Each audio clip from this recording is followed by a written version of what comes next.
Hello, hello, beautiful people of the internet. Hello, Foji, Sir Kells, Roofin, Schrodinger, Not Delusional, Plaguebird, and Choppycat. Hello, hello. Are you a Defect main now? Nah. I'm uninterested in focusing on like one specific character or anything like that in this game. It's not an RTS, it's not a MOBA. It's not one that's gonna have substantial muscle memory that I want to associate with like a particular, you know, one-dimensional sort of approach. Are you a Slay the Spire 2 main now? At least for the moment. That one is true. That one is true. But it is the first class that I've taken to Ascension 10, and I feel like it's the class that is calling to me the most. And the reason is, at least right now, purely just my perception of things from having very limited playtime on this very new game. But my initial take is that Ironclad is both a little bit too familiar, but also maybe a little bit too easy to sort of break the game with, maybe. And Silent feels a little one-dimensional because I feel like I didn't lose a single Silent run. All I did was just, if a card says draw, discard, or Sly, I just pick it. No other meaningful decisions, and it felt like Silent was maybe a little too strong. Regent and Necrobinder, I just haven't played much. In fact, I think I've just done one run with each, and they seem really cool and interesting. But I, for the moment, really like the redesign of the Defect. I like how much of it is familiar but yet new. I like that mix. So I'm going to play a little bit more Defect. I'll probably, next stream, I'm going to switch it up. I might do some Necrobinder or something. He seems pretty cool. I had a pretty fun Defect run that I snuck in earlier today that was just like really neat. That's making me feel all the more excited about playing more Defect. So let's see now that I've finally reached what I believe is the highest Ascension at the moment. At least that's currently implemented in the game. And we'll see how it goes. We'll see how it goes. Okay. So we're in the Underdocs. We'll be facing Soulfish. I feel like this is one of the easier Act 1 bosses. Just generally. I feel like it's not a boss that asks that much specifically out of your deck. It's got a little intangible, which maybe you want to have, you know, a little control over your damage, but otherwise I feel like there's a lot of interesting paths here that all kind of work. So I feel like my experience so far as well is that colorless cards with Defect tend to be particularly good. There are a lot of the zero cost cards, which you can get with Scrape or All for One, and they also tend to support the battle robot style that I feel like is strongest, so I'm going to go with this one. I feel like all the Act 1 boss damage checks are pretty mild. Yeah, they are. I mean, I do think that the one that's like the scorpion-like enemy who has all those stacks of slippery asks that you can do lots of little chip damage. So you do need to be able to do that. And what's the other one I was thinking of? Oh yeah, the giant rock waterfall. I should really get the names learned. Anyway, that guy asks that you can, on demand, create a lot of block when you plan for it. So, yeah, the big turtle one. Excuse me. Yeah, I also like him. I think he's a cool boss, for sure. Anyway, I was just saying how I like the colorless cards. These ones are not that exciting. What does this do when upgraded? Okay. I was gonna say, Purity could be like an interesting, if the upgrade, for example, got rid of Exhaust, it could be an interesting tool alongside Scrape to like create a quick and dirty infinite. Automation, I think, is probably still fine. I think, again, cards like Scrape do draw the cards, and then you just simply discard them. So it turns those kind of cards into draw. Also like Rocket Punch, things like that. So I think Automation is fine. I think this card is fine. But that's not much of a Niao bonus. So I like the idea of being able to go to the shop near the end of the act. We'll see if we can do, I like the pathing there. You feel like going heavy on low cost power cards is a very powerful strat? Yes. Especially once you get subroutine. If you have subroutine, then yes. There's a little bit of a chicken and egg, horse and carriage type of thing there, where I'm not sure how reliably you can force it. There are a bunch of low-cost powers that are super good, like Feral, and the big beefy robot one.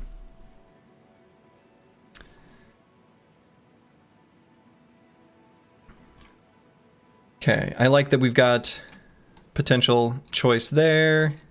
So I kind of feel good about going along this path. I like extra campfires, maybe do an elite if we feel strong enough. Otherwise, early hallway fights because we need cards.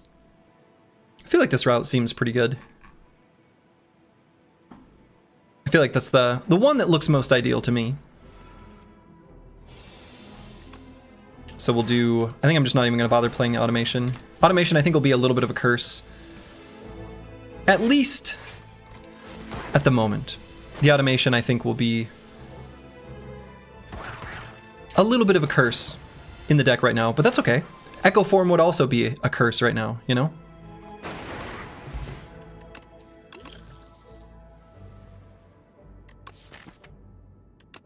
Okay, I think White Noise is fine.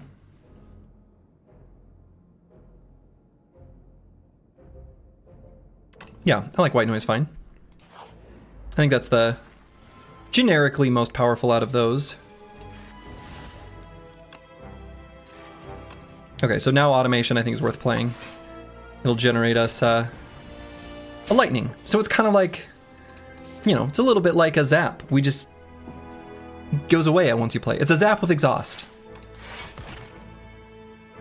And I don't think I'm going to use a potion here. This enemy should be pretty easy, even though we're already losing some hit points. And I'm pretty sure I've got lethal here, yeah.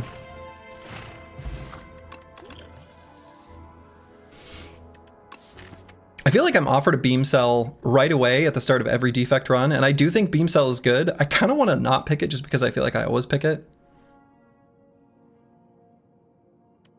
I could still pick it, though. I do think that Compile Driver is a little more interesting with the automation in the deck. I think Compile Driver is a great card in Slay the Spire 1. Like, it's a really nice Act 1 damage common.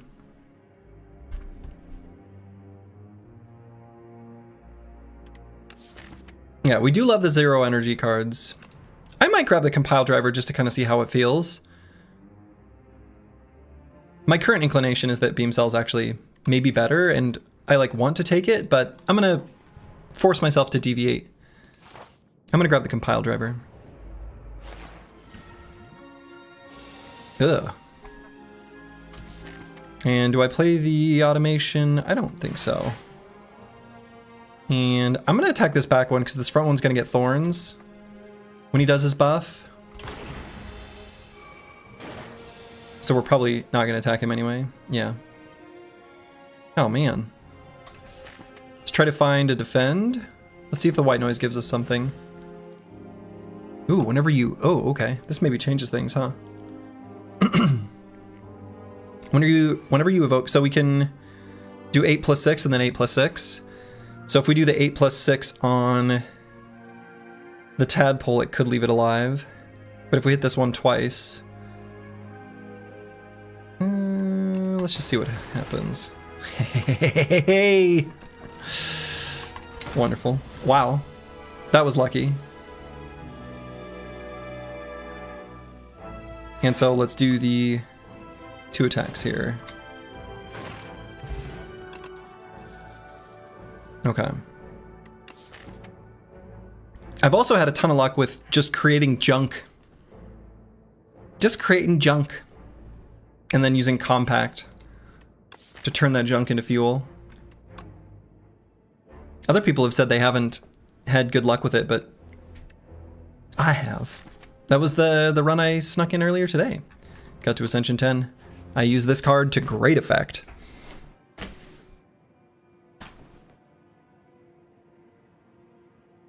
I'm gonna take it again. I think it's totally reasonable. Totally a reasonable card. This is not a reasonable start to this fight. I might use the weak potion, so this Fossil Stalker. Should let these names sink in. Fossil Stalker sucks. Whenever he deals unblocked attack damage, gains 3 strength. And if I recall correctly, this enemy does do multi-attacks later. So even if we weaken him, we are going to take damage in this particular round. I guess let's see what the white noise brings. Echo form. So I think it's probably worth the weak pot.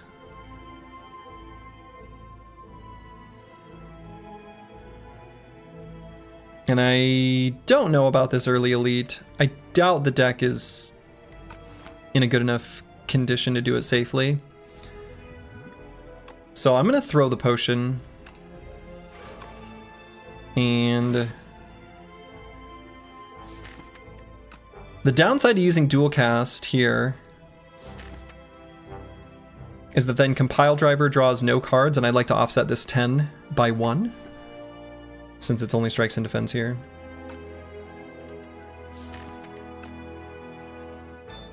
And then if we hit dual cast before zap on the shuffle, it's just a curse. I'm gonna do zap here.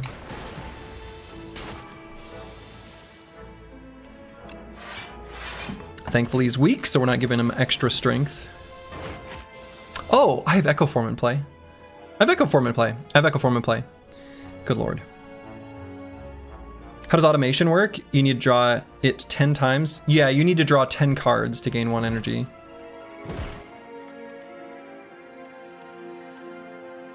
Shoot. I forgot about the Echo Form in the previous round. That's kind of stupid. So we'll take 2 more. Should be able to kill him in this next round though. Yeah, we'll dual cast. Okay. Oopsie. Claw. Claw is here. I like Claw. I do. I think it's fine. Go for the Eyes also pretty good. I'm gonna grab a Claw. And probably dodge this first elite. So we can upgrade. And I like upgrading either the automation or the claw.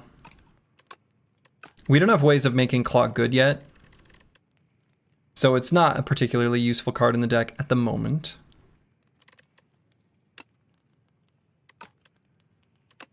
Upgrading white noise also feels pretty good. Maybe I'll do that one. I think we're always gonna play it when we see it. And I'm not too worried about what happens on the shuffle. Okay, so early shop. I think Finesse is a super good card for Defect. Like, so good, I almost think I would pick it over the card remove here.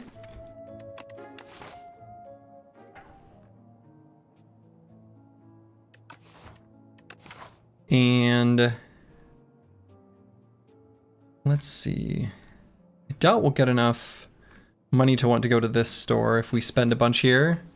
So I might deviate from the previously planned path.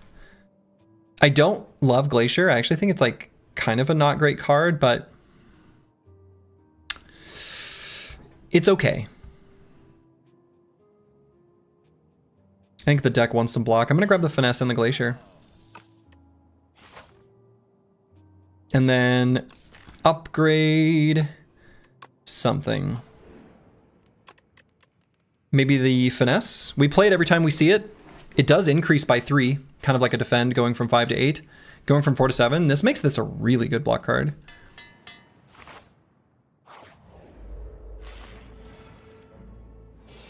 Okay, so play the Glacier or no? Probably not. I think we just want to get as much damage as possible on these calcified cultists. Oh boy. They're going to start gaining a bunch of strength. Calcified cultist and damp cultist, okay. Damp cultist starts scaling real hard, real fast. So I'm going to block for 11 and then attack the front one.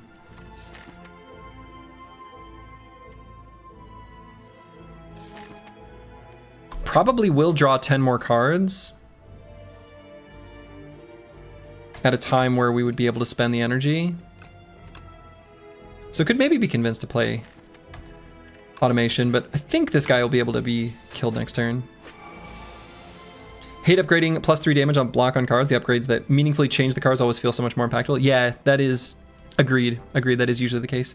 Blackbeard 4305. Hello, hello. Long time no see. Hope you're doing well. So compile driver won't draw any cards. That's disappointing. Are we getting this on YouTube? You should be. It should be on YouTube. We should be live on YouTube. Let's double check that. Yes, it looks like it is indeed live on the YouTube. Let me double check that it's... Yes, yep, it is. It is live on YouTube.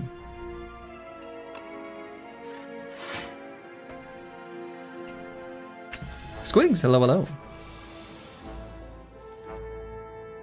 Played the Slay the Spire, can't wait to try too. Oh, it's very good. This turn sucks. And the vulnerable potion isn't going to be enough. This is just a bad draw. This is a bad draw. We're going to take 15. Oh, boy. Oh, boy.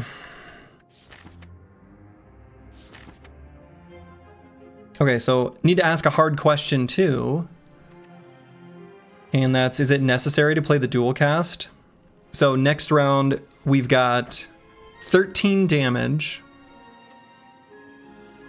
And 13 plus 18 will get us to 31. Excuse me, 13 plus 16, which is 29. So that's not even enough damage. So even playing the dual cast doesn't work here. So 13 plus 16, it's not enough. Could vulnerable pot him then next round. That sucks. That sucks. Oof. Maybe should have used the vulnerable potion earlier then. Certainly should have. Well. So even if we use the vulnerable potion next turn, we still need to use the dual cast to kill.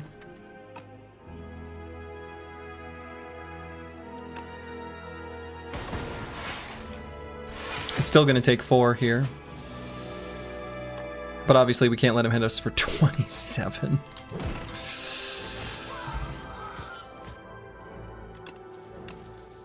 Oh my goodness, Blackbeard, thank you for the 20 gift subs. My goodness, thank you so much. That is extremely generous, and I very much appreciate it. Yeah, big if true, thank you. Very much appreciated. Thank you for the YouTube uploads. Really enjoyed the Reforged series. Hey, glad you enjoyed. I will return to Battle Brothers. This will happen. I just need to give myself a time to refresh, basically. But yeah, thank you again. Extremely generous. Very appreciated. Okay. Slay the Spire 2 is out. This is a wonderful game. Yeah, it is. It is. It is a wonderful game. So I'm deciding what to pick here. This is like a classic trio, right? Compile Driver, Ball Lightning, Cold Snap. It's like we're playing Slay the Spire 1 all over again. And we're faced with this evergreen decision. All good cards. So we have a Glacier already. I'm less incentivized to take Cold Snap, I think, a little bit, for that very reason.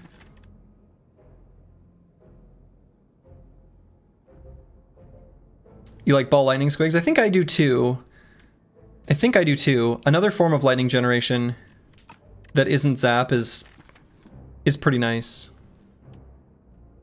I don't think I want a second Compile Driver. Yeah, I think Ball Lightning, it'd do good damage. So I think we're gonna scoop over to the left, probably need to take a little nap at that campfire. Pocket Watch. This is a great relic. This is a great relic. Whenever you play 3 or fewer cards during your turn, draw 3 additional cards at the start of your next turn. We love this. We love this one. So here's the thing. I think the current route is very likely, like, I don't want to go through a second shop really with only 69 gold. It feels a little bit like a wasted trip. So then I don't think I'd go to the second campfire. So I think I want to rest, try to get the deck capable of fighting this elite.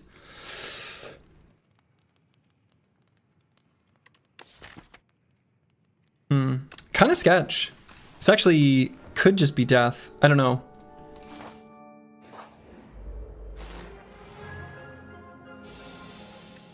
Okay, play the automation or no? So we're gonna end up playing 4 cards this turn, I think.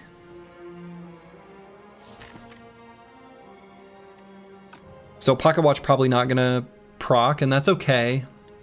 Let's play the... I guess before playing the automation, need to decide whether to play the finesse or not. I mean, definitely playing the finesse, right?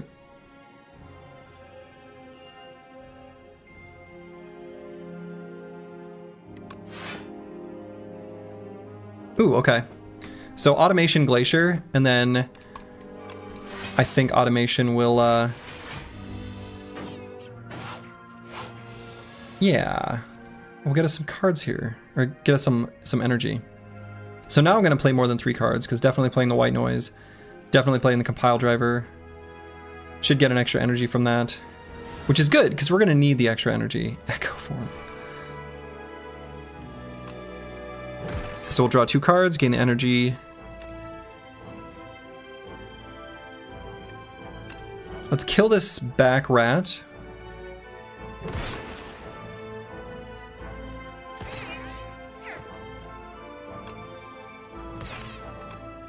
And take some damage here.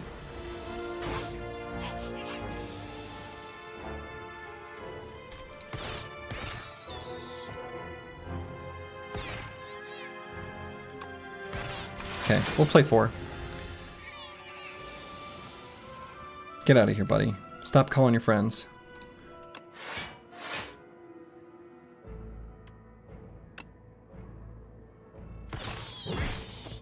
Okay. Let's put the lightning orb in front. Okay.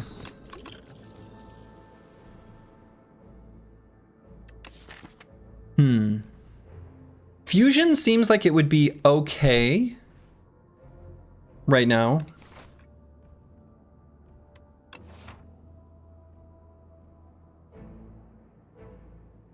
Oh my. Got a hype chest, very exciting. Oh, Twitch. Let's see. I think Shadow Shield is like okay. I do think the Dark Orbs can be good. The nice thing about the Dark Orbs is that they can make use of like the sort of temporary focus that you can get and still turn it into an investment into damage. It seems like the Defect has a lot of that. I don't know if Fusion is good, but Fusion can be good on like a turn where the enemy is like doing a debuff or maybe otherwise taking a waiting turn. when we have the pocket watch, right? Yeah, I'll try it. So 2 hallway fights into an elite. Sure feels dicey. I'm gonna go to this first hallway fight, and we may end up deviating. We'll see. We'll see what happens. We'll have some robot on robot violence here. So speaking of turns where we might just play 3 cards, so I might just do like fusion and play the white noise, and then whatever it spits out. Or even just fusion and the ball lightning. I think as long as we've got an extra energy, the deck is pretty happy. Oh, consuming shadow. Okay, this'll work.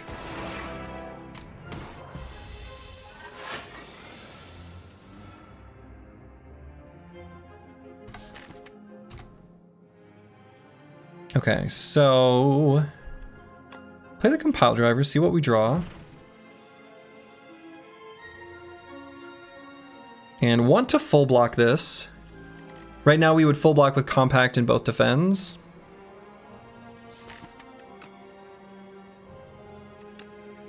Sure, and then we'll do 18 damage to him from the orbs. I don't know why he's gotta hit me so hard. Some serious robot on robot violence here.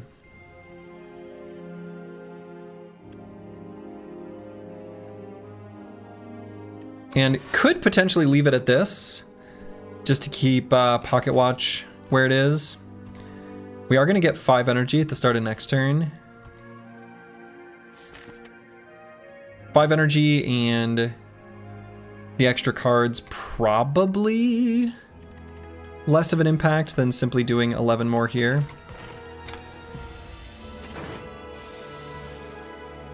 Oh, I suppose. At the end of your turn, evoked the leftmost orb.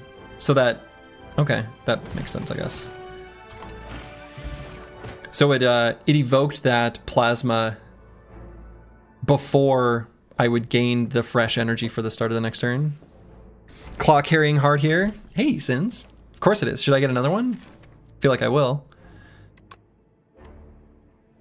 I also really do think Lightning Rod is a pretty good card, but I'm a law-abiding citizen.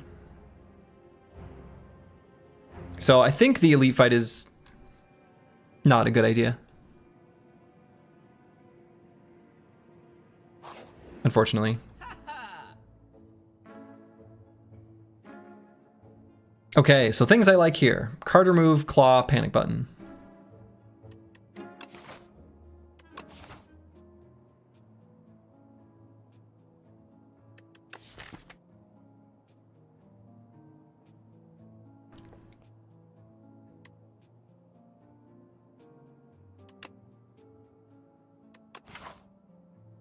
Panic button a little bit less useful into this boss fight. But it's just generally really good. Let's get the panic button.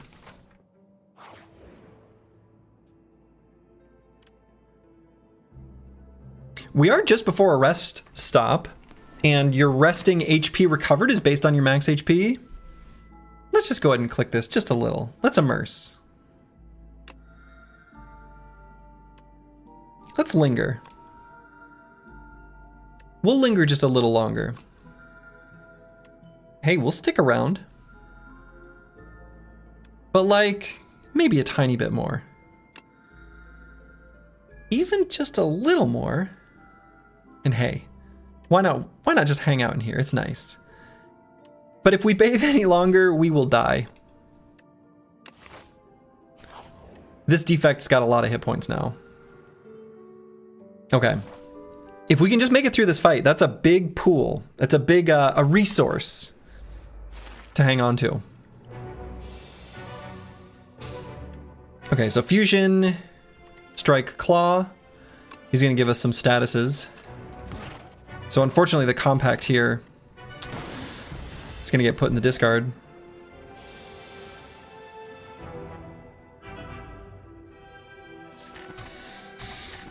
So let's see, I don't know this guy's attack pattern. It makes me wonder like where panic button could be used. right? Because like if he alternates between the status and the attacks, which I know he loosely does, it almost makes me want to just play the panic button and then ball lightning strike, strike, strike. I don't know his attack pattern. I'm gonna try it, which is the best way to learn what his attack pattern is. We'll give ourselves a fond memory. Okay, hitting for 8. That's acceptable. That's acceptable. Spinner at the start of your turn, channel 1 glass. Okay.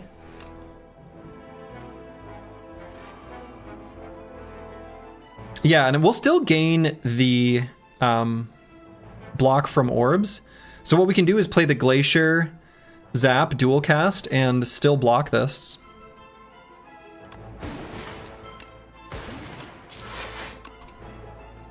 So this is fine.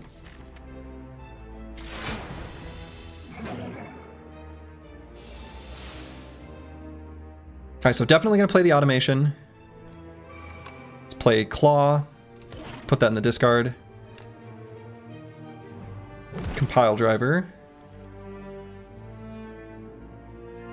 And is it worth playing 2 more cards here? Because I can play the ball lightning. No, well, the finesse. No. I'm gonna leave this at 3. I think it's best to just end turn here. I'm not gonna play the ball lightning. Okay, so he's become intangible. Oh, look at this compact here. Oh my goodness. This compact doing huge work. Huge work. We're gonna turn these beacons into fuel. So you have to play the automation for the effect. Thought it was just always active. Yeah, so once you play the auto, and you can see the number here at the bottom, and it starts at 10 and it's like counting down. So it's, you know, the one next to this spinner. A little suggestive almost. So let's see. The Claw's only going to do 1 damage because he's intangible. We're definitely playing more than 3 cards, so let's just play these new fuels. Probably. Could leave them in the deck. Maybe that's better. They're pretty good to draw. So just play a defend. Leave the pocket watch at just 3 cards played. I think that's the way to go.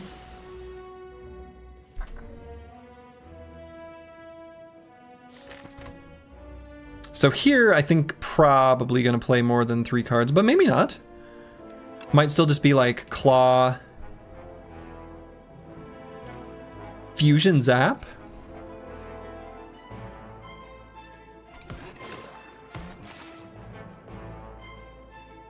Yeah.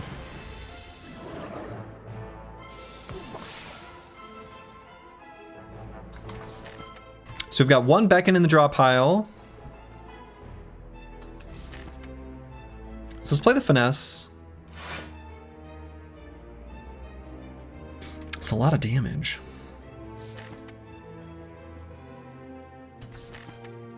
Not really going to get to any drawing gas, but I kind of want to try to get to that other beacon to just to transform it. I don't think that's worth though. Probably the best thing to do is just simply leave it at 3 cards played and do like compact defend.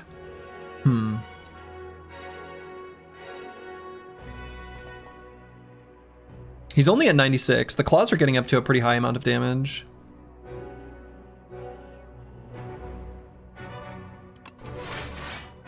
I'm just gonna do that though. Embrace the power of the pocket watch. Okay, now we're gonna play a bunch of cards. I want to try to get to some of our draw, like the compile driver and stuff. So let's play this first fuel, see what it gets us. Zap.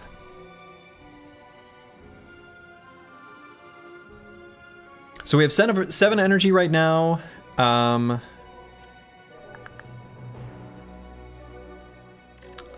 10 across the board, but if we play the fusion and then invoke it, we can actually just play everything. And we'll more than full block and get a lot of damage in. So let's do that and get the zap ball lightning things placed there in front. That's pretty good. That's right. Give me fuel, give me fire, give me that which I desire. Little old Metallica? Haven't thought about that song in a very long time. Okay, let's see what compile driver draws for us. Pretty close to just having lethal. See if we can get there this turn. Yeah, got there.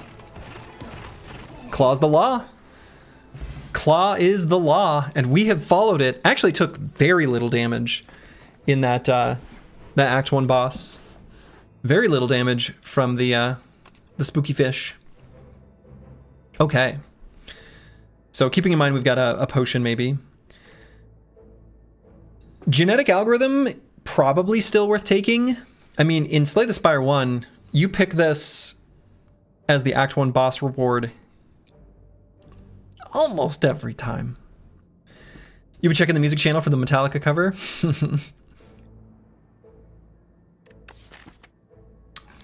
Yeah. Also, Antiwian, how many channel points do you have? I had the realization that you won the prediction of the final fight twice in the No Towns run, which is kind of incredible. And yeah, that's true. And Slay the Spire 1 genetic algorithm is uncommon. Oh, so I guess you won't see it as an Act 1 boss reward. That's fair. You would just see it in Act 1. Yeah. Now, I do think Adaptive Strike is super good. And I think the rework for, what's the card called in Slay the Spire 1? The one that basically does the same thing as Signal Boost. Yes, 720k. Incredible. What is the upgrade? Just makes it 0. But I feel like Adaptive Strike, it's just so much damage. My problem with Adaptive Strike is that it might be too good. Amplify. That's right, that's the name of the card. Thank you, Morbid Angel. Like, a card that just does 18 damage is just good. Battle Brawl, here I come. Yeah. With 2 good and cheap power cards, Signal Boost is looking synergistic.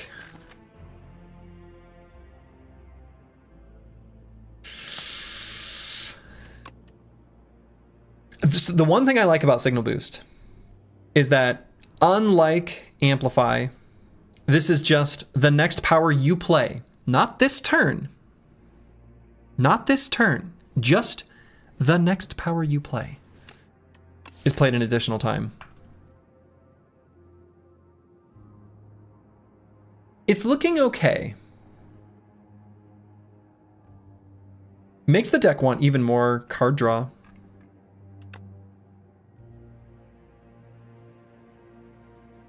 These are all really good. And don't sleep on genetic algorithm. Sometimes you just like want to block for a bunch. Sometimes just like block a lot is all you need. And this will increase to a pretty good amount of block very fast.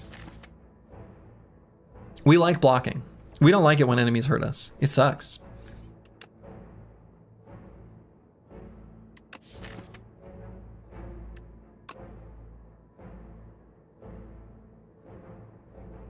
Yeah, it's excellent, just less flash. Yeah. It's pretty low value on automation. It's also not great on random power. Yeah, I agree. Thinking about the value of Signal Boost, right? Sometimes it's good on random power, but sometimes it's not. You tried Defect and Slay the Spire 1 after yesterday's stream and figured it out. Ended up being the first character to complete a beginner run. Hey, very nice, Antiwian. What did the deck look like in the end? I'm gonna grab the genetic algorithm. It's just too good. And I think...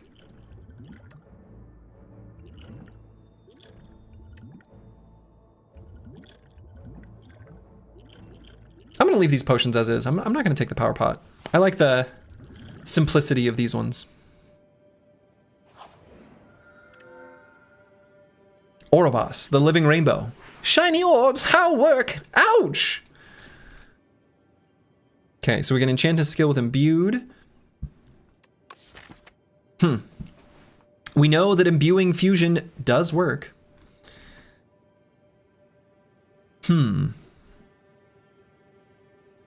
Imbuing Glacier would be an interesting option too. Gain 4 potion slots filled with random potions? I'm sorry, what? That's not 4 additional, right? That's like 4 total? Whoa.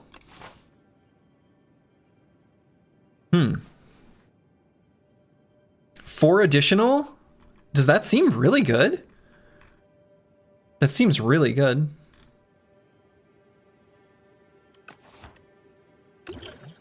Oh my god. That's good. We got ourselves a fire pot, a speed pot, a skill potion, a gambler's brew.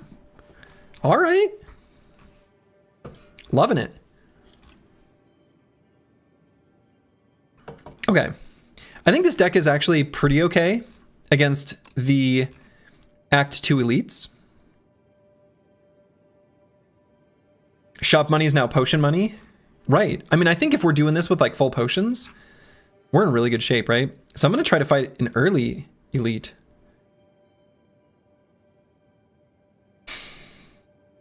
So either here or here. I suppose could be that one too. And then could end either this way or this way. Or like here. I'm kind of eyeing this right side on the assumption that I'm going to spend some potions and just get a decent chunk of gold from the beginning here that we would want to do something at the shop here. I like when the shops are skippable too, because if this question mark happens to be a shop and we like see a relic we want to buy, we buy it, and then we don't feel forced to go to a node that we just don't want to go to. Yeah, I think that seems like a pretty good route. Yeah, Infused Core is cool, but I think this isn't the deck for it. Agreed. Agreed. Oh my god. We're going to take 1 billion damage. Unless... use a potion. Or 2. Getting a shop in the question mark nose must be the worst thing ever. It kind of is. You need to be ready for that. Like, you need to have your... you need to plan around that, I guess. I'm thinking about using the Swift Pot or even the Skill Pot to try to get more block here. What's the chance of Skill Pot hitting a block card? So we got what? 7 block cards? And then 1 that draws card. Pretty decent. Yeah, okay. So I'm just going to use Speed Potion and then do Genetic Algorithm Glacier, I think.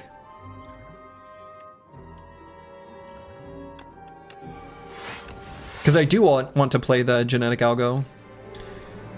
Then we'll just play Claw. Full block. Yeah, the odds are so low it's difficult to plan around. You basically have to assume it never happens. And when it does, it completely bricks your plan every time. Well, that's kind of true. Okay, we will not let this guy take our panic button. Absolutely not. Absolutely not. So we're definitely going to play more than 3 cards this turn, right? Because probably want to play the White Noise, definitely playing the Zap, Claw Strike, so we can play the Finesse and the Automation. I think so. Let's do the Automation first, Finesse. Okay, they grab Ball Lightning. So let's see what the White Noise gets us. Machine Learning should work pretty well with the Automation. So then Claw, Ball Lightning, and probably the Strike instead of Zap. I feel like probably the Strike. Leaving the Frost Orbs in front is still okay with me, especially if the start of the turn next round is like getting a fusion in play. We have the Fire Pot to prevent him from escaping. Yeah, this is just going to be a bunch more damage. Why does he hit so hard? Fusion, defend, and then I'm going to go on the assumption that we'll have enough attacks next round to knock him out of the air. So then we'll block for just 12.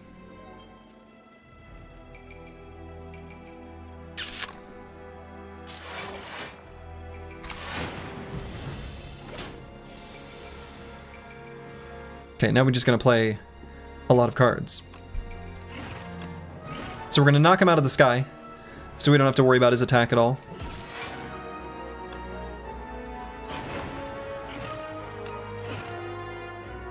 Get out of the sky, nerd. And then we'll kill him.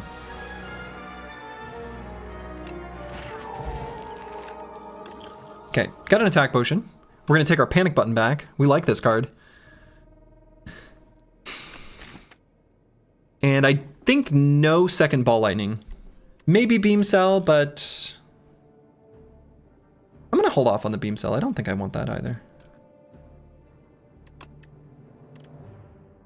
There's other things we want to see, and those aren't it.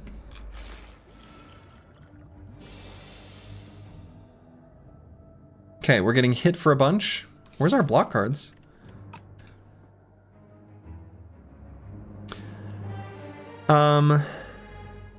Am I really just going to take 15? I guess not. I guess it's Skill Pot. Skill Pot be a block card? Is a block card. So I'm going to leave it at 3 cards played for Pocket Watch. So I'm going to do the Automation Fusion. Not play the white noise yet. We'll just draw it later. Drawing cards is good. So should have good block next turn and damage, right? The most important thing is with this tunneler to do damage or be able to block, one or the other, on the turn when he goes underground. So I'm only going to play 3 cards here. We have to be ready for his next turn. So we either have to get through 37 block or block for 26. Obviously both of those are asking a lot out of us. We have a panic button. We have a genetic algorithm.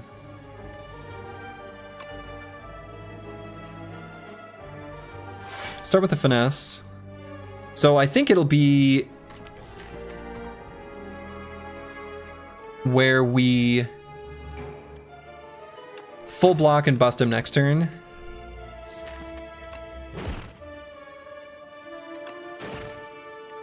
So I'm going to play the panic button at the end.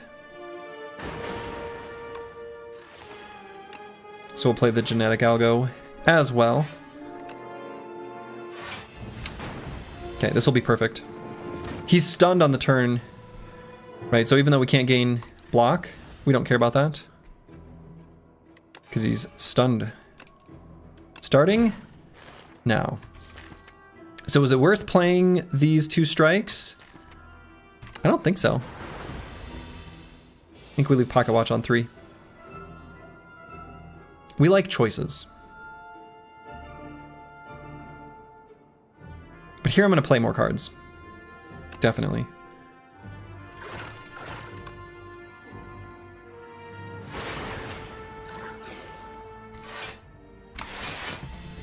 Full block, but get the plasma in the back. And should be dead here, I think. Yeah. Okay. A little bit of a technical fight, but fairly clean. I think going for orb strats in general is kind of a mistake, but I don't hate Capacitor with this deck as it is right now. I think with the Fusion and the Compile driver, we like having a variety of different orbs out. Momentum kind of good with all the draws. So Momentum would be an okay payoff. But we need things that, I'm not interested in the Momentum Strike, I think with this deck. I'm more interested in getting Scrape, All for One, Seek. Seek doesn't even exist. Skim, those kind of things. I would take a Skim for sure. I'm leaning towards the Capacitor. I actually think it's kind of okay. It's a form of sort of scaling. Okay. I don't know why white noise has to be in our opening hand all the time. I definitely want to draw 3 cards, and he's going to hit us real hard. So, do I think I'll draw through the whole deck? Probably will. 124 hit points. So instead of playing the genetic algo now, I'm going to do white noise, whatever the power is, and then glacier. So given that, I'm going to play the glacier first. Because this one's going to get it up.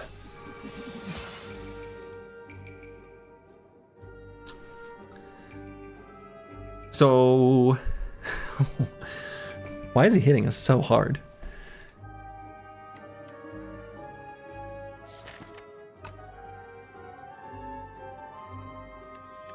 Compact defend.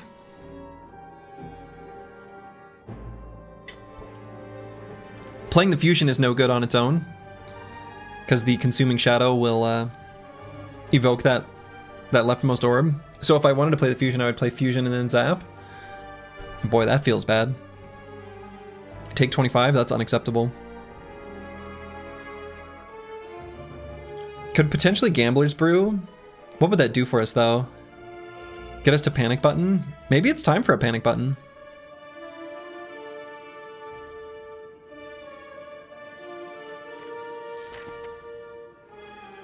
Not even guaranteed to get it, though. Oof. Oofta. That's rough. Would there be any world where I'd want to play an attack potion this round? I don't think so. So, chance of getting the panic button, keeping in mind one of these is a pass-through, is 9/11ths. And then lets us play a bunch of cards because of the claws. And all the damage cards are there. I think I'm going to do it. Could maybe make an argument to keep the fusion, but... Alright, so got the panic button.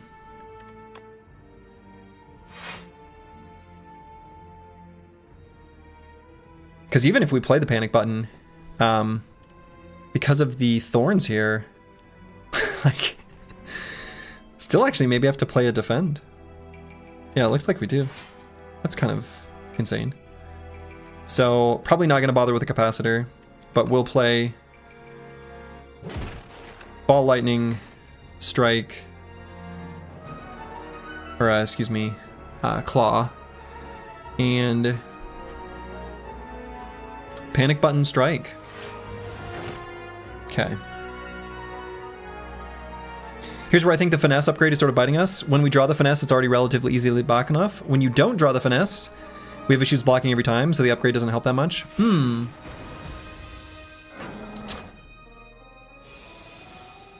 Yeah, and a lot of that is because of the panic button, but that is still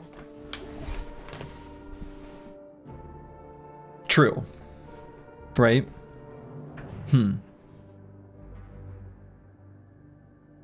So here we're just going to take 19. This sucks. See what an attack potion can do. Does Scrape help us? Not really. Does Uproar or Synthesis help us? I don't think either one will get us to lethal range. What's our claw at? Just 5. Yeah, we're just going to take 19. So I think the play is probably still the Uproar here. So we'll play that card. Just a strike. Yeah. Should be able to kill him next turn, though.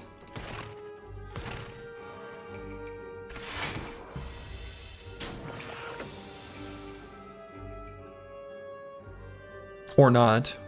Good lord. What I mean is, finesse is our best block. When we draw the finesse, we're mostly fine anyway, but upgrading it just makes our bad draws worse. I think for attacks, it makes more sense to upgrade the best attack that you always want to play anyway, but that logic doesn't work for blocks. I mean, I think it kind of works for blocks. Because it's not like it's so much block that it's more than the enemy's attack would be worth under normal circumstances.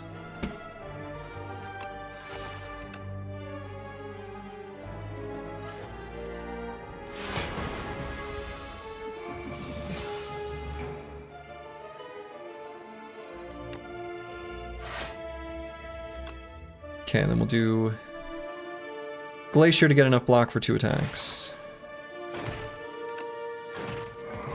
Okay, that was kind of a rough fight. I like Hologram here, though.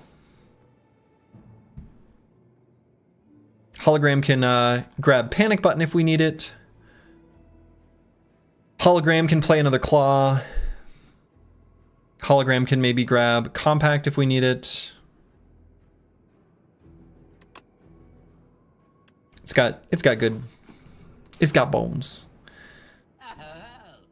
Oh my goodness. We got the little mini shop. These are cute. The thing with blocks is that you can overblock, but you can't overdamage. Oh, that's true. Yeah. You're not wrong. But I think the thing is like if we had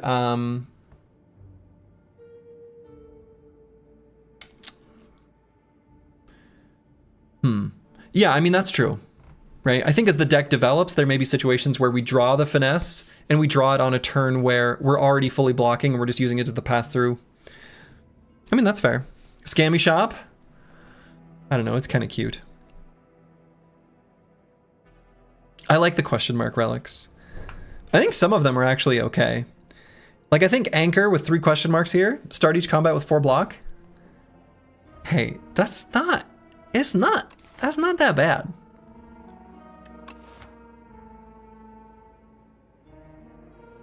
Venerable Tea Set with all the question marks, also not terrible.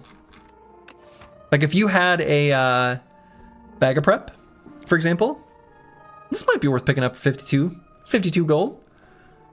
I think it's okay. Lee's Waffle, right? We could heal for 8. I'm kind of leaning towards grabbing this Anchor.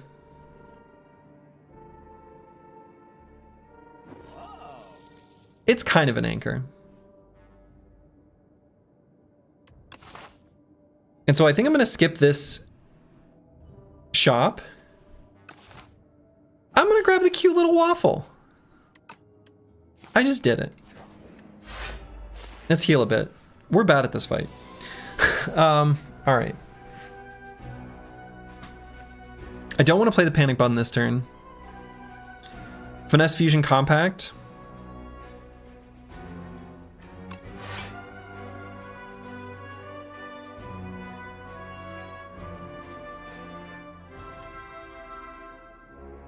Yeah, I'm gonna stick with that.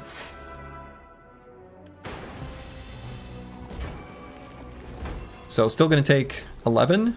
It's a lot.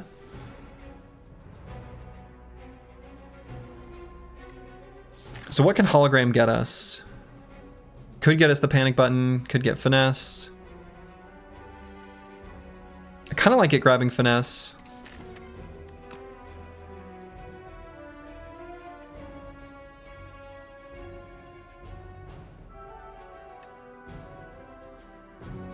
And then we're just going to play a bunch of cards, probably. So let's play the Automation, play the Finesse.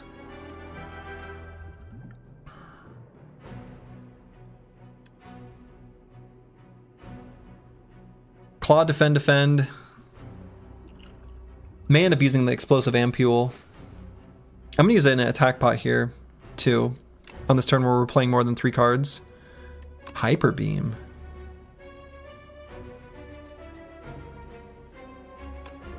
Hyper Beam. Hyper Beam.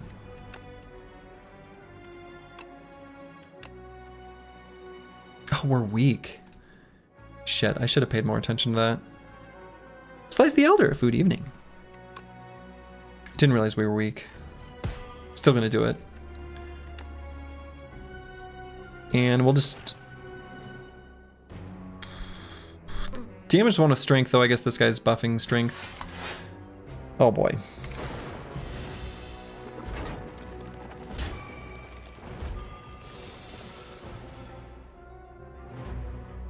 Why do they hit so hard and do so much damage?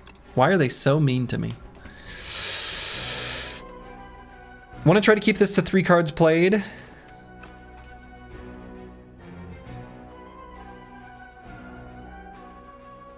Not good. Not good. Could see what the white noise is. That feels like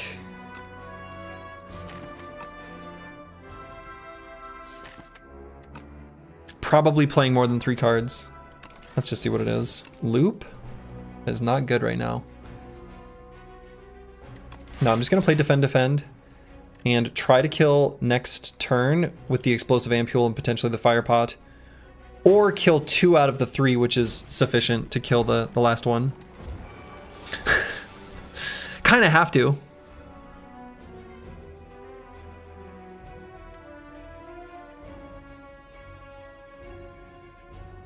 So Capacitor Glacier will let us compile Driver to draw 3.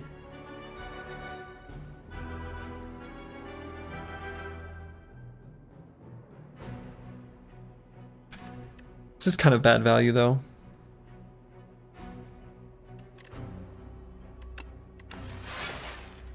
And who do we want to hit? We're still weak. Have the Genetic Algo and defend. We've got like, okay.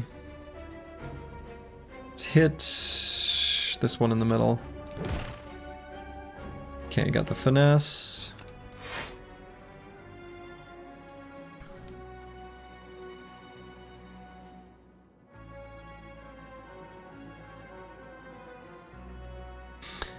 Boy, it's a lot of damage, isn't it? So, I mean, if we play both, Explosive Ampule and the Fire Pot can only kill this one at the moment. Which is still 25 damage.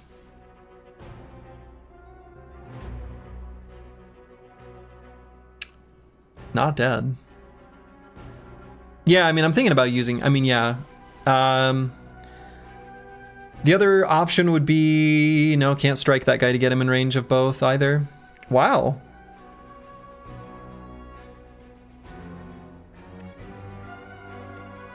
Ball Lightning can though. Yeah, okay. Probably the biggest health savings is actually Ball Lightning and then use both potions. But then the thing is it needs to be a kill next turn. I guess the Hyper Beam is in the draw pile. Okay.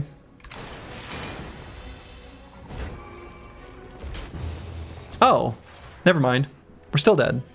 For some reason, I thought that was barely enough. Well, damn. Dead. 0-1.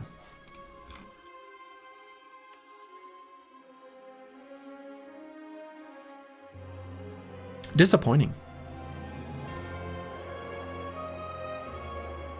What were the things I would do different? Oops, that's not it. What is it? Compendium run history?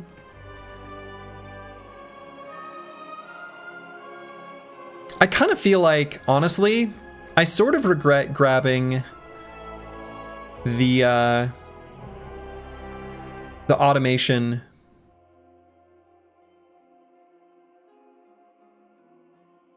a little bit.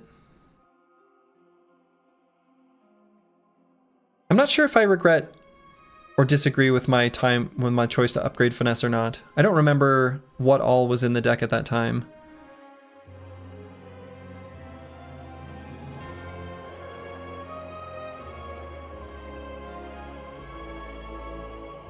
Can we try the Necro? Nah, I'm gonna play the Defect. I'm really enjoying learning the Defect. Automation and Fusion both felt like they needed to be good cards instead. Cards with good output. Yeah. Yeah, I agree. The Fusion also probably wasn't particularly helpful. Wolf Hidden, thank you for the Prime sub. Win consistently with almost every other hero, but you can't win with the Defect yet? Well, let's see if we can. So the run that I did, that I snuck in earlier over my lunch break, was I had a Splash.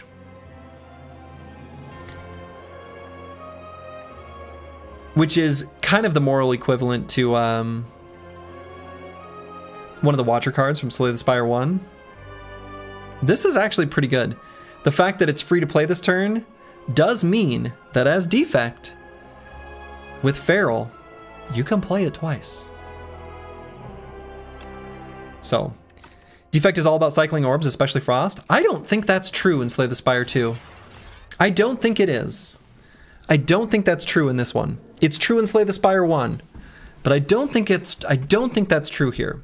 It still could be, and that may be where I'm hung up and making mistakes. But I don't think so. I don't think so.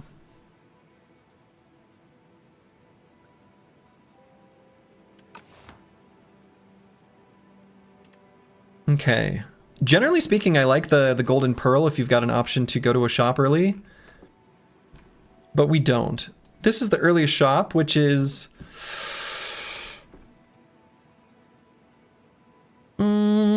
not super late. I mean, it's not so unreasonable. I like shops right before elites because you can get potions if you need them. All your wins with Defect are either full fight, Defect ending with 0 orb slots, or full orb combo with lightning orbs. Yeah, that sounds more correct. That sounds more accurate to what I've seen. I feel like going for fighting Defect it's the way. But you can go with like, I think the glass orbs, if you can get some really fast orb cycling, are pretty good too. Same with darkness. That one darkness orb where it evokes from the back is actually a pretty good, like, generic damage card. So I'm kind of interested in this like forking path and then the shop. So maybe the 150 gold is okay, right? The early hallway fights are like super trivial. They're all like weak jawworm. So skip this elite. So maybe it's still just this. I found that this like lose all gold, choose 1 of 2 packs of cards to add to your deck. These are fine, but they seem to just be sort of like random. Like I've never seen a rare card in them, and they don't necessarily, they're not like a synergistic package. It'll be like, here's just a smattering of things that don't necessarily work together.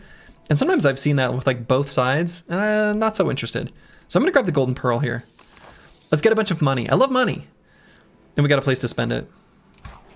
Good boy, George. Hello, hello. I also don't know if I'm correctly evaluating hallway fights as being higher value than question marks. I have no sense of what is good there quite yet.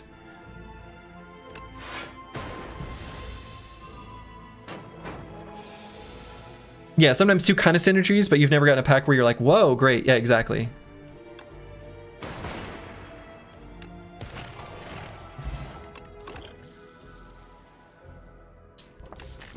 Okay. Uproar can be good, but obviously not good yet. Synchronize can be good, but not good yet. I think Charge Battery is pretty good.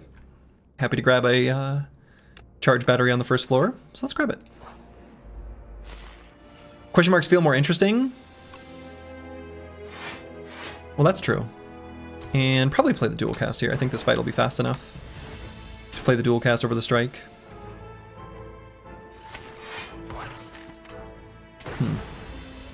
Unfortunate to take a little bit of damage there.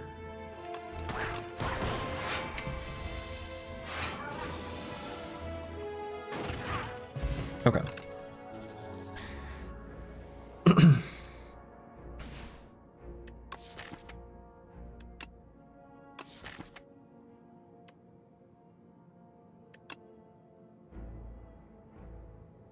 Either compile driver or cold snap here.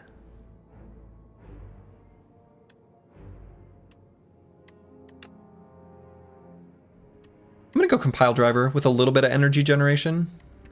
I feel like cold snap is really a shadow of its former self. You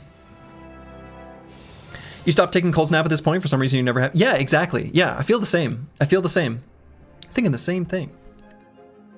Okay, let's dual cast here.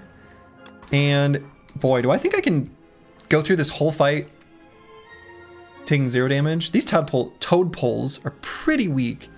I kind of think we don't need to play the strike. I think this is a 0 damage taken fight most of the time.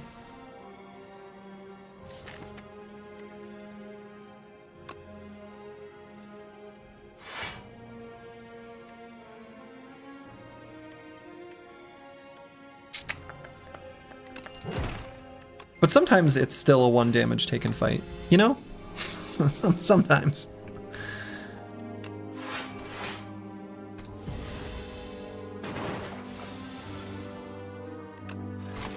Okay. All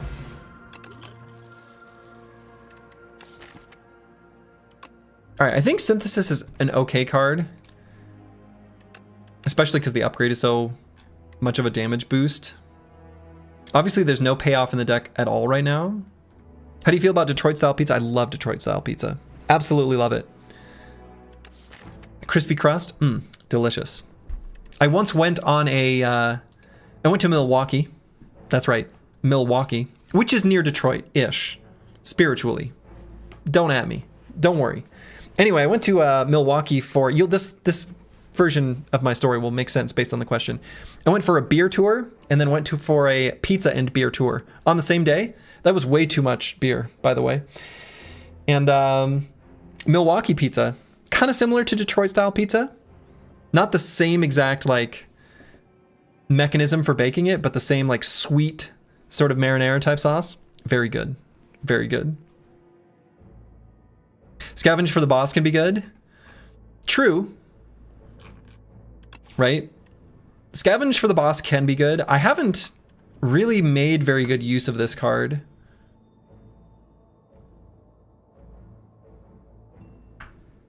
Pizza and beer tour sounds pretty fun. It was. How do you feel about gumbo? I don't think I've ever had a proper gumbo.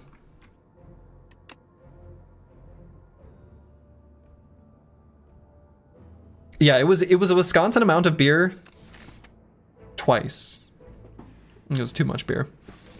We went to bed at like 7. Passed out at around 7. I don't know, maybe Scavenge is more interesting.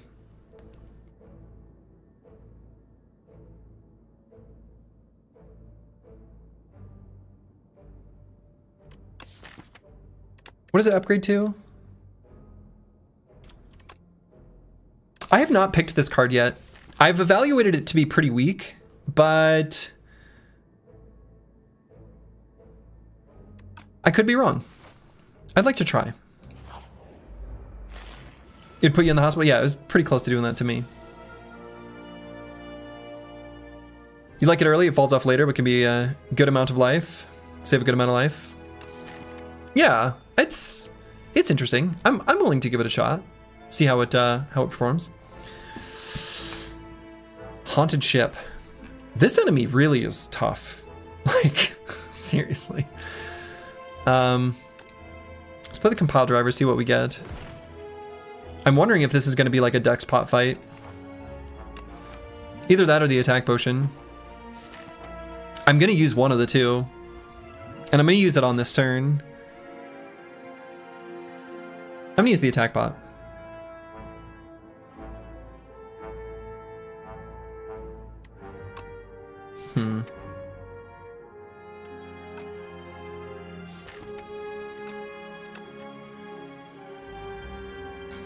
I actually think I'm going to grab the gunk up.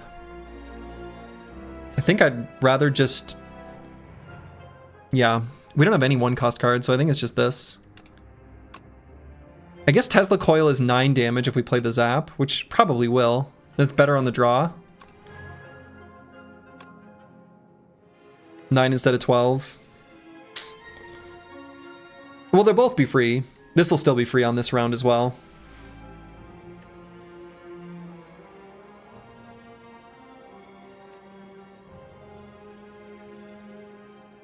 No, I'm gonna go with the gunk up. We'll take 6.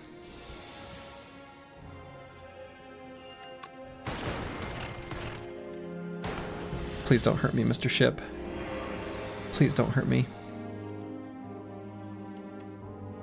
Don't have lethal. Sad.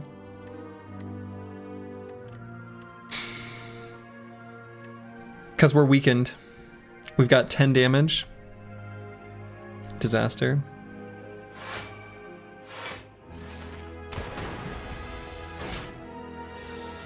The ship hurt me. The ship hurt me. All right.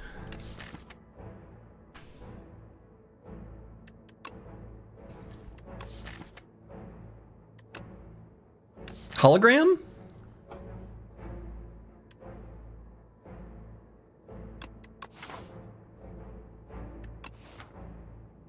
Hologram.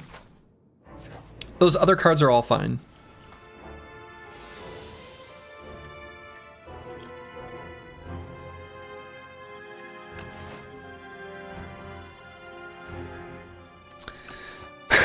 Shit. Thinking about playing the colorless pot. I'm getting hit for 16. Can't just do nothing. Can't just only block. Shockwave. Thrumming Hatchet also, like, kind of okay. Thrumming Hatchet could be just like a kill here. It might just continue to thrum. I suppose Shockwave also leads to a kill here.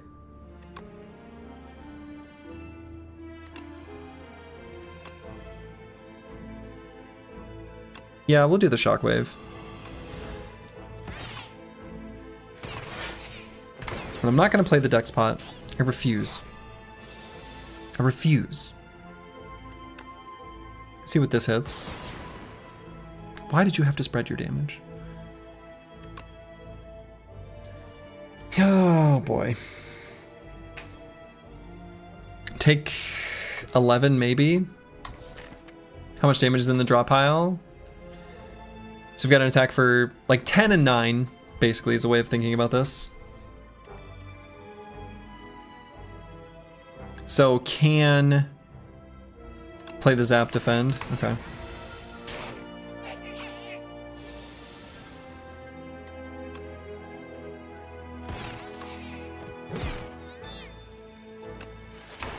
Good lord. Rough. Rough one. Could maybe grab Storm. I think Storm is a better optimistic. How do I put this? It's a better potential plan of something that has no payoff right now. But maybe I just grab Beam Cell. Beam Cell's always there for us.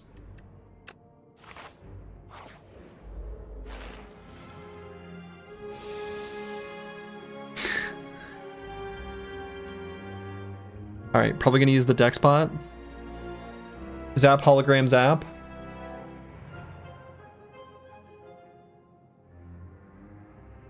Getting hit for 15. Wow, this is not going well.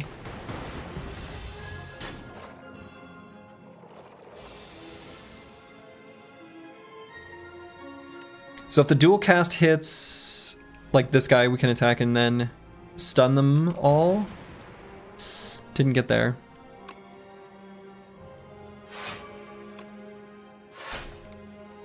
So let's play those. Take 4, but really can't afford to take any more, which shouldn't need to.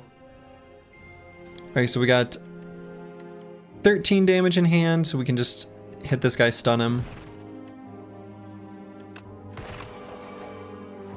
So then let's focus damage on this guy, and we'll scavenge the defend. Rough. Rough, rough, rough. But if we kill this guy, gets stunned again. Take that, nerd.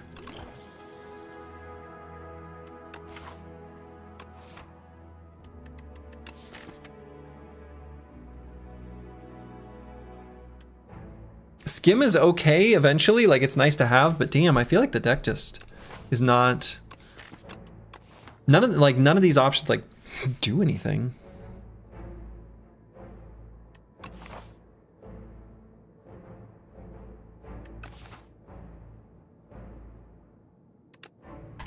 I'm gonna grab a optimistic Skim.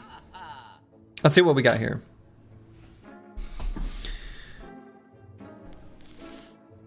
Splash, this card is actually goated. This card is wonderful. Now sometimes you only get offered cards where Osti attacks the enemy. That's disappointing. But I feel like Splash is a very good card, and one that plays well with a lot of the things that Defect can do.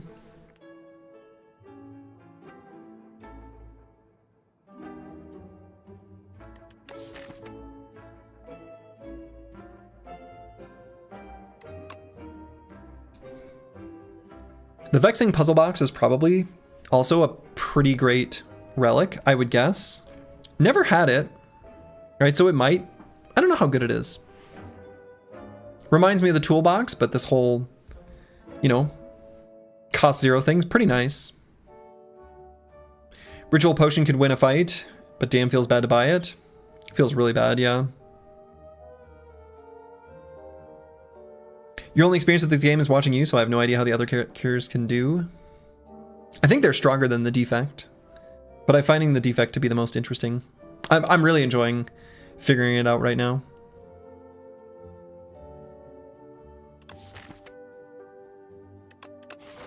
So definitely gonna rest, probably like dodge fights. I'm gonna grab this Splash. I wanna see if this can still work. And I like card remove. These strikes have got to go. And leaning towards boost away Rocket Punch, just spending more money. These are good cards. They're just simply good cards. We've got money, let's do it. And I wish I could upgrade some, but with 8 HP, simply cannot.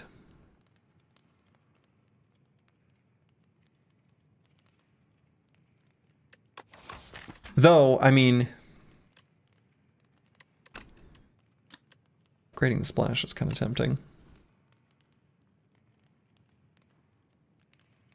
Hologram being able to grab Splash is really good.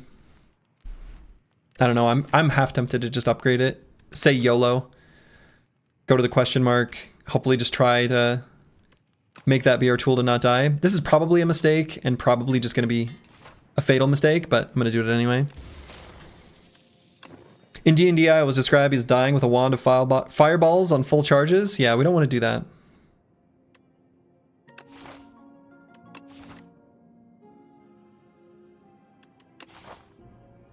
If this shop weren't gated, excuse me, behind this elite, I'd be really tempted to grab the second chest. But considering we might just die here in this first act, let's just grab the first one. So we're not going to be able to make this guy weak, at least not yet. Uh-oh. Punch construct, be nice. So can make him weak after the beam cell. I guess we skim and see what we find. Otherwise we're dead. Alright, so what are the plays here? If we make him weak, we're alive. We can still play the Splash. I mean, we're alive even if he's not weak, but let's see what Splash pulls up. See, this is kind of disappointing. So I guess it's Slice. And it will cost 0. But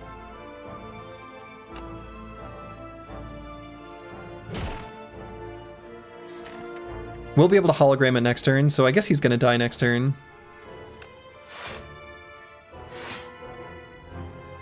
Do I still weaken him? I might save that potion, as wild as that sounds. Go all the way down to a meager 3.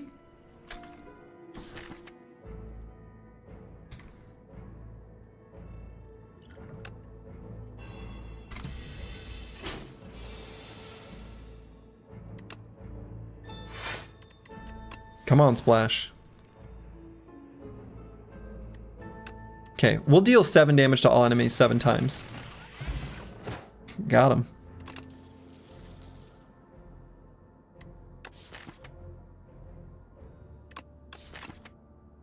I think this is a skip. We've got Scavenge instead of Compact. I mean, Compacts can also still help for the Soulfish. And I think just trying to prioritize adding block cards, especially with like hologram and splash in the deck. We don't need any attacks, like at all. Just beam cell is sufficient. So we don't need ball lightning or momentum strike. I don't know, I might grab the compact. Oh. Wow. 2 punch whoa, I've never seen this. 2 punch constructs are duking it out, and you see some treasure in between them. Should you try to nab it?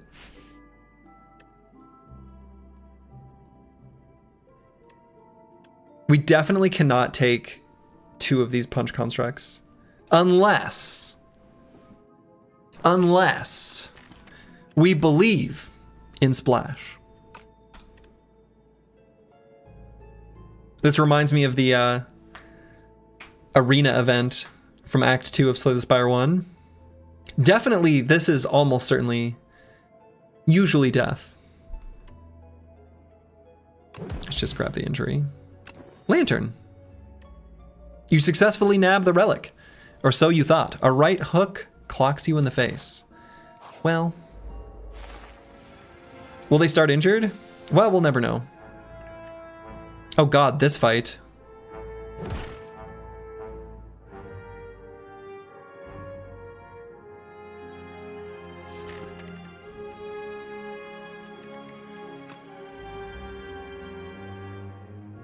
Probably dead.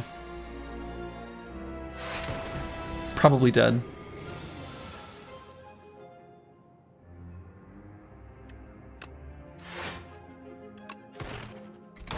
So, anyway, unless we can splash something real good. Iron Wave can keep us alive. Anything that says Osti will do nothing, by the way.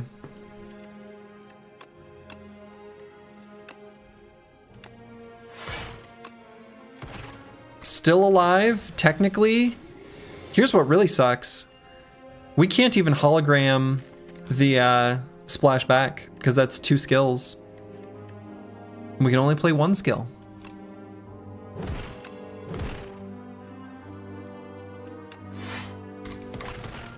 That was a good damage round, though.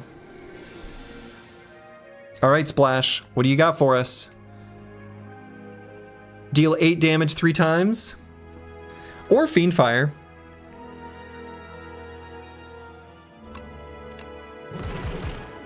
Okay. Okay. Oh.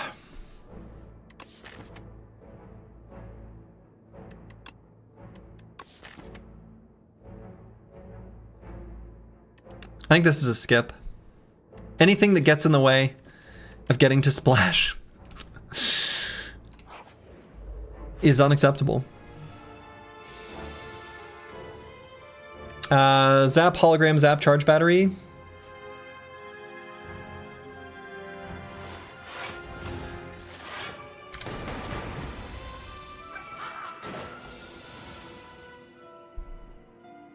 Skim to try to find what we're looking for. Not finding it yet. Dead unless the calcified cultist dies. So need to beam cell, strike, strike, dual cast, and both orbs have to hit him. Okay. Okay. Easy. Let's see if Splash gets us something with block.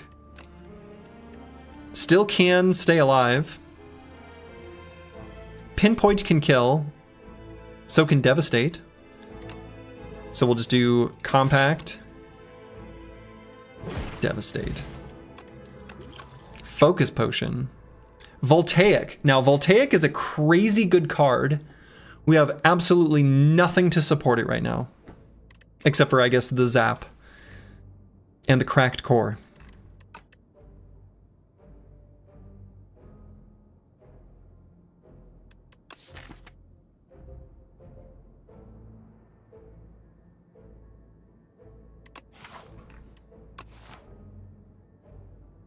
I don't think I'm going to take it. I think this is one of Defect's best cards. And I'm not going to take it. We're going to lean hard into splash. We don't need damage, we just need block. And this is too slow of damage for right now and for a while. And even if we can get it faster by adding more lightning to the deck, I think that makes the deck too diverged in its strategy and is not good. So I'm actually going to hate this, but press skip. And let's take a nap. 5 is too low. Okay, so is it worth to play a focus pot? We'll see.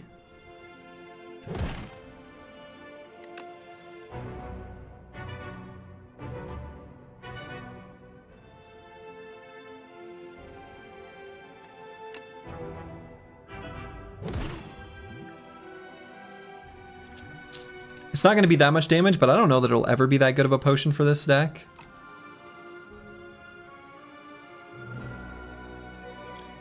I'm going to play it. I think we just need this fight to be a little faster. So I'm going to scavenge the injury and dual cast. I guess.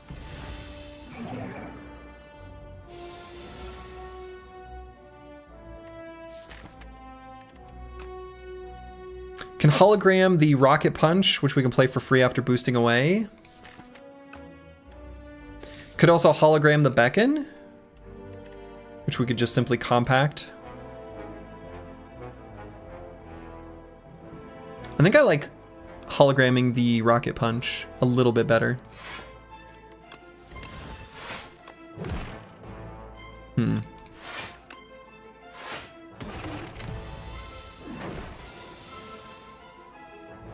Come on, Splash. Don't be at the bottom of the deck. You're our most important card. And strike to take 1. I guess. So the fact that Splash was at the bottom of the deck and that we only got to it after already shuffling is very bad, in case you were curious. And let's dagger throw here, see if we can draw something interesting. Slightly less damage than the poison stab, but I think we're happier to redraw it. Not good. Not good. So let's skim to try to find some block. We're going to scavenge the beacon. Could end up drawing another beacon, which would be bad, but didn't. All right, that was a okay turn.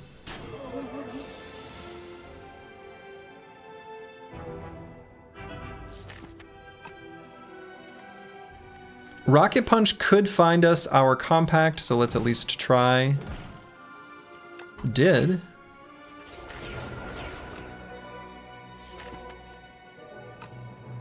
Do I leave these as fuel or do I play them? He's vulnerable right now. Feels like as good a time as any to get the compile driver in play.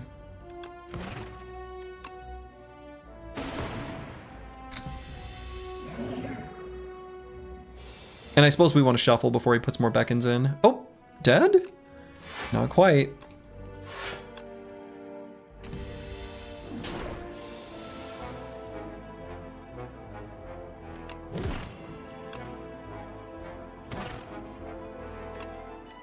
Now dead? Unless we draw boost away, dead. Nope. Damn. I'm sad we didn't get to take this splash further. I think this card is super good, super fun, super sick, super excellent. But that was a not so great shuffle. Oof. 0 for 2. 0 for 2. So what would I have done differently in that one? Maybe Golden Pearl with that late of a payoff, right? You know, I was saying how the early fights are easy, and that's true for like the first 3 floors. But as soon as we reach the haunted ship, you know, haunted ship, two-tailed rats, many corpse slugs. The corpse slugs, I guess, weren't so bad, but the two-tailed rats and the haunted ship, especially haunted ship, just asked way too much out of the deck at a time when it just couldn't do anything.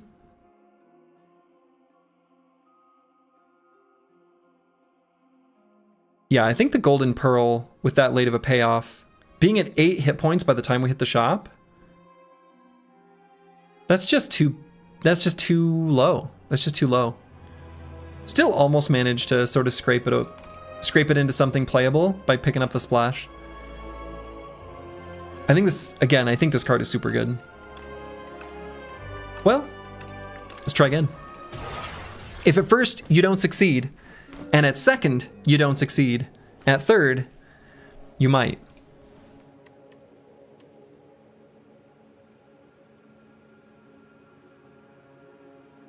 These options all suck.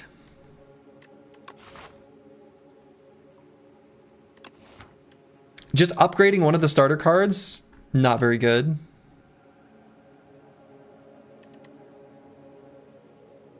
Niao's Fury is like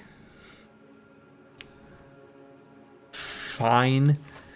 And I don't want to grab Greed for 333 gold. Yeah, it'll probably end up being Niao's for Fury. I keep saying Furry. But yeah, I think Rufin's right. I think like it seems that there's a similar logic to Slay the Spire 1 in how it determines hallway fights, where there's like different pools for the first 3, then it gets a different pool, and then I can't recall exactly how it works. It might be the last 3 as well. Something like that. There's like sections of the act that have different pools of events, pools of fights, etc. And the first 3 hallway fights in Slay the Spire 2 seem especially easy. I wonder if what I should be doing is maybe prioritizing question marks more after the first 3, especially if we don't get like a really good early start. Right, so I wonder if it's better, maybe for example, to take a path like this, take these first 3 fights, and then be ready to deviate to something like this. And maybe the question marks are higher value at that point.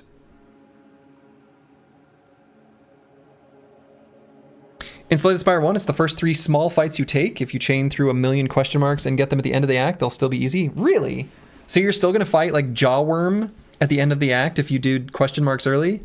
I never played that way, so I didn't realize that. Interesting. Okay. All right, let's grab Niao's Fury, and we're gonna roll like this. I wonder, maybe it works the same in Slay the Spire 2 then. And yeah, maybe they're just better. Maybe they're better than I'm evaluating them. This game is hard and you're terrible? Same.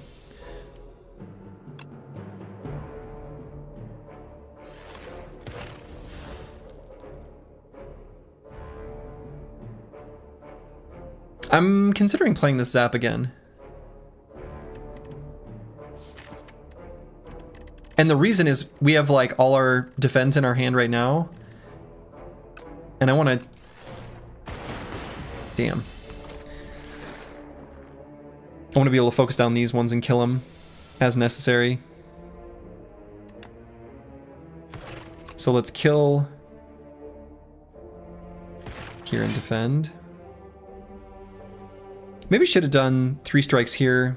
That feels like that might be asking too much. That might have been the wrong way to do that fight.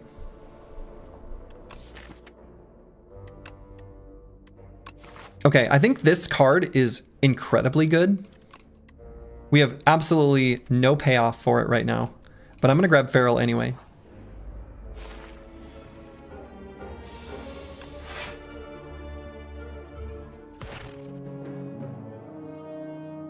And so is this Jawworm? Fuzzy Worm Crawler? It has no jaw though. Let's take 1.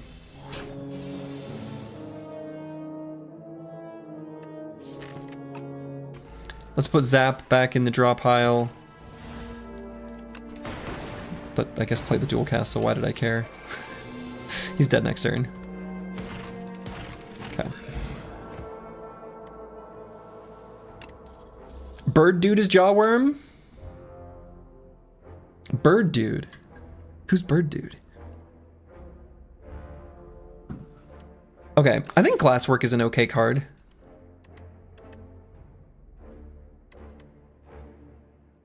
The glass orbs are pretty okay. So this is basically like, you know, gain 5 block, deal 4 damage to all enemies. That's all right. 4, then 3, then, you know. Actually, no, I think it goes 4, then, or 3, then, how does that? I'd have to look at the numbers again. I can't remember actually. Birdonus? Or is this Jawworm? It has a jaw. Is this a bird? Birds or dinosaurs? This looks like a dinosaur.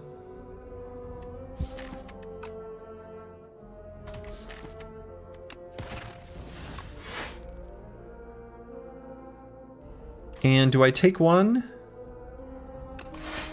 We're gonna try not to.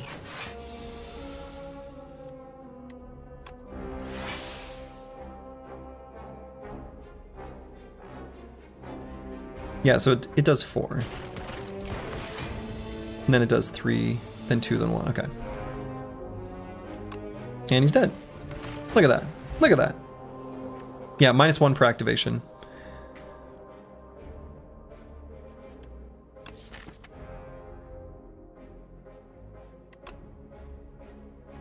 Synchronize is okay with the glasswork in the deck now.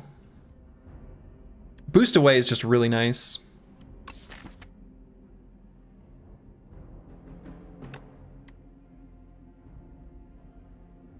Yeah, I'm gonna grab Boost Away. It's just a good card. All right, Jungle Maze Adventure.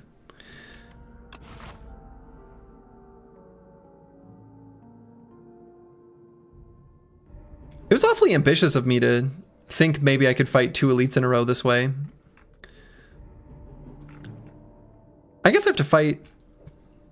I don't have to fight 2 elites that way.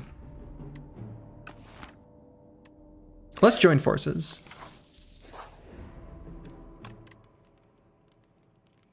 And do I want to upgrade something? Or just take a nap?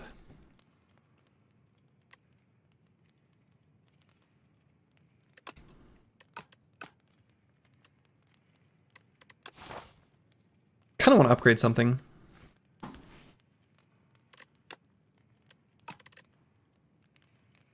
All of the upgrades feel disappointing. Do I just make Zap free?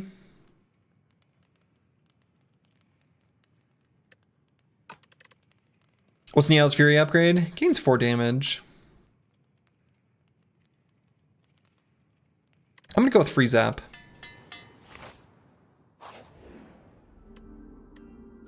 This is a trap, by the way. So I took this, one of my first runs, and I was like, wow. Transforms into a powerful relic after defeating 5 elites? That's a big ask. I can't even do that in this act. I had to take it to the next act, then right before the Act 3 boss, I activated the powerful relic. And it's just +3 strength. Yeah, so I was so like, and at that, I think I don't even remember what character I was playing. I think I was playing Silent with like a bunch of Sly stuff, and I think a lot of it was the generating poison. And I did not care about the strength at all. Very disappointed.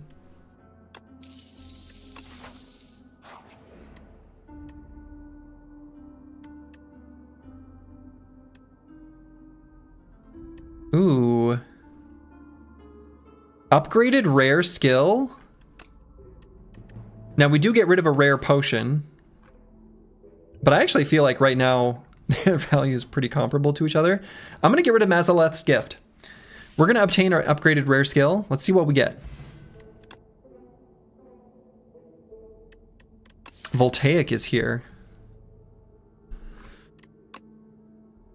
Signal Boost is here as well. So is Super Critical. They're all good cards.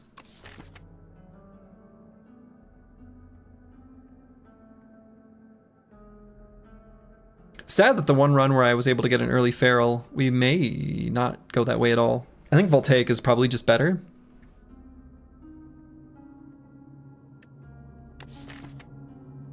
It's a very good card.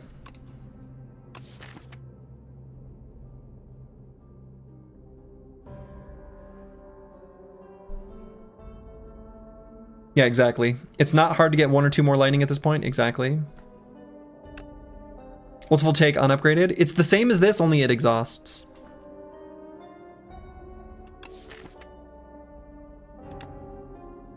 And Signal Boost Plus is good, but I'm gonna go with the Voltaic. But the deck might just like die, so. All right, Burdonus, what you got for us? Jawworm? I'm sorry, what? This isn't Jarworm.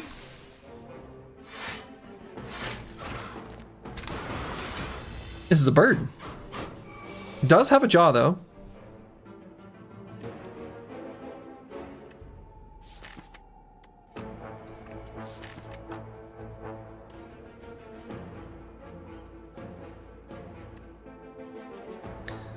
So, what's the play here? So Voltaic is only doing 16.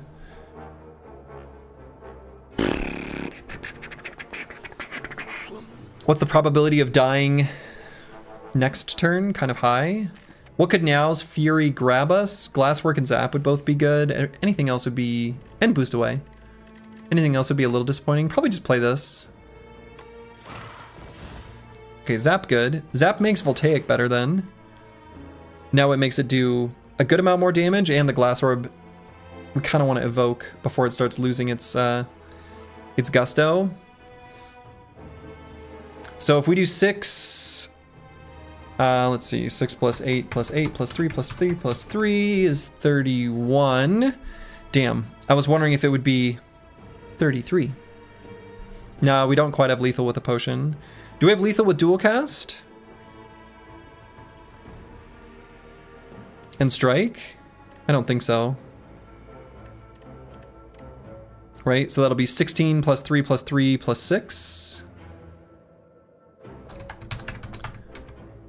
Which is 28. Right, I don't think I'm missing something there. No, I think that's less damage than just playing Voltaic. No, I don't have lethal.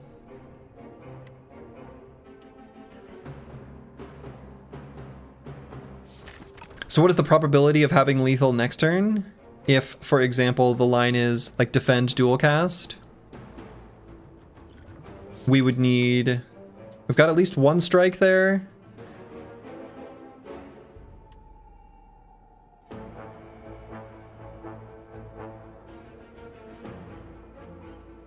Drawing Voltaic is lethal? I mean, true. How much damage is the potion? 20. Right? I'm pretty sure I calculated that right. Right, so in hand, like right now, so 8 plus 6 plus 8. Then there will be the 3 lightning still out. So that's a total of 31 damage if we were to play the Voltaic. Plus the potion makes it go from 31 to 51, so not quite lethal. If we just happen to draw Voltaic when we draw our next hand, of course that's lethal. So let's say one alternative line, let's say we play just like dual cast defend. So dual cast defend will do 16 plus 6. So it'll do 24. So then 24 plus the 20 from the potion, let's say as a hypothetical to be lethal next turn. So it'll be 44. We get an extra 5. So 49, so we need to just have a little bit of damage. So we should be able to do that. So I'm gonna double cast block. Oh. Alright, get to save the potion. I guess that's good. Alright, Ball Lightning is a source of lightning. We like sources of lightning right now. So we click it. White Star. Elites drop an extra rare car reward. What? I've never seen this. This is my first time seeing this. Huh. It's like a black star, but it's white instead. And instead of relics, it gives cards. It's good, you just had it earlier today? Yeah, seems good. So is it kind of like the prayer wheel, where regular fights give you two card rewards, except that one of them is just all rares? All right, so I think it's necessary to rest here. Yes, that's how it works. Okay. All right, I mean, I like the sound of that. Okay. Heal 9 HP to upgrade a card, or enchant a card with Sown. I do like the idea of making it so that the first time we play Voltaic, it gives us our energy back. One of the energy back. Could also put that on Niao's Fury, making it essentially free, as long as we have one energy when we play it. I kind of feel like before this elite fight and the fact that we've got an upcoming fight after that, might just upgrade a card.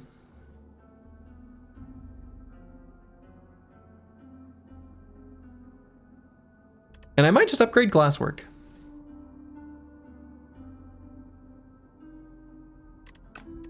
Heal 9 HP, upgrade a card. All right. I don't know if that was right, but it's what I did. Okay. Voltaic Strike. Bygone Effigy, huh?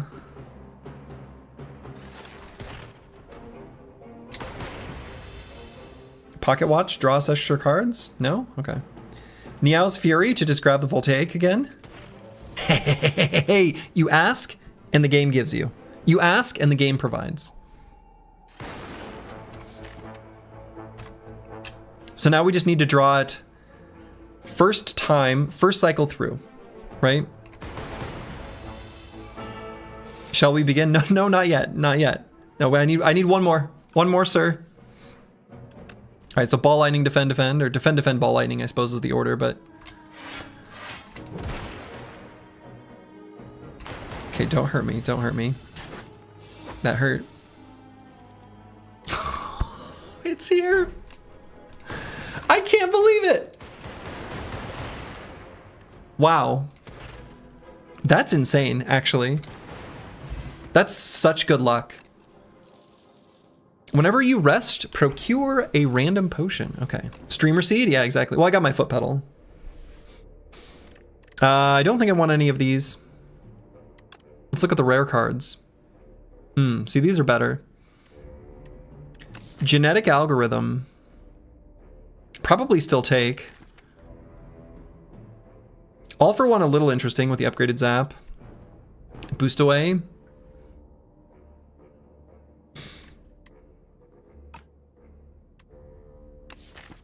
I think it's probably just Genetic Algorithm though. Capacitor is such a trap with Voltaic. Oh yeah, I mean, it's worse than a trap, it's just bad.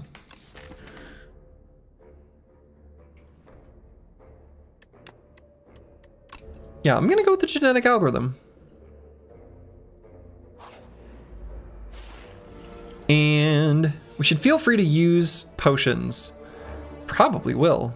Good lord. 2 of these things, that seems like bad. Because if we rest here, we will procure a random potion. So let's dual cast.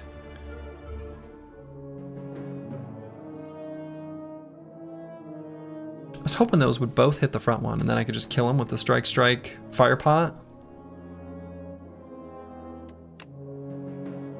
I'm gonna be ready to use the Fire Potion. I'll strike. Just take one. We'll see where we can... Yeah, okay.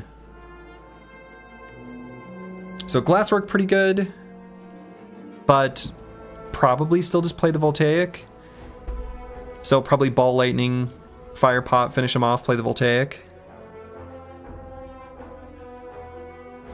But maybe not. Maybe the play is actually glasswork. No. Ball lightning voltaic I think is going to be the play. And I'm going to use the fire pot.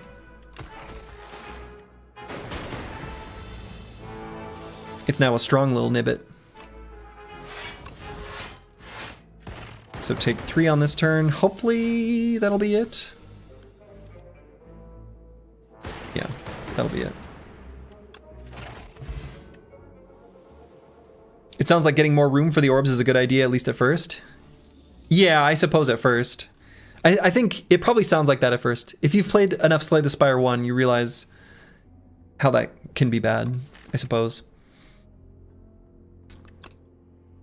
I'm okay to grab maybe Hotfix, maybe Boost Away. I mean, Hotfix, Focus is good to go with the Voltaic.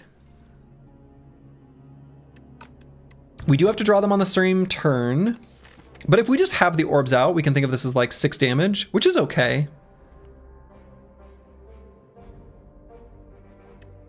Right, I think the hotfix is like okay damage. I kind of want to lean defensive as much as possible, but... And Boost Away is just a good card. We like blocking for 6 for 0 cost. So it's definitely choosing one of these two. It's definitely hotfix or Boost Away.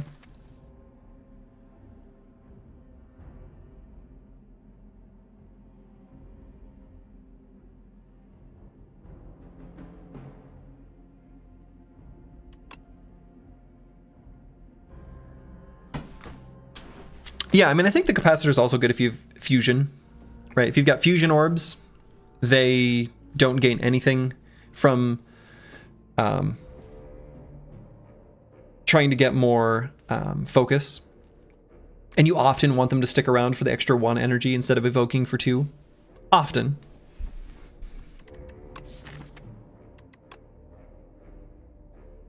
I'm going to go with hotfix. I don't know that it's a good choice, but... Excuse me. So let's attack the weaker one. And is it a good idea to defend here? It might be a mistake to play that defend.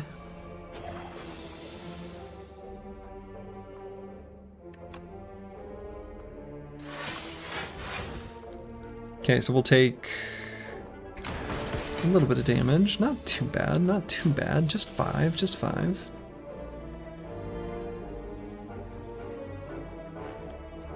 Right, so if we play hotfix, zap.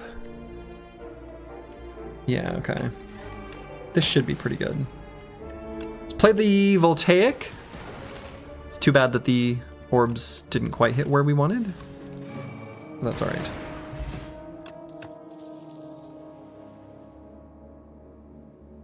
Is another hotfix a mistake?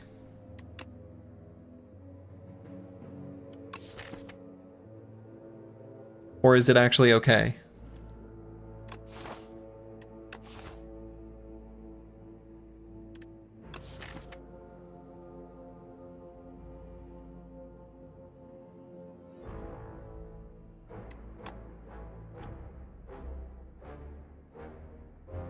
This might be a mistake. Don't you have 59 damage? 8 plus 8 plus 6 plus 20 plus 9? Ulfedan, I think you might be behind. You might need to refresh the stream. That was from a while ago. Okay, let's rest and procure a tiny potion. Ooh, duplicator. We like duplicator. We like this one. This one's good. What would you look at that?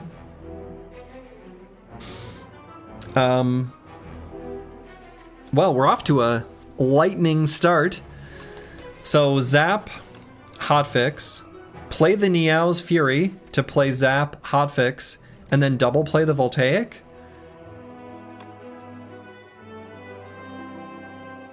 And you know, a lot of the damage is going to be undirected from the lightning orbs. Probably it's best to focus down the kin followers. We'll have a little bit of glass orb action. but not that much. All right, duplicator. Good. I was hoping it would be where it would take into account on the second play the lightning that it created from the first one. I assumed it would work that way. Glad that it did. Gonna take a bunch of damage, but it doesn't matter. We already won the fight. So now it's a matter of just like, more or less, you know, playing genetic algorithm, getting like, you know, a little bit of, not ending the fight on so low health that we're not starting the next one full, basically.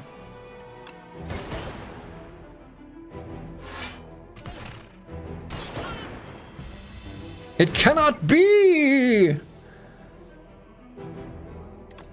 Okay, and I think you always want to make the glass first, because you want that to go towards evoking. Kakwa!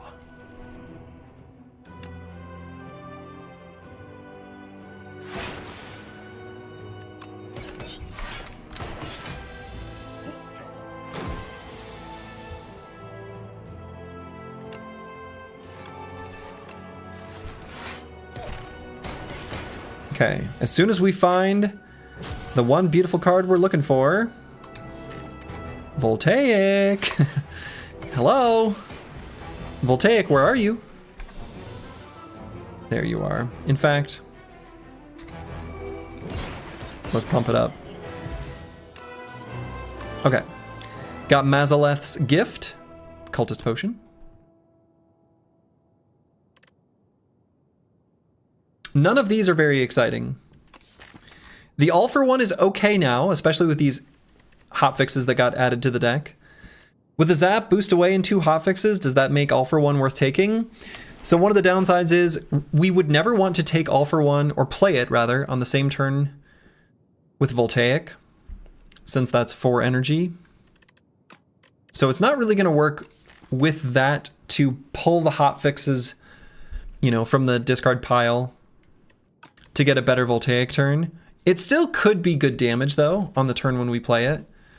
And there could be, you know, other reasons we would maybe get value from that. More boost aways. I think this is a great card. Flat Cannon, I don't know. It's okay, but I feel like it's a little underwhelming. Getting 4 energy in a turn is not really difficult. I think it's pretty difficult. Modded, I think, is just kind of not that great. You'd skip, honestly. I might be skip.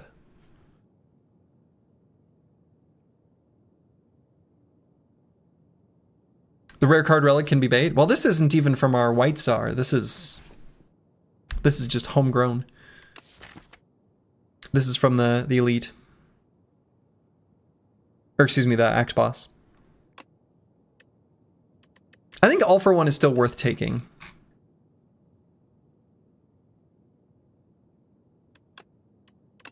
I think it's still worth adding to the deck. It's not very good. Very good finds. Look. Enchant a skill with Imbued. This card is played automatically at the start of each combat.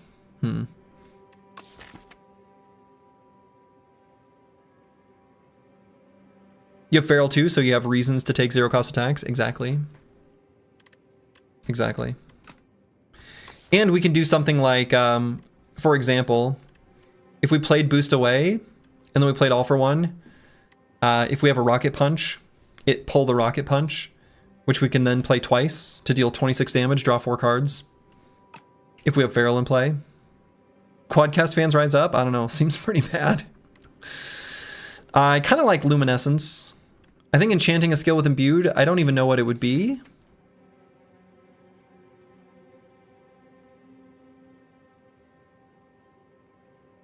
Honestly, if anything, it would maybe be... Well, I don't know.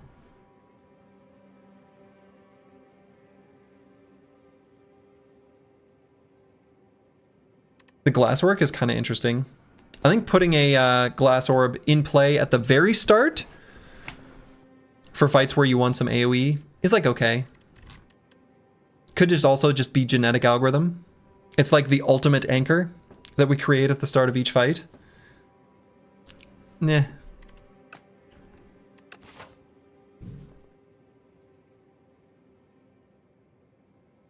I like this early shop. We've got a lot of money. Could maybe even do a second shop.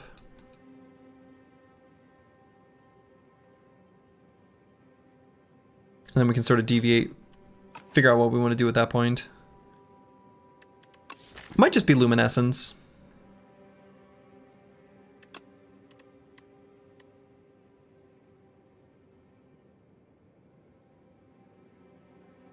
Retain, gain 2 energy, and exhaust.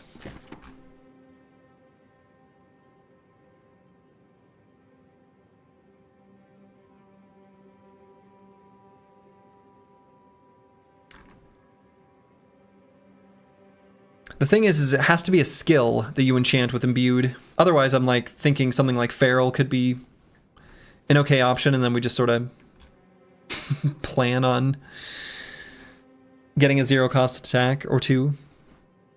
Imagine quad casting a +4 focus glass orb. Sounds pretty good. Sounds pretty good.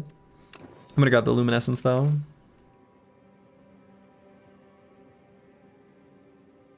Imbue dual cast? To get rid of our lightning orb? This is how many we've channeled. Or just to put it in our discard. All right, let's go this way. Let's get to our early shop. Well, this hand sucks.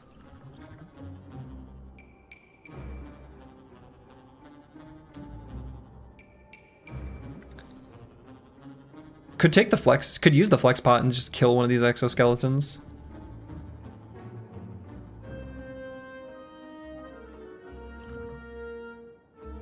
Could have maybe imbued dual lightning? What are you guys talking about? The only thing we can imbue are skills, right? So dual cast doesn't do anything. It doesn't channel anything, right? This just evokes them. Voltaic doesn't care about what you've evoked. It only cares about what you've channeled. Ball lightning, and it's an attack. It has got to be a skill. It's got to be a skill.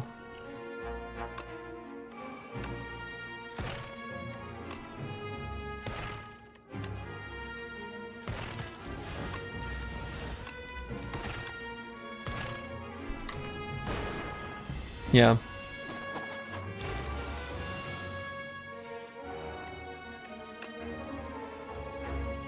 Okay, hotfix. Glasswork.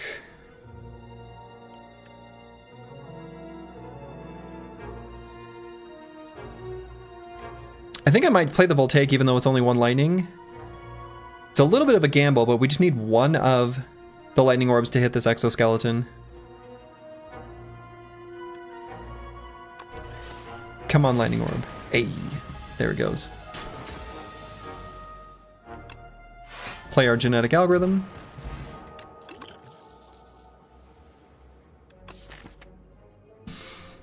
All right, Skim Plus, I think is pretty good. I think especially with our luminescence. Scrape is okay. But I think I like the Skim Plus even better. Let's grab it.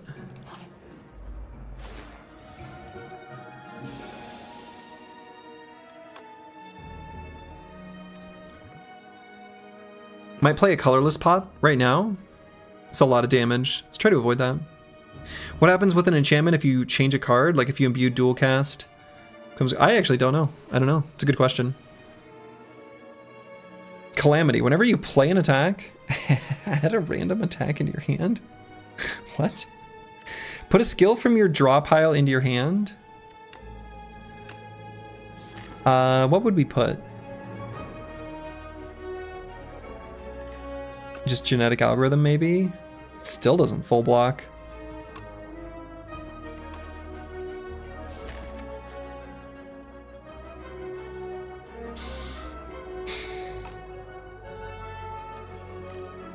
Oh, I suppose it does.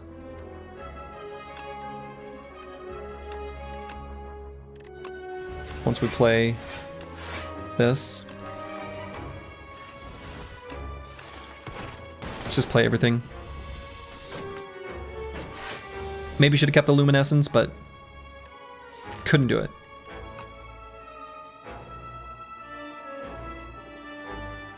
Okay, zap and then maybe playing the All for One feels kind of good.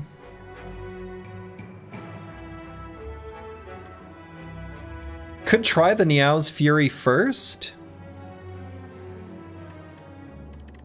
See what it gives us. Then play the All for One after. Yeah, that was good.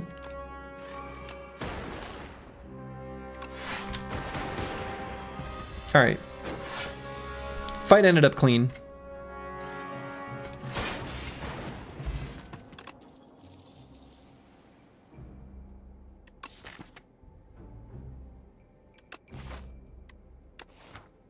Discard pile infinite. Yeah, we just need to somehow make a card that isn't designed to cost 0 somehow get reduced to 0 for all to 1 become degenerate. More hotfix? Nah.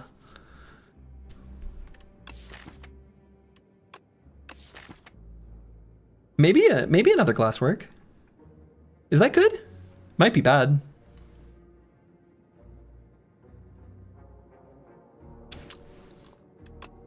I kind of don't want to put more things that get in the way of our deck strategy that it needs to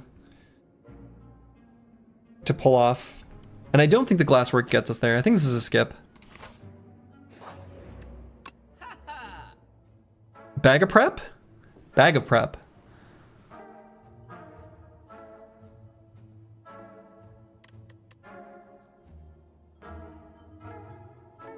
Bag of prep.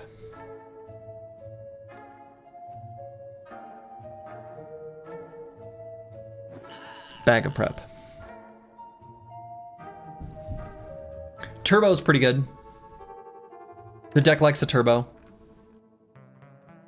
Turbo does well with skim. Turbo does well with the All for One. Bag of prep is the best relic. Changed my mind. Not planning on it. I think you're right. Definitely remove cards. Yeah, definitely remove card. Definitely remove strike. Have the option for another shop, so might just save the money. Is turbo worth buying is the question. The answer is like maybe, but maybe not.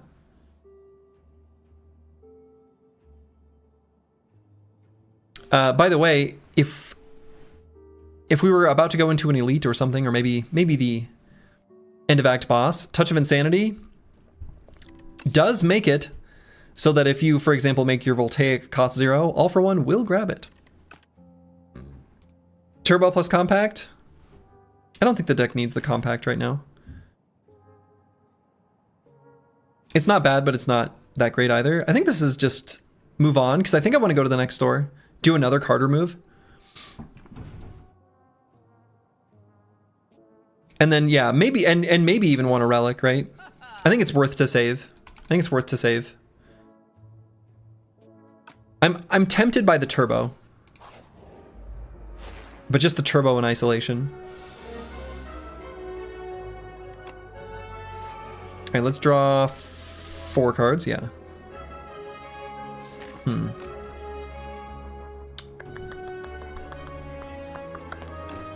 So Genetic Algo and Ball Lightning pass the turn. We'll keep the Luminescence in our hand.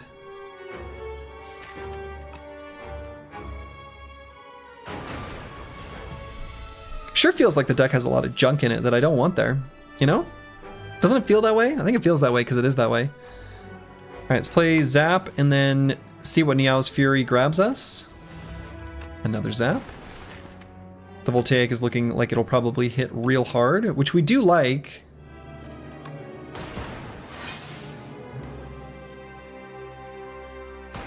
But I'm a little worried about this next turn being a lot of damage. So play the Voltaic. And the Luminescence just for the block, but boy, this is a feel bad. Feels bad. Take 15.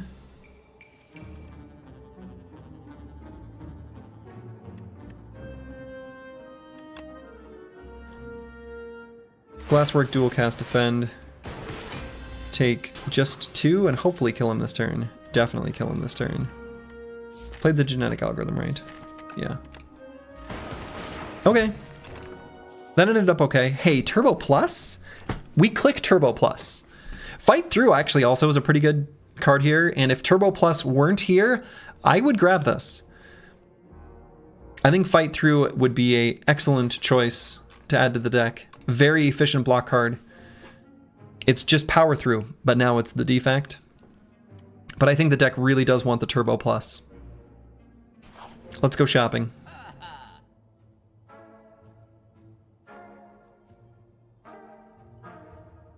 Well, this is a little disappointing.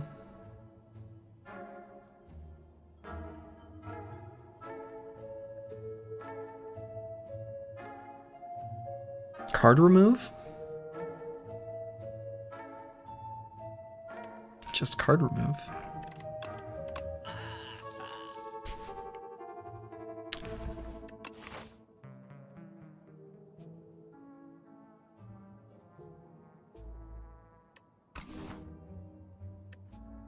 Just card remove. And I'm going to rest. We're going to procure another potion. And then I think this deck is kind of okay at the Act 2 elites.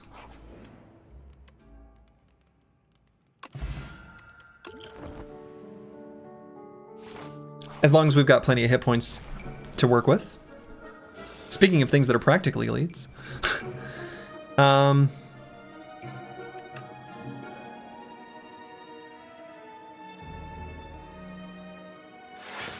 Third shot for another remove? Nah. Maybe.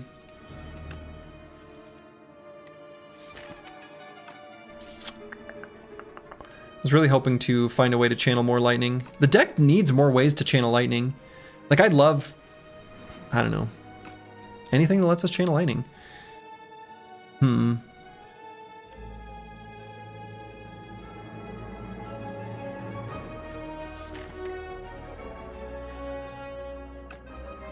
I'm just going to play the Voltaic for 1, which is really, it feels bad. Maybe I use the Mazaleth's Gift. It's never really going to be good for us.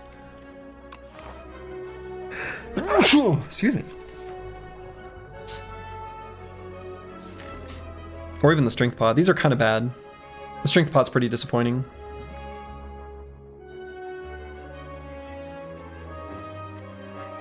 I'm just going to use it because we don't even really care about it during boss fights.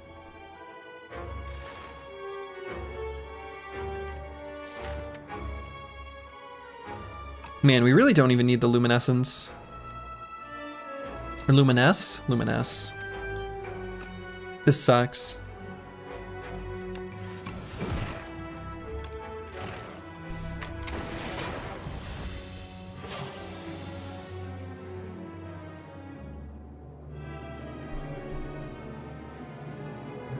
Boost away, defend. So you lose strength and dexterity every time you play a card, so you want to make sure you're prioritizing, you know, the things that actually care about strength and dex at the start. So I'm going to do boost away, defend, ball lightning, dual cast zap. And then we'll block for 10.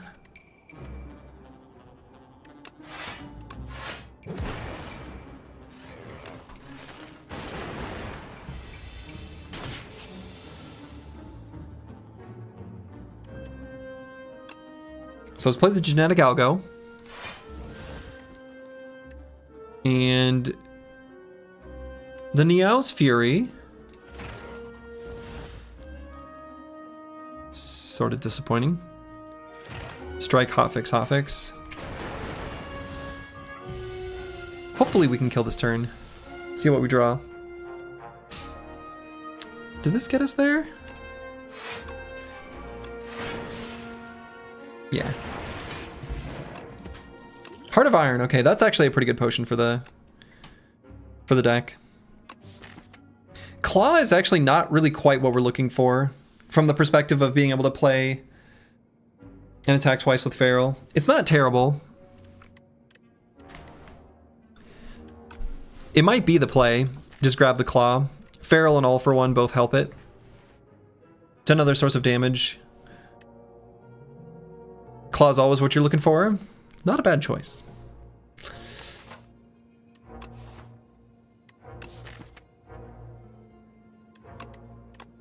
I'm gonna grab it. And we're gonna fight an elite still. Bronze Scales, it's an alright relic.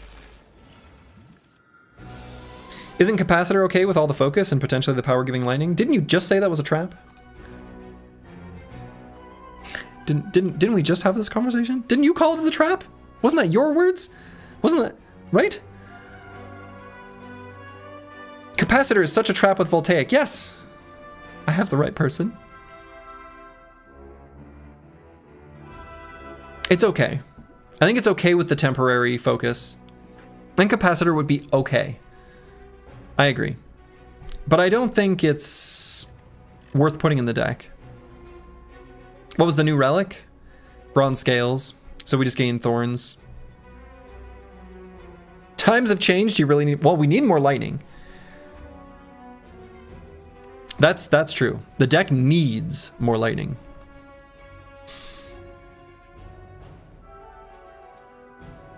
Okay, so I'm going to use a potion.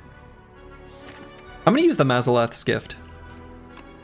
I think this fight will go on long enough. Going to use the Glasswork, Hotfix Turbo. I am going to hit him. Pop. Going to use the Hotfix. Going to use the Voltaic just for one. And I'm thinking about using the Luminescence instead of the Turbo. And playing the Defend and Strike. But might be convinced to just do the Strike.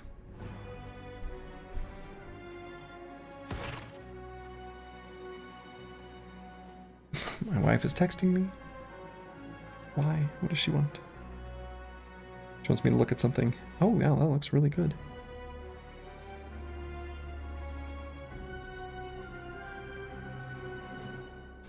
Okay. And is the Luminous worth just to play the Defend? Sure. And is it worth playing the Heart of Iron as well? Probably. You see Voltaic as a combo card, but if you can't get the combo running quickly enough, you gotta do what you gotta do. I mean, I agree. I also see it as a combo card. And I'm going to dual cast the Glass since it loses its potency.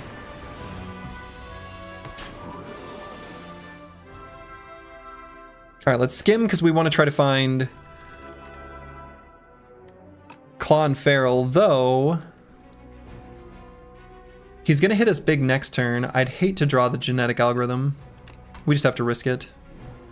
And not get the genetic algorithm? Perfect. All right, so we're gonna be able to kill him next turn. We need to make sure we don't attack him more than twice. Only 2 attacks get to happen here. So let's make one of them Niao's Fury. Great, we get to play a Glasswork. And we could just leave it at that. Do I like that better than the Ball Lightning? I guess not. He's gonna die next turn.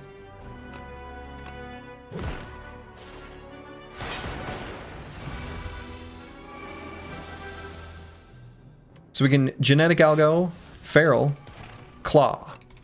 Claw! And he dies. Okay. Unsettling Lamp. Each combat, the first time you play a card that debuffs an enemy, double its effect. Do we ever debuff the enemy?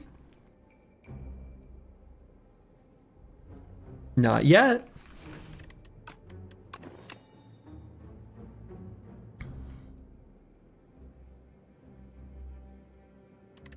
I don't think I'm interested in any of these. Compact is like, okay.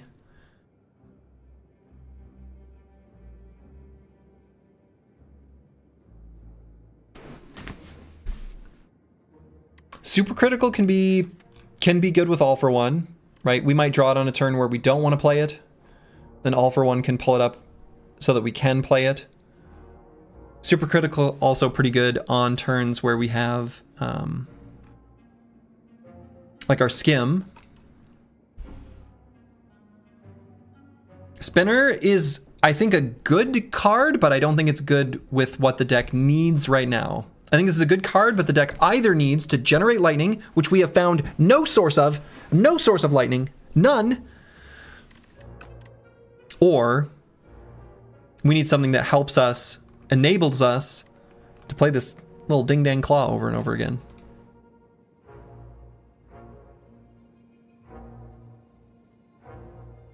So I'm kind of thinking just super critical. I mean, Ice Lance is also honestly fine, but meh. I'm just going to grab the super critical.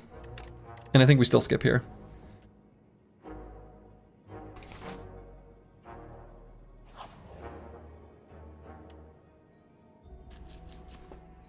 Capture the Wisp. Add Decay to your deck. Obtain the Lost Wisp. Whenever you play a power, deal 8 damage to all enemies. I actually think this is a great relic with a lot of defect,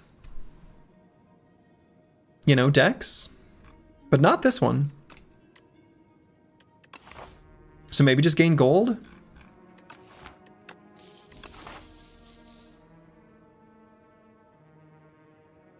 And is it worth going to another question mark? These question marks do actually seem pretty good.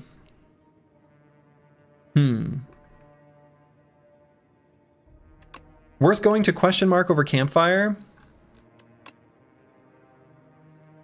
So thinking about the other fights, the other elite fights, there's the millipede one. What's the other one? Other than the bee. There's one more. I can't think of what it is. The +2 damage event on Claw would be golden? I don't even know if I know what that is, Iowa. I've not seen that. I'm gonna rest and gain a potion. Dex pot? Sure. Oh yeah. This one. It's the Infested Prism. Okay, so I like doing zap, boost away, Niao's Fury to grab him, zap, boost away, all for one, zap, boost away. Seems pretty good. We're going to be putting a lot of days cards in the... guess we only boost away just that one time. Well, for now. So actually, let's play the... I should have played the Glasswork earlier. I suppose it probably won't end up mattering.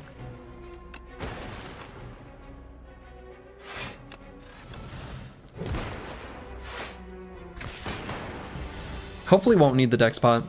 That was pretty good damage. Hey, look at that super critical.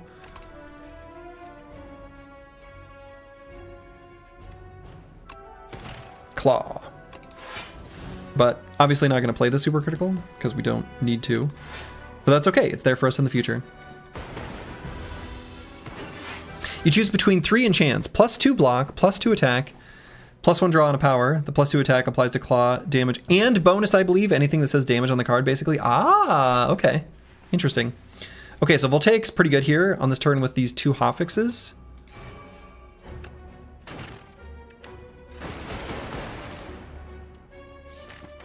Still going to take an absolute monstrous amount of damage, though, because no block.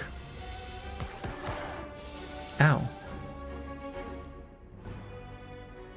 That's a terrible time to draw all for one.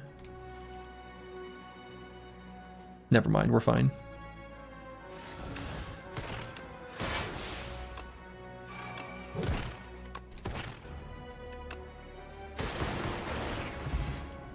Okay. A pair! Storm. We take Storm. We take Storm. Right now it's not that great, but we can make it better. This is a source of lightning.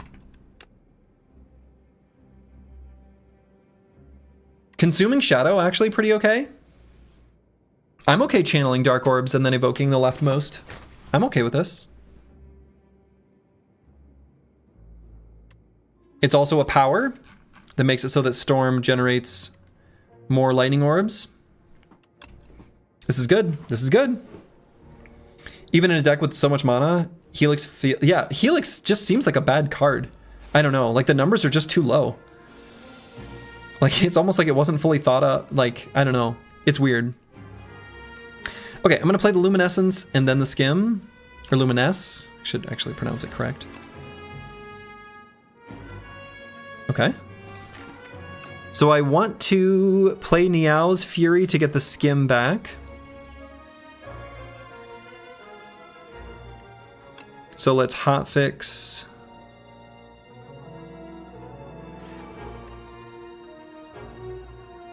To do that.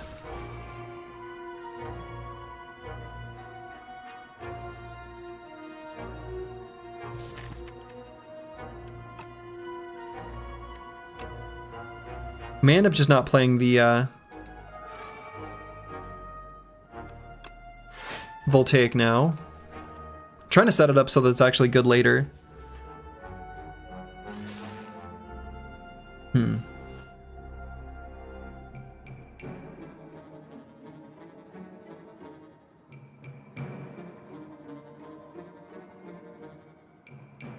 Multicast plus whatever turbo kind of card was in the combo. Not one we're looking to do. Okay, I think it's just play the ball lightning here. We're gonna have pretty bad draws.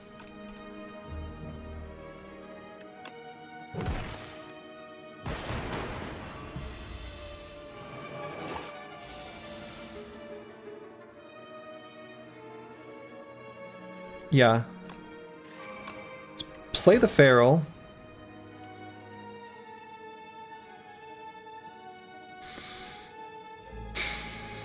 Probably should play the Claws on the little tough eggs.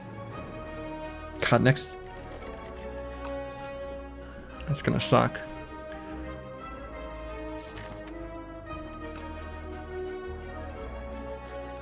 Gonna end up playing a block potion, it'll get full value. Probably should at least get these within range of being taken out by a lightning. They'll heal to full.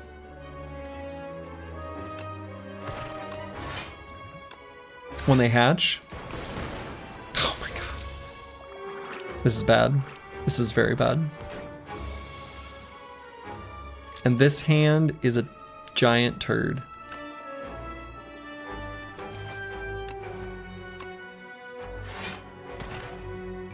That is drawing your deck upside down.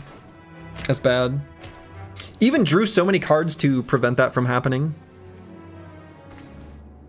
Okay, actually, maybe we're okay. Still not that much. What do these evoke for? 12. So let's at least get these little hatchlings in range of getting smashed. Yeah, okay.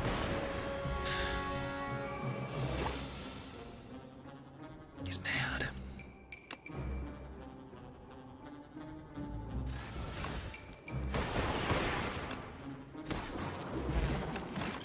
Okay.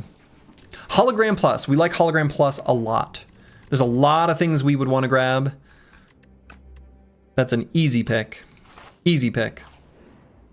All right, so we're going to be fighting the Knowledge Demon. Now, I have not found the Knowledge Demon to be much of a problem. So far, this boss seems like one of the easier ones. Still probably need to rest, though, because 33 hit points doesn't feel like enough to go at it.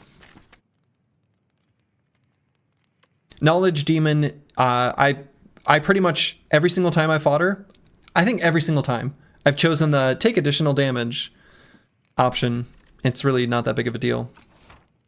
So let's rest. Strength Pot. Why are you offering me these garbage potions? We don't want these. Just leave it behind.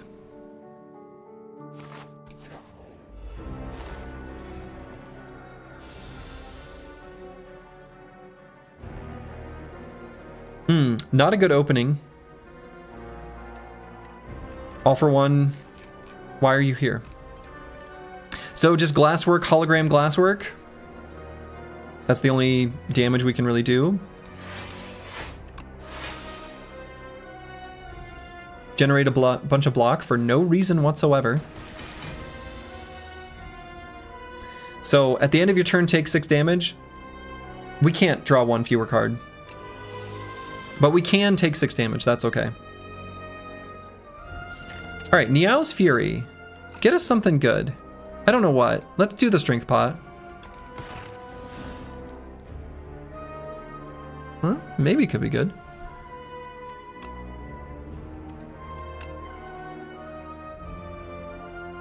Okay, so we're gonna Storm. Super critical. Feral, so we can play the Claw twice. Which we'll just do. Genetic Algo could go now. Is that good?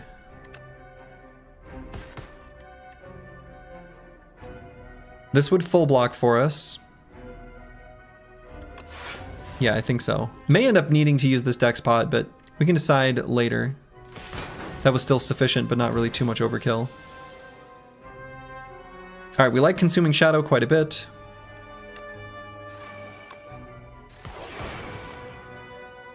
So is it worth to play the dex pot? Probably. We're gonna have a kind of bad turn next turn. It'll be good damage, but we're gonna be in pretty low health. Won't need the extra energy next turn. Just gonna keep hanging on to the Luminous. So we're gonna hotfix, zap, Ball Lightning, Voltaic, which, you know, it's okay, but we're not in a good spot.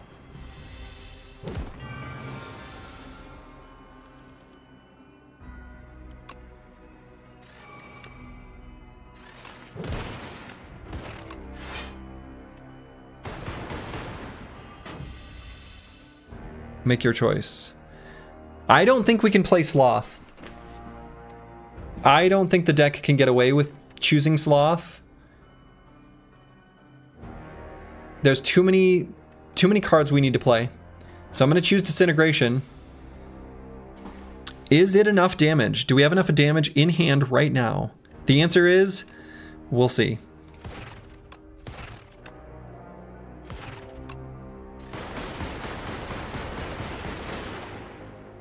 No. Do we have enough block to not die? The answer is also no. Just shy on both fronts. Just shy on both. I think it's my first time losing to this boss. Maybe not. I don't remember for sure, but this boss has seemed to be less threatening. But not to our little Defect. All right, that's 0-3. 0-3, I believe, with the Defect. Rough stuff. Let's try again. Consistent blocking seems to be an issue so far. Yeah, I agree. I don't feel like I've not been trying to achieve that though. Like, I don't know. Actually, let's go back. Save and quit. Go back to the menu. What would I do? Because I think this is a good thing to ask every time you do a run. What would I do differently in this run?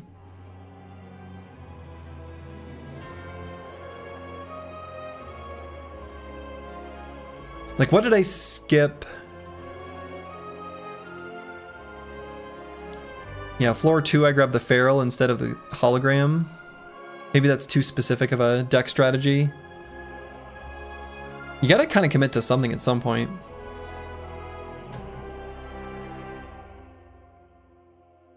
At this pace, where we are, yeah.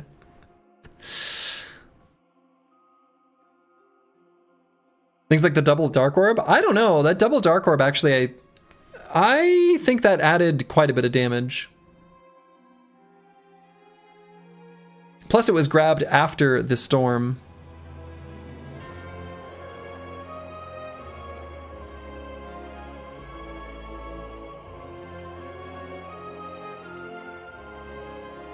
Yeah, I'm not sure.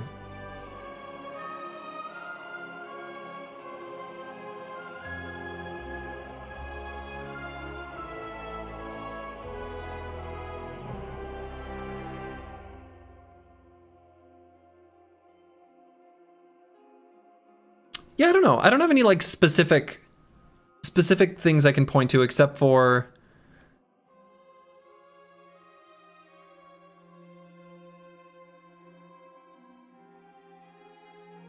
Feral was pretty bad in the deck on floor 2.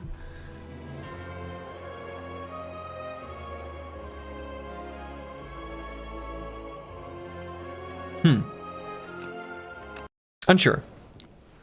But regardless, we try again.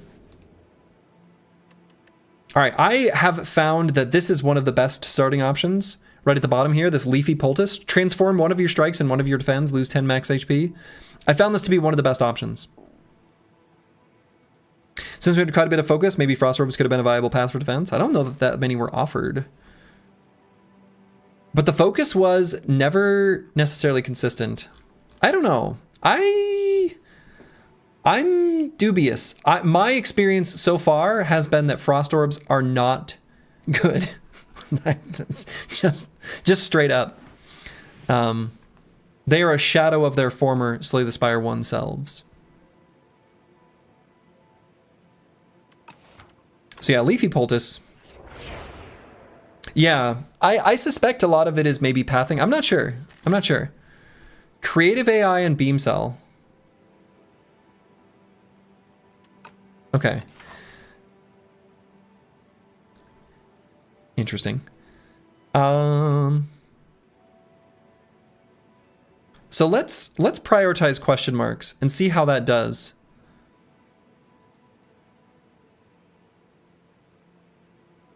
Then we have, I like these options here at the end too. I like this shop near the end. I like being able to choose to fight this elite or not, especially after fighting this one. That route feels pretty good to me.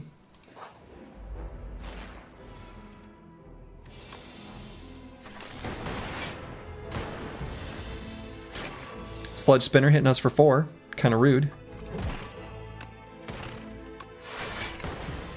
Hitting us for 2. Still rude. Still rude.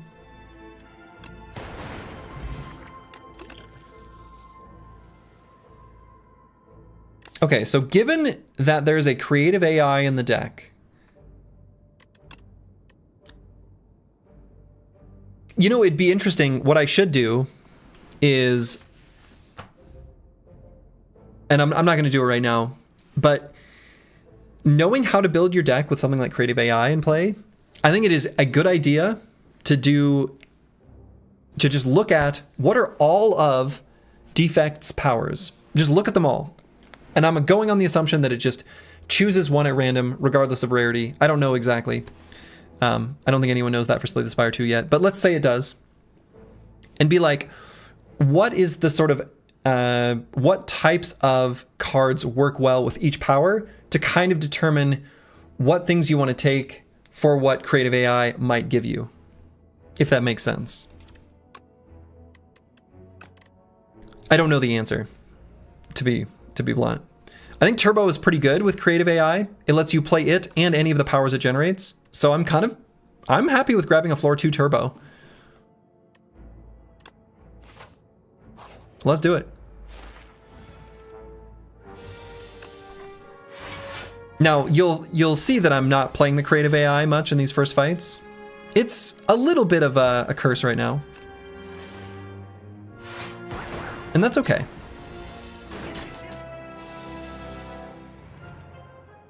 Isn't it a card that combo each time you use a power? What do you mean? It's a card that generates a power each turn. Is this a skip?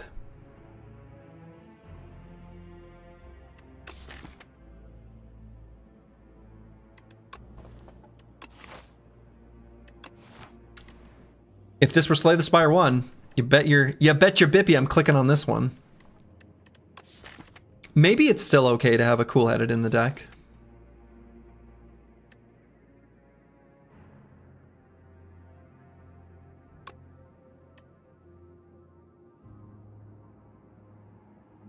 I'm not sure.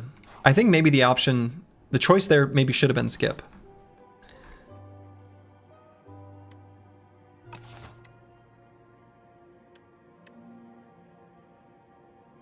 How do we feel about greed? I wish I would find this event before we're gonna go to a shop. Not so far away.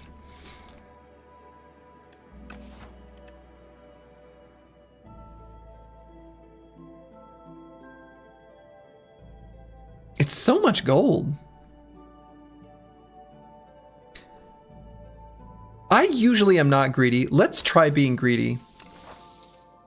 Playing it passively, get into our shop there.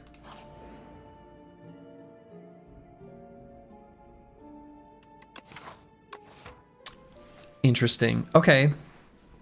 So the Tea Master here. Tea of Discourtesy at the start of your next combat. Shuffle 2 Dazed into your draw pile. It's pretty bad. So if we went that route, we would definitely skip the elite and go to this hallway fight. And then probably face like the Haunted Boat and then get completely wrecked. Bone Tea. Pay 50 gold at the start of the next combat. Upgrade your starting hand. Could that make it worthwhile to go to the elite? Yeah, I could use Bone Tea to get the elite. That's what I'm thinking. Seems really good. I don't know that the deck is very good at any elite fights. I think it's probably still the choice. I don't think strength really helps the deck that much, really, with only 4 total attacks.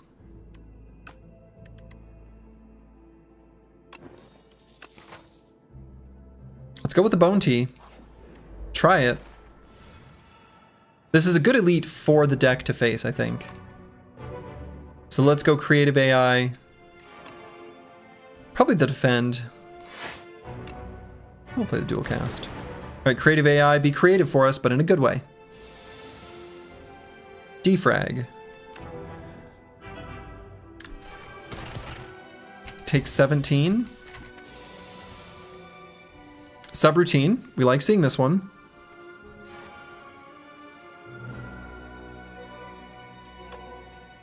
Probably play the Cool-Headed. We want to get a Frost Orb in play.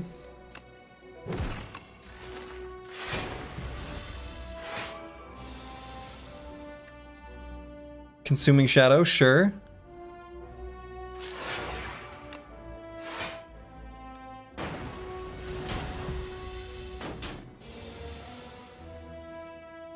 Trash to Treasure. I mean, we'll play it because it's free. Cool-Headed will invoke, which is nice. So we can zap Dual Cast, which also seems pretty good right now. Or does it? I guess not, because this will invoke anyway. Doing 9 damage, he can only take 20 per turn.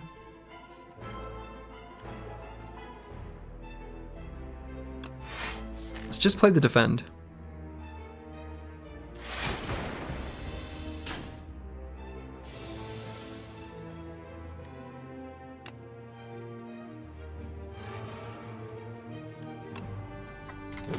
Okay, I think this fight's gone pretty well, actually. And he's dead.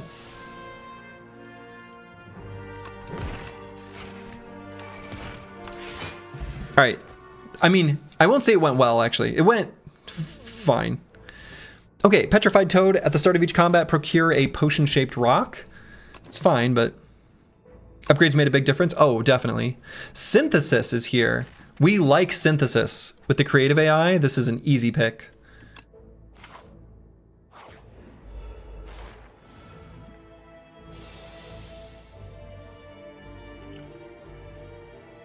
Okay, let's draw 3 cards here.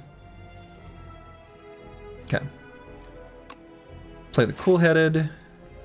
Gonna play the Synthesis, so we're gonna Beam Cell. Let's focus on the back one.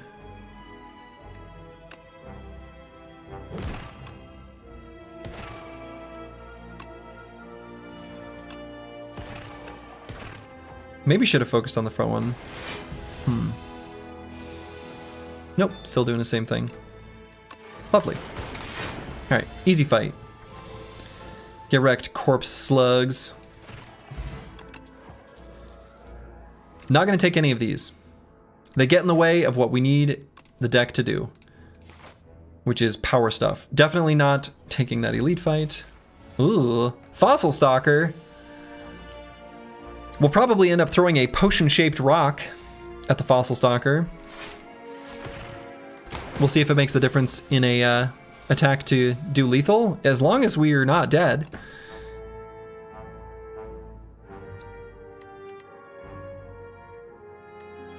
So let's see, beam cell. So 3 plus 9 plus 9 plus 15 is 36, which is not enough. 36 plus 6, I guess, right, because of these two lightnings, which is 42, which is still not enough. So cool-headed and defend does let us live. In fact, just defend does.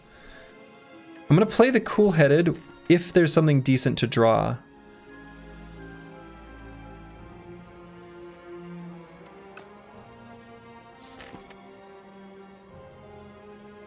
Yeah, so if we get like dual cast or even synthesis, could that be lethal? I think so. I think this is lethal.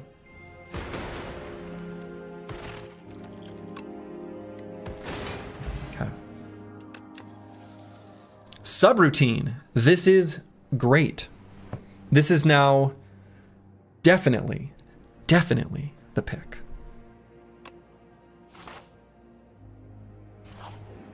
We just have to stay alive. The deck needs to stay alive. Deck, please stay alive. Okay, cool-headed.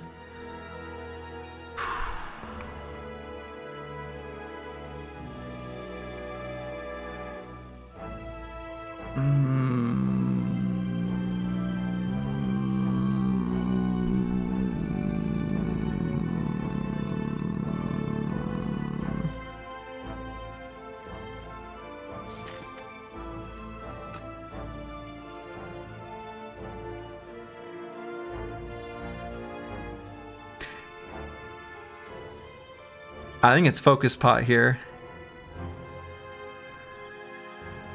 Yeah, I think Aya was right. I think it's focus pot play synthesis, actually.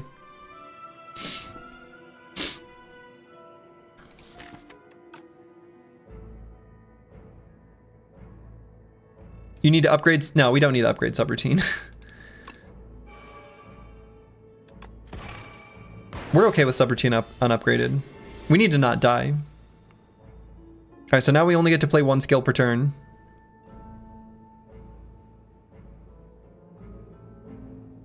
And this time it's gonna be Zap.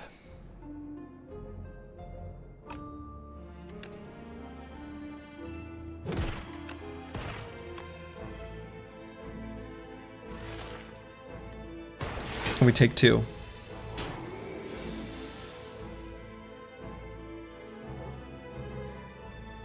Okay, so we're gonna throw a rock at this gas bomb.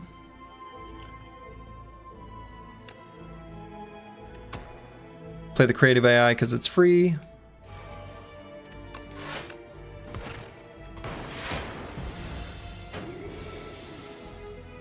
Creative AI being a little too creative here, but that's okay. We'll forgive it.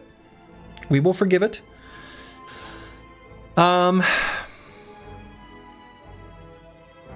So does Beam Cell Strike defend?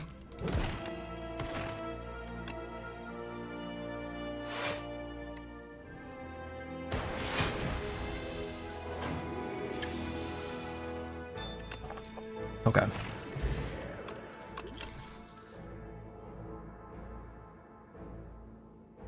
Hailstorm. If at the end of your turn, if you have Frost, deal 6 damage to all enemies, is that worth adding to the deck? No, I don't think so. We do have a cool-headed. We do have a synthesis.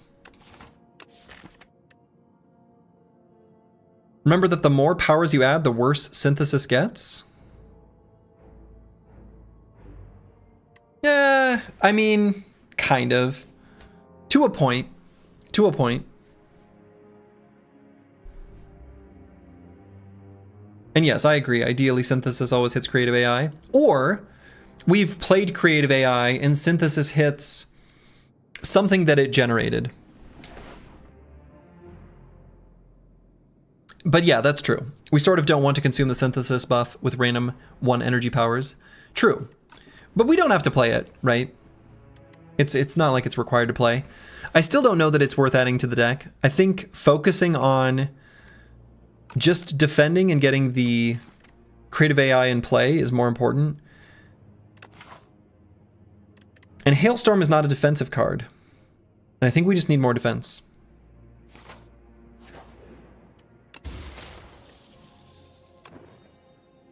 Okay, Turbo and Defend got upgraded, sure. We're obviously going to rest here. And hopefully not die.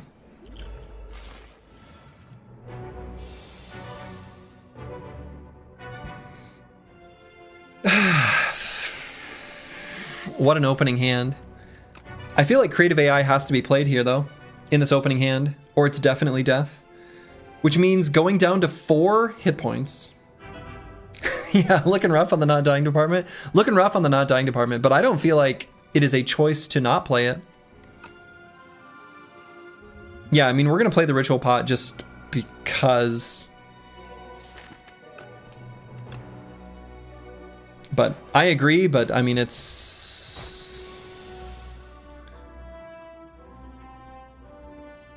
dead.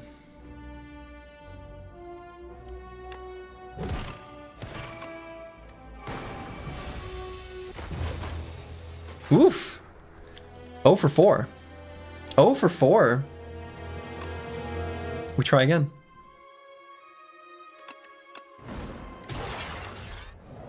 Oh for 4. What would I do differently in that one? That's right, we should ask this question.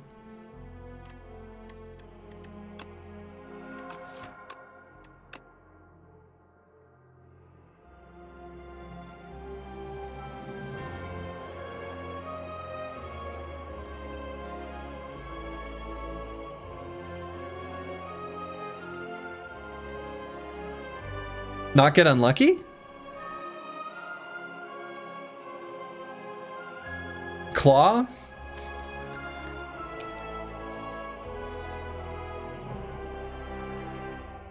Maybe take an entirely different route.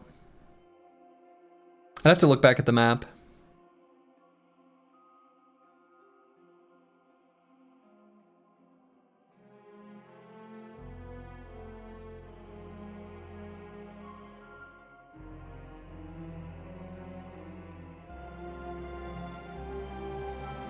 I'm not sure.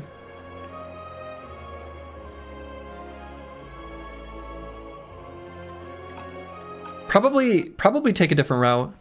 I think playing a little bit too fast and loose and aggressive. You feel like the route was too greedy? 60 wave EP is rough on the heel. It is. It is. Okay. In the Underdogs, fighting the Soulfish. We like seeing the Soulfish.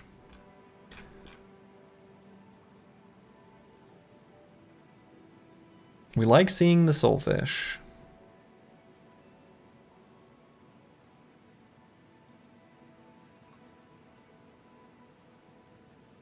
If you were going to start this game, should you buy 1 or 2? That's a good question. I think Slay the Spire 1 is a very fun, compelling, and complete experience. This one feels more or less complete, but is technically early access, so it will change out from underneath you. Whereas Slay the Spire 1, you know you won't get a rug pull. What's there is there. So I would say play Slay the Spire 1.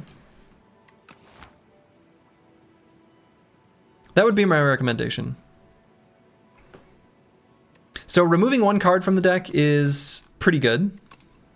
Obtaining a random rare card could be pretty good. Maybe. I'm not sure how many of Defect's rare cards are even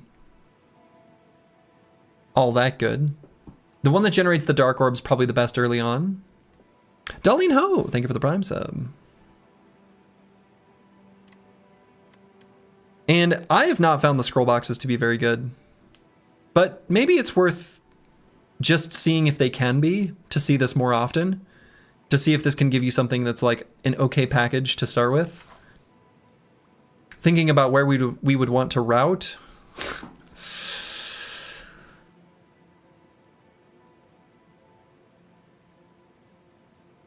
I mean, there's a path that goes like this way.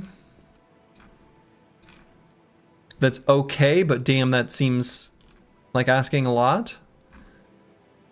I almost feel like, though, a lot of the hallway fights are damn near as dangerous as the elites. So something like the early hallway fights into question marks and elites maybe is actually okay.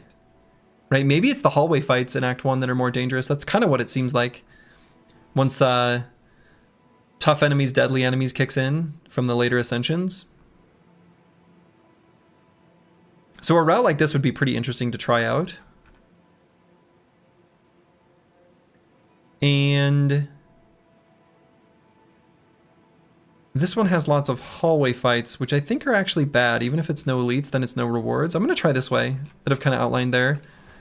There's some choices there too. And let's try the 1 of 2 packs of cards to add. Let's see how these can do. All right, so we got Iteration, Turbo, Boost Away. Actually, that's a solid package as is. Boot Sequence, Sweeping Beam, Go for the Eyes. Honestly, also pretty good. These are both good. I like this one better, though. I think Junk Robot is good. Let's do it. They're just high-value cards. Of course, none of them are in our hand right now, but, you know, eventually.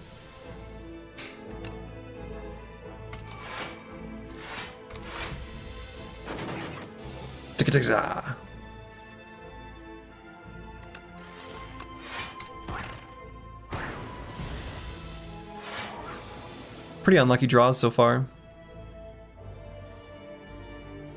Don't have lethal, so we'll just block. Do 1. Now do have lethal. Entropic Brew. Fill all your empty potion slots with random potions. Okay, good.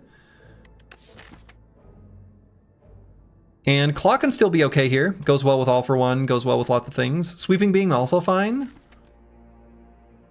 I'm gonna grab a Claw. Maybe Claw's a bad idea. Dive in. Oh, this is gonna be something from Slay the Spire 1. I have no idea what relics would it be. What's in Slay the Spire 1 that didn't get ported over to Slay the Spire 2 that this could be?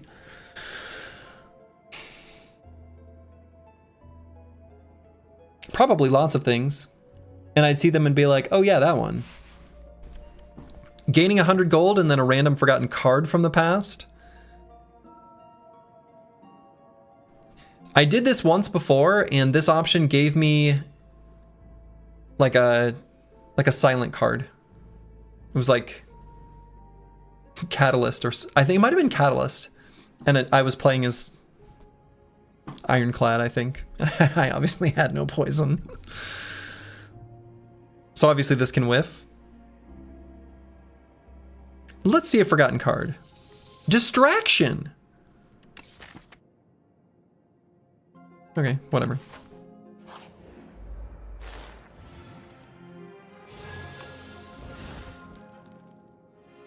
It's too much turbo. I'm not going to crack the Entropic Brew.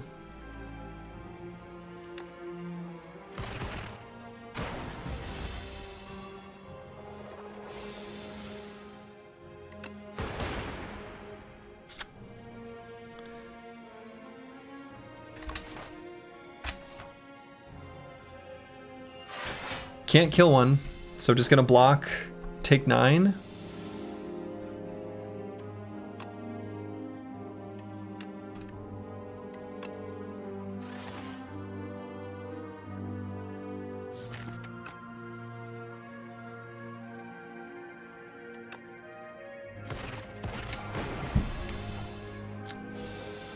Hopefully, we'll be able to kill him. It looks like after they get stunned, they always resume what they were doing, so that's nice to know. I think Charge Battery's still okay here. Just a random block card, I think, is fine. Improves the deck. So let's see, we're gonna go shopping somewhat soon. Let's try being greedy. Let's try it. Let's try it. Abyssal Baths. Unfortunately, I think need to heal before this elite. Okay, this is probably a good boss for us to face. Probably will pop the Entropic Brew. Let's see what Distraction gives first.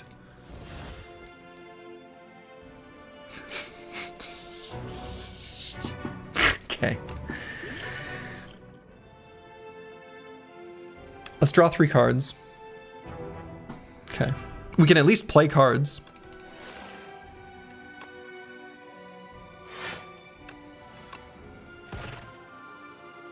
And let's see, if we play the strike, between the strike and the 2 zaps, we could only do 4 more damage anyway, so the dual cast is like kind of overkill, and then we can't do as much damage in future turns. So I'm actually going to play the strike. Not going to play the turbo for the other dual cast. Could maybe play the liquid bronze, but I don't know. He doesn't hit that many multi-attacks.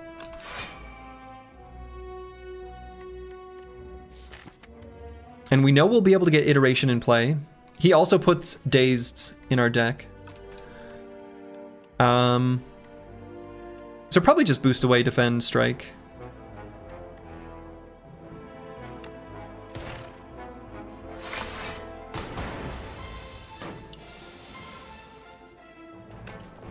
So iteration.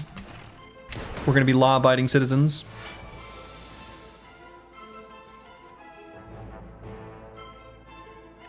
And here we're going to play the dual cast. Get through and try to get some damage in.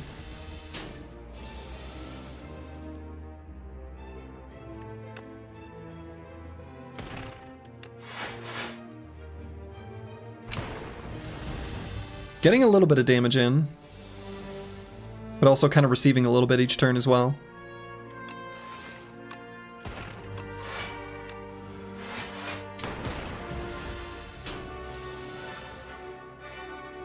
Okay, got him. Tiny mailbox. Whenever you rest, procure a random potion. Sure. White noise is here. Boost away is here. Gunk up is here. All of them are worthwhile additions. Now, we don't really have any payoffs for our junk we're making yet. They do exist. I guess there's the iteration a little bit. Might still just be white noise. White noise, best card ever. Change your mind? Nah, not best card ever. What is best card ever? Catalyst?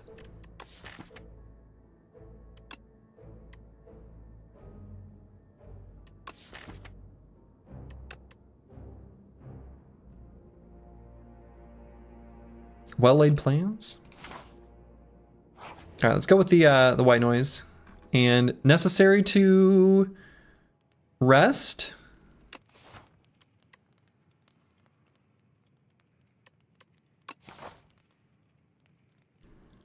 I'm going to do 1 rest, 1 upgrade. So the interesting thing between choosing to rest and upgrade is that we're going to be going to the shop in between. So we might want to upgrade something that we buy, but we also might want to buy a potion where we wouldn't want to rest. I think wanting to upgrade something that we buy is more likely, so I'm going to rest here. Fish oil, okay. Haha! I love Splash. I love Splash. I love this card. I think it's so good.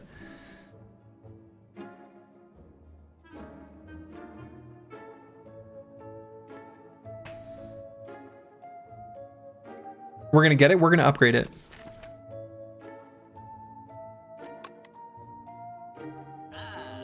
The card's just going to... This deck's just going to generate random junk. So we're going to get rid of a strike. I think that's pretty important. Looks like foreign influence to you? That sounds like foreign influence to me. We could give it the royal stamp. Put it in our opening hand every single combat. I also do like the lantern. I like lantern. Lantern's very good. But here's the deal. What if we royally approve this splash?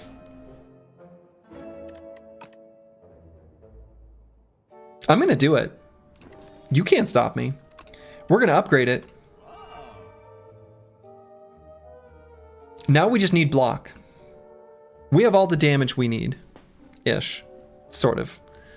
Don't think about it too much. Such conviction? Such conviction. I've seen it in action. I've seen what it can do.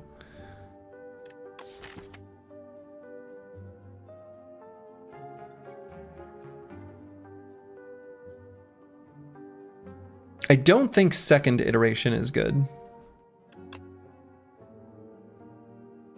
But like, it's not terrible. No, I'm gonna leave the shop. I'm not gonna do anything more here. Happy Flower! Love Happy Flower. We're gonna upgrade our splash. And let's go into a combat. Look at this. This is an eel. You know what eels are vulnerable to? Splashing. Not the best. Follow through will make him weak. So I suppose it's just that one.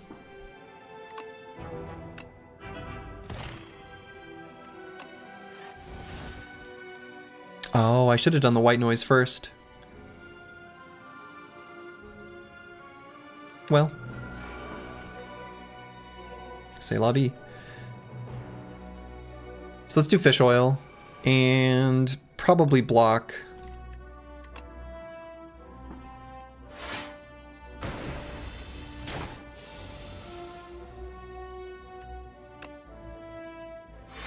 Charge battery zap dual cast. Then we're gonna feel bad this next turn probably. A little bad.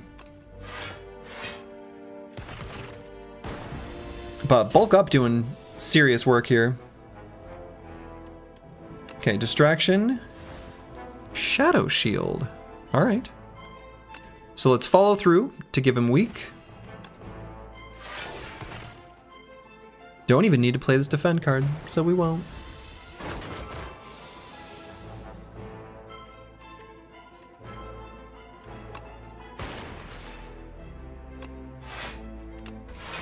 And I think that was a good enough turn to bust him through his thing. We're gonna splash for Gamma Blast. Apply 2 weak, 2 vulnerable.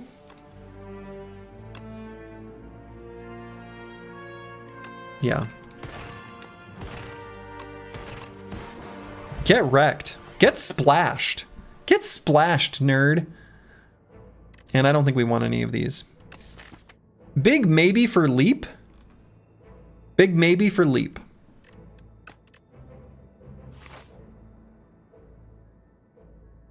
Could rest and fight another elite. Let's do it. Touch of Insanity. Good. I find it interesting it ignores the fact you had no stars. Yeah, so I think because what it does, when it says the cost, it's free to play this turn, means it's free from all... by all costs. So this one sort of sucks. I'm gonna go with the Rampage. We're probably gonna play the Liquid Bronze. So, iteration, dual cast, Turbo Strike, Rampage. Just gonna play it all. Play the Liquid Bronze, take 1 billion damage.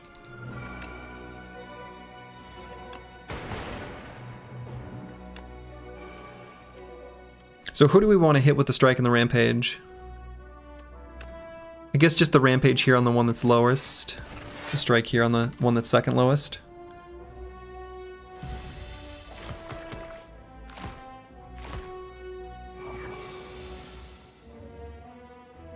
But yeah, that's true. The next time you draw it, you can't play it. So when it's got a stars cost... So the key, then, is to kill the enemies before you would redraw it, so you don't even need to consider that. That's the secret. Okay, distraction, get us something good. Okay, that works, actually. Thank you. So this guy will die now. 2 of the thorns, anyway. And so will that one. Thorn's Pot did a lot of work. Thorn's Pot did a lot of work. Alright, let's splash.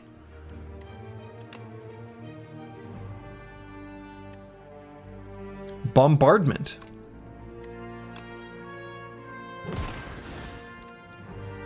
Bombardment.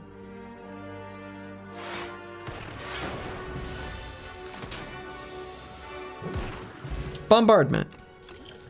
Bellows. The first hand you draw each combat is upgraded. Well, now I feel bad for upgrading our royally approved splash. Reboot. Compact.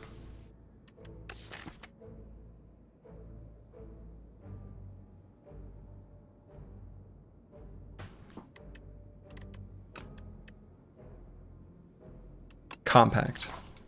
Not reboot. Splash. What you gonna give us?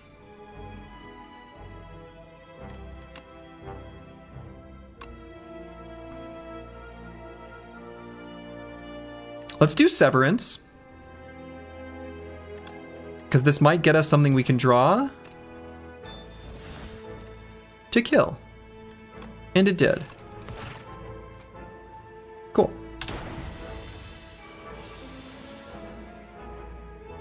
Distraction gives us twice the energy we used to have. Once you know, subtract the 1 energy it took to get there. Let's not worry about that.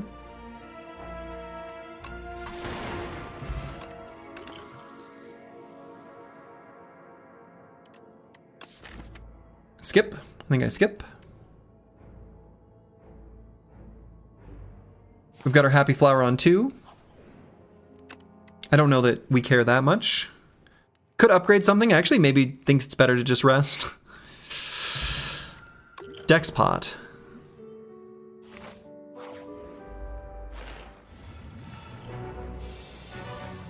We'll probably end up playing the Dex Pot in this fight, but we'll see.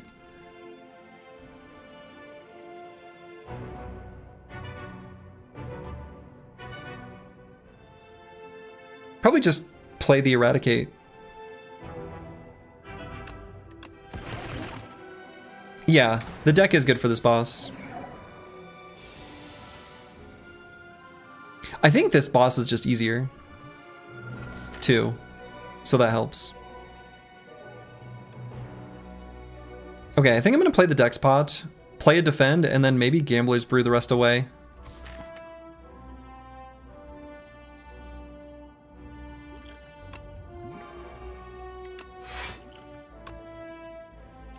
And then I think we're good.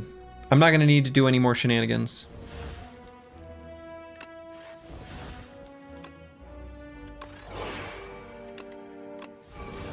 I think it's enough damage. We're good. On Silent Discard, it's just a big elite. Isn't that true for most of the fights that Silent has to face?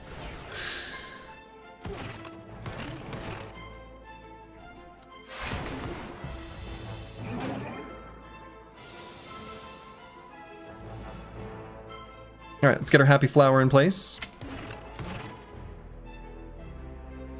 Excuse me, our iteration in place. But on the turn where we have Happy Flower, so it's a little feels bad. All right, let's splash. Even though he's intangible, we still splash. So here we can apply a status effect by giving the enemy Assassinate. Now, if we had a source of weak, Debilitate would be pretty interesting, but we're just going to Assassinate for almost no damage.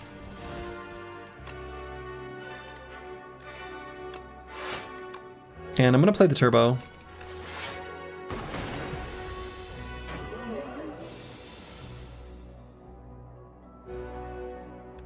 Eradicate?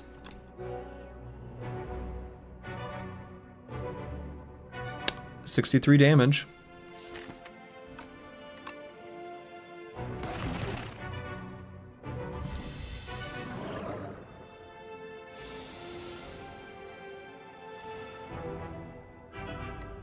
Good time to compact. Void. Don't need to boost away. So I guess won't. And then we eradicate again?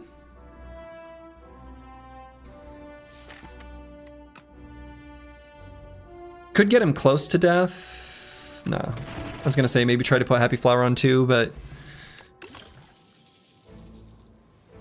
Okay.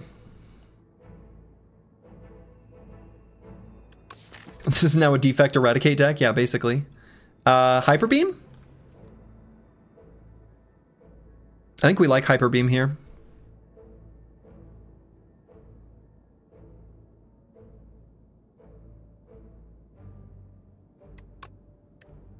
Coolant is bad, Defrag is bad. Hyper Beam is good.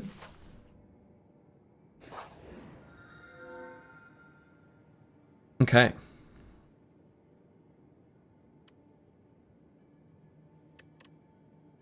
Hyper Beam on this deck is like, what is focus anyway? Right, what is focus anyway? Okay. So, replacing Act 2 map with a single special path seems stupid.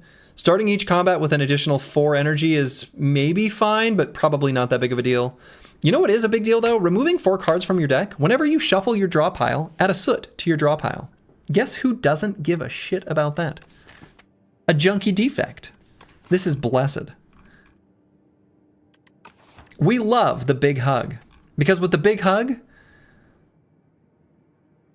our iteration makes us draw more cards. Our compact turns the trash into treasure. You can't deny that that's looking pretty sweet. Plus we get to get rid of all those stupid strikes. Let's go. We don't even like Defend. We don't even like Zap. In fact, we really hate Zap. Get out of here.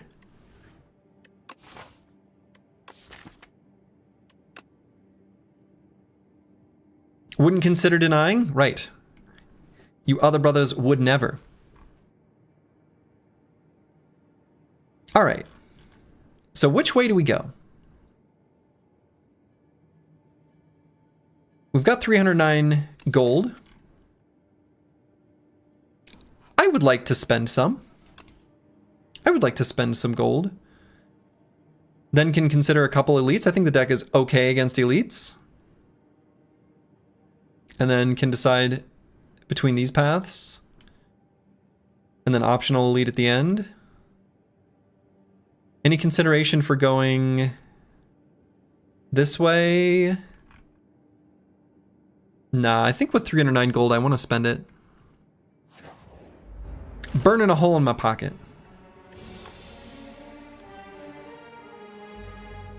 So unfortunately, Bludgeon doesn't really help us that much because these fools can only take 9. Maybe should have done the distraction first, I guess. I'm not sure. I'm not sure what the right order to do these in would be. So I guess we'll just choose whatever's cheapest on the redraw. I guess it's Rampage. Let's see what distraction gives us. Okay, nice. Thank you.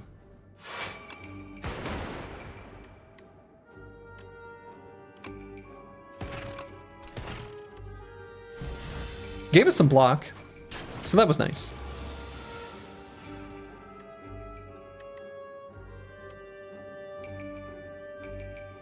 So Hyper Beam and then Defend iteration.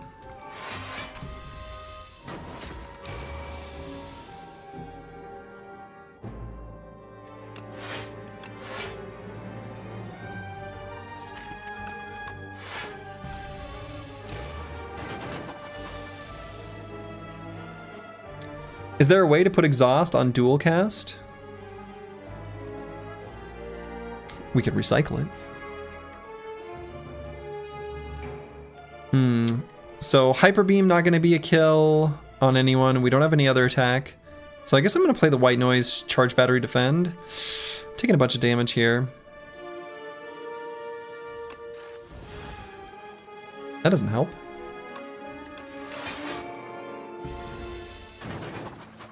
Taking 11. It's kind of a feels bad.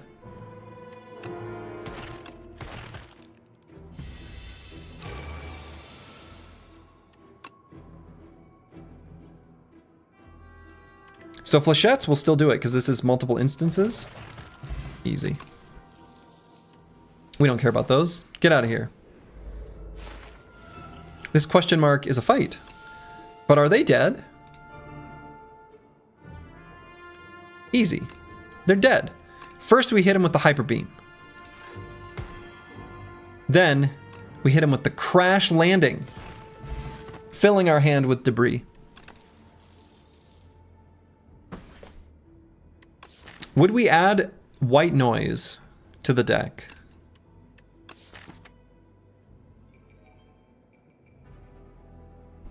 Maybe. I think white noise is okay to add.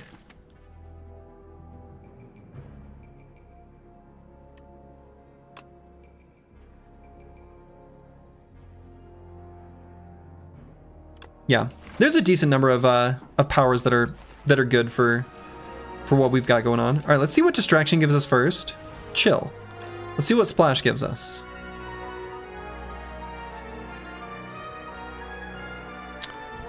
So with pillage, dry cards until you draw a non-attack card. That's probably going to be basically right away. Probably just predator. Draw more cards next turn.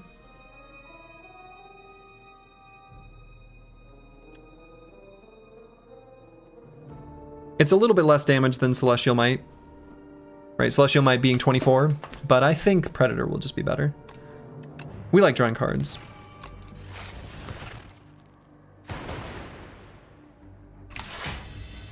Cards are good. Let's see what the white noise gives us. Probably. Buffer.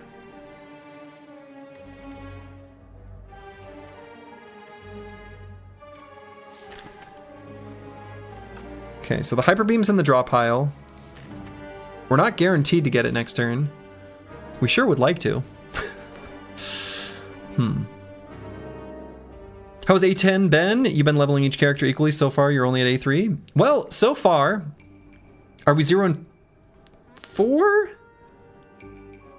I think 0 and 4 on Defect with Ascension 10. So, a little rough.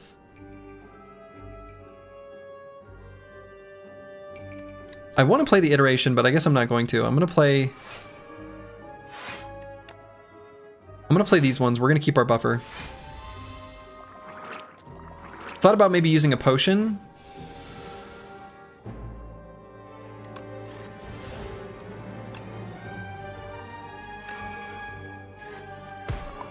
Pop. So unfortunately, we're still going to...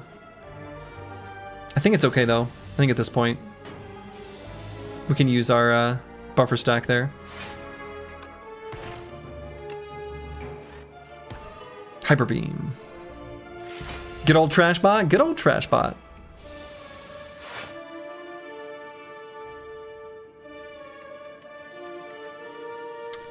Damn. So how much are we blocking for? 19? 19 plus 2? I guess that's not too bad. Not gonna use a potion then.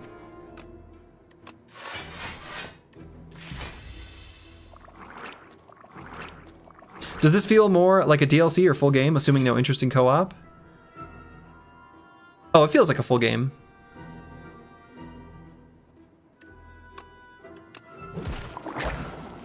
Yeah, I would say it feels like a full game. All right, I'm happy to add a Boost Away. Boost Away, pretty happy to add to the deck. So let's do it. And let's go shopping. What do we have here? We've got another compact. Compact iteration, card remove. I'm not sure how to evaluate Dragon Fruit. It looks okay. Whenever you gain gold, raise your max HP by 1. Seems all right.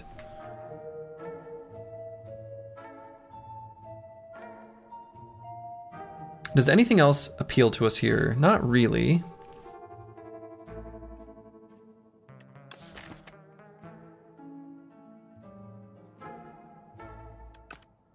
Seems like you want the 10 extra gold and or Hand of Greed. Probably.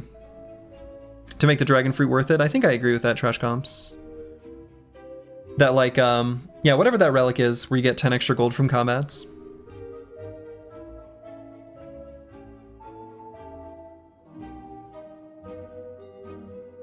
Kind of a lame shop. Kind of a lame shop. I'm probably not going to grab the second iteration, but I am going to grab a second compact. And then a card remove. And then we'll remove this stupid junky dual cast. Get out of here. Could maybe get a potion. Maybe colorless pot. Yeah, we have very good skills to upgrade. Oh, you're saying like maybe the war paint? You know, honestly, even if the war paint hits defend, we're pretty happy with an upgraded defend, aren't we?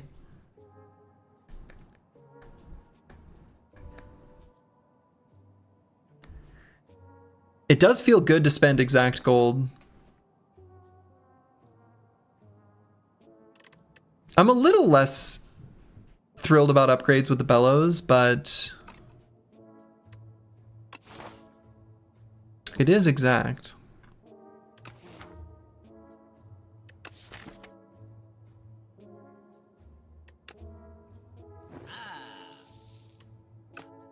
All right, it was exact. All right, let's see what Splash will give us.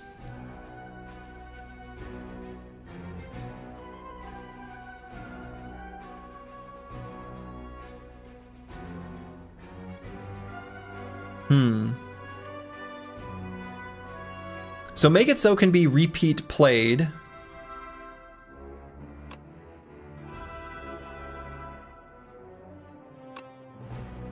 Echoing Slash does hit all of them, which is good.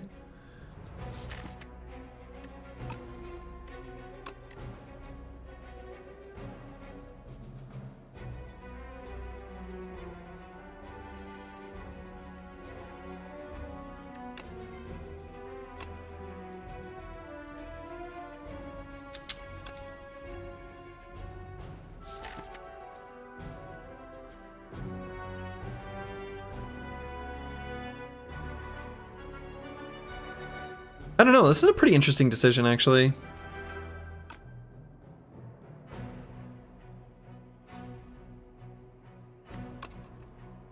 $39 damage, you'd have to draw so many skills. Yeah, but we can focus the damage and make it so that we take less.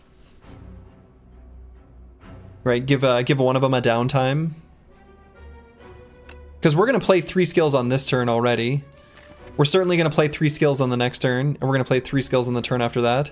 So by the time we redraw it, we're already gonna be there. And in fact, with Distraction, we might even play... if there's Distraction and Boost Away and White Noise on the same turn, we may even play 6 on a turn, potentially. I think it's close.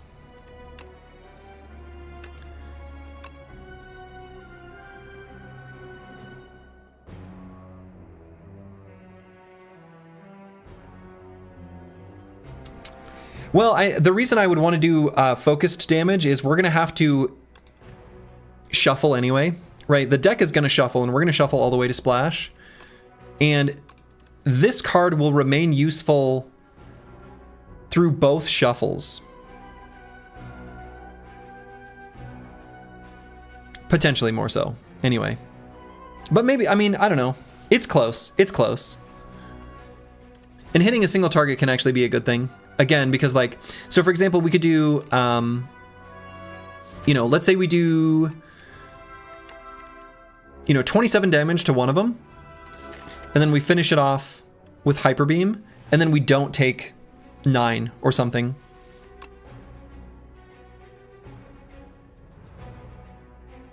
So I think it is close. I'm barely leaning towards the make it so though. And I'm thinking a deck spot's probably going to happen. Let's see what this gives us. Ooh, Spinner is good.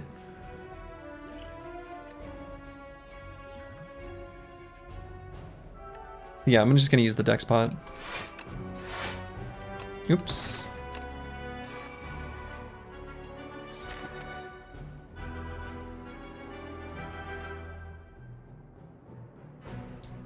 Wait a minute, so we played Splash... White Noise, Boost Away. Okay. Right, okay. I was like, wait a minute. So I actually could play it again if we use the skill pot in Turbo.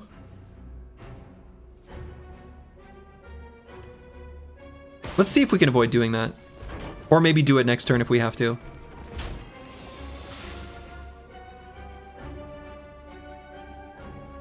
Right, so this turn we're going to play 6.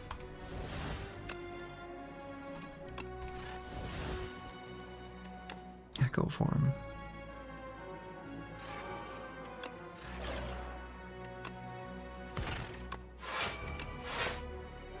No, we're going to play 5?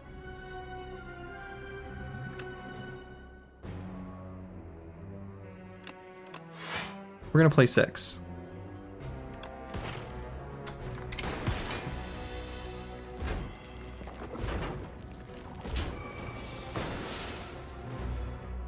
God, stop focusing the damage there.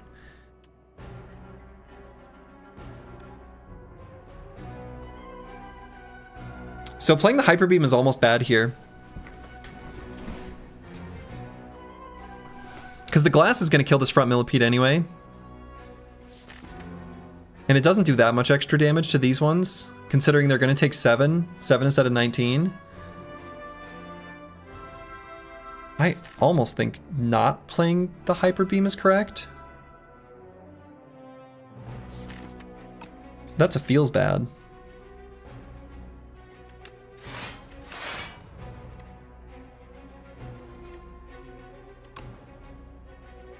Oh, we could double play it though. No, I've got Echo Form in play. Oh no. Maybe that would be better then.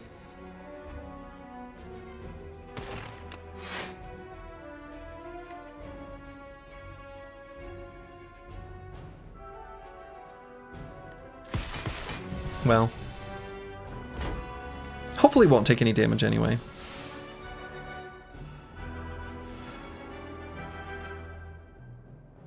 So double boost away.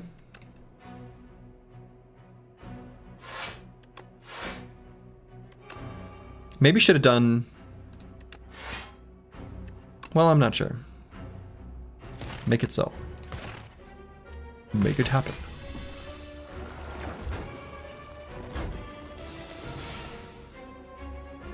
All right, Splash. We're going to double play Splash. First time it gives us the Echoing Slash. Now this is good now.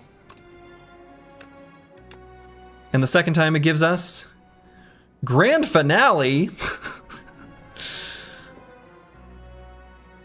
We'll just go with the Poison Stab. But I think they're dead.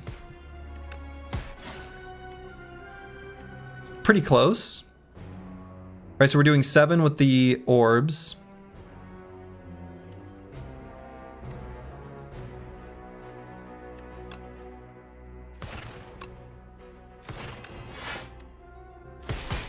I love the Grand Finale still in the game. Oh, Grand Finale is a great card. I actually think Grand Finale, given that with Silent, at least as is right now, it sure feels like Sly is way better than every other way of trying to build a Silent deck. Grand Finale is a pretty good card.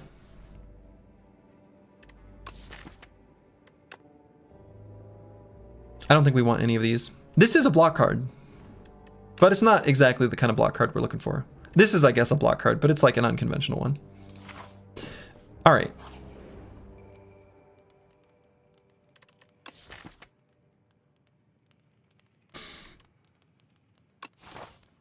Gonna rest. Blessing of the Forge, that could be good. And we're gonna find another elite.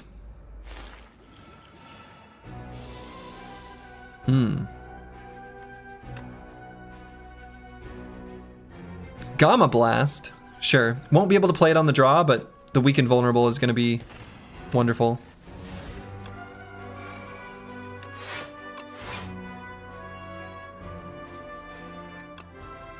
And let's full block.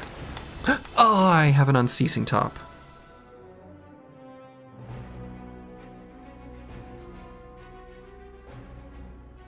I have an Unceasing Top. I could have played that.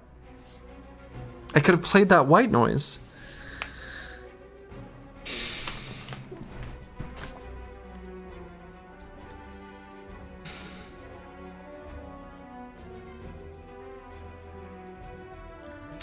Okay, I'm gonna Blessing on the Forge here.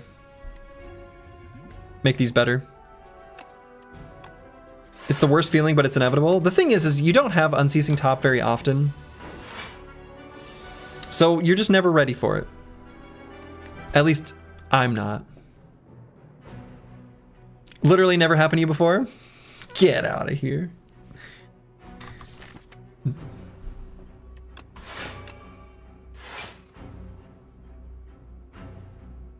How differently would this fight have gone?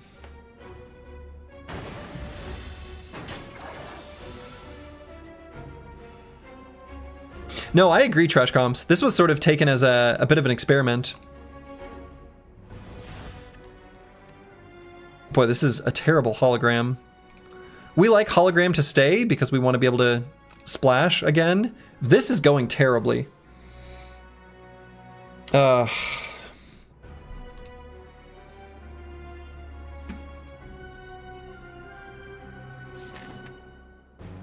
Yeah, this hand is not, it's not what we want when we want it.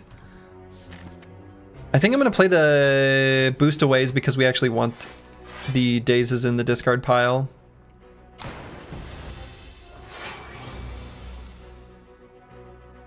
This is so bad.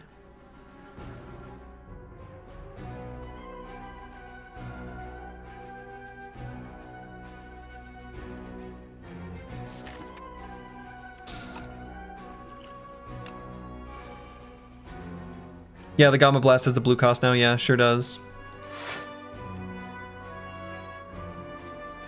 Make Gamma free? Oh man, with the Touch of Insanity?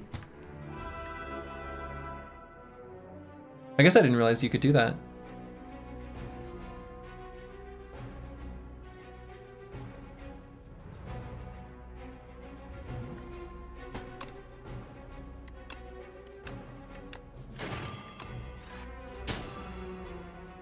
Yeah.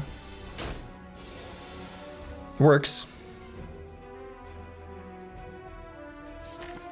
Note to self, we will draw a card at the end of this. Especially if we choose Pounce here. Yeah. So we're gonna go Pounce and then play the Compact, or the Defend, rather.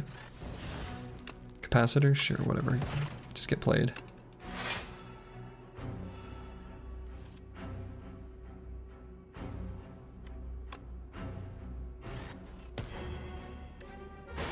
Okay.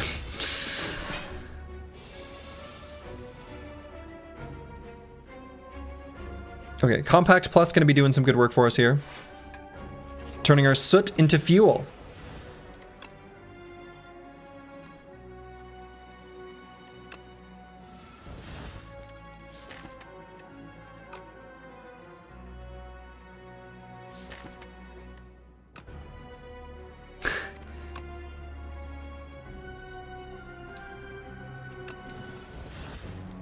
Game. No, these are the 4 cards that I want. Well, these 3 anyway.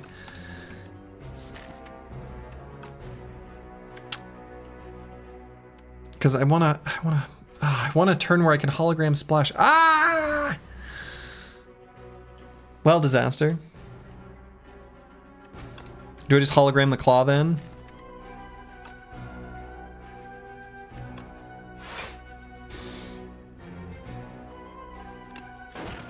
I guess. Spinning top? Well, we've got the greed in hand, so we don't have a way of discarding it or doing anything to it. Right? It's eternal.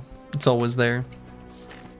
So I'm actually going to play the turbo because I think we want the void in the discard.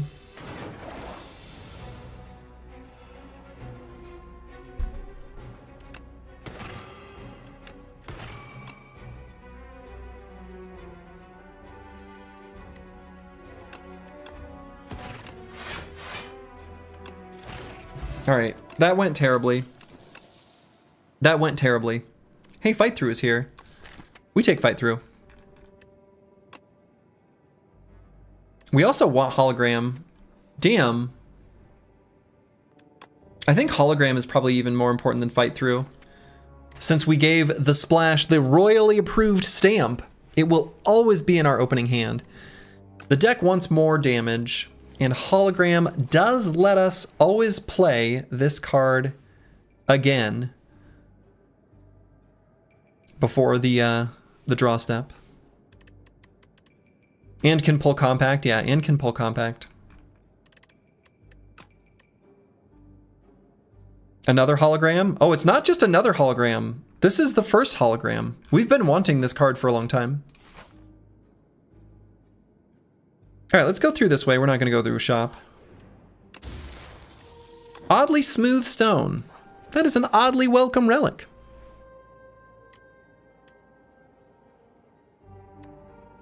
Okay. Colorless card reward could be good. But I think there's a lot of regular defect cards. I think if we see 5, I think we're happy with that. I don't think we want to take the 5 damage. Every time I've had this event, I've chosen this one. I actually don't even know what the screen looks like. It's probably just 5 cards and you pick one. It is. I'd take another boost away though. We would grab a skim if we see it. Oh my glob.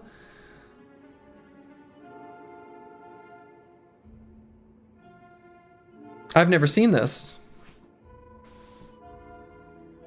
All right, so we have to think, what do we want given the fact that we've got this splash?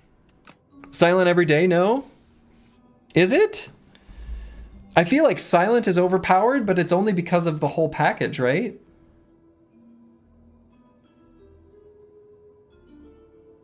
Both Regent and Necro can have dead cards. I suppose the Necrobinder could have all the Osti attacks.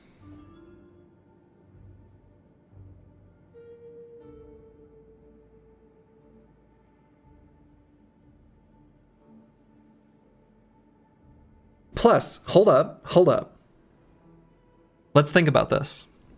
What if, from the Necrobinder cards, we have the ability to summon Osti? Hold up.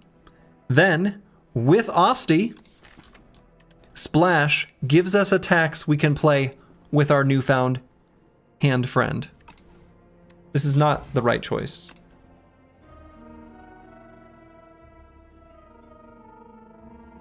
Okay, I've like not even really hardly seen any of these.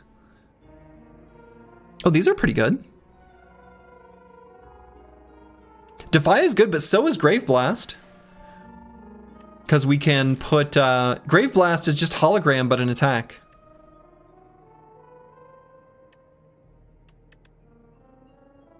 Defy and Grave Blast are both good. Okay, we'll look at that one once we look at the others.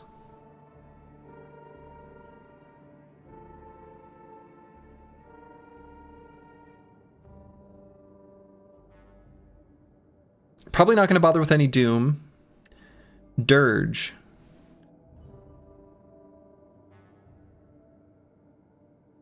Okay. Friendship. Okay, the art on this card is great. Lose 2 strength, gain and energy at the start of each turn. Okay.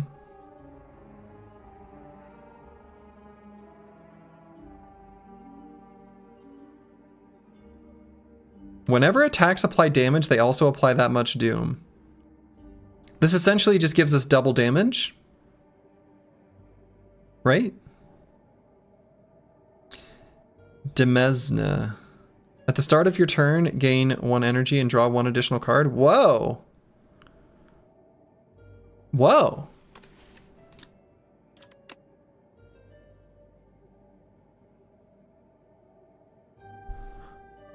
Shit, these are good cards. Doom is end of enemy turns, though? Oh, okay.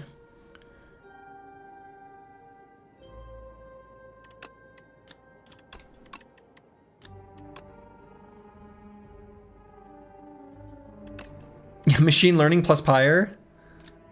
Yeah, machine learning plus Pyre. This seems good. I'm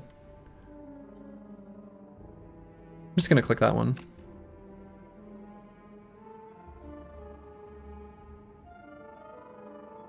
So this is kind of like, what is the upgrade?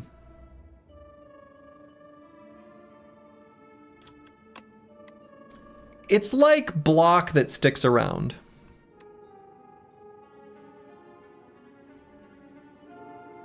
Yeah, I think Dirge is pretty solid as well.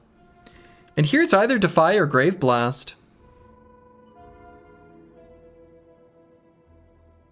Yeah, good with Turbo, definitely.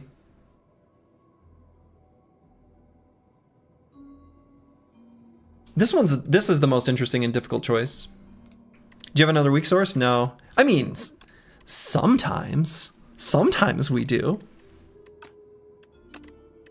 Yeah, I'm gonna grab Dirge. But it's ethereal? Yeah, then we just have to play it.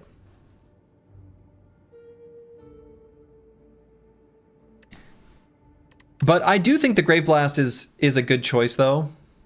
We know that with our royally approved splash, we'll have opportunities to play it again. And we want to have that happen as much as possible.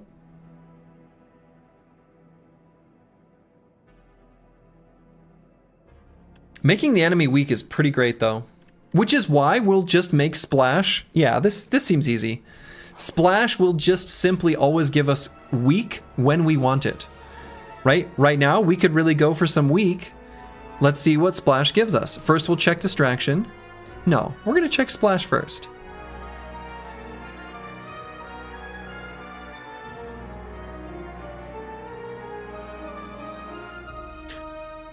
Well, for half a second, I almost got baited into thinking your title was wrong, but then I realized you were getting non-class cards by chance. Close one. Close one.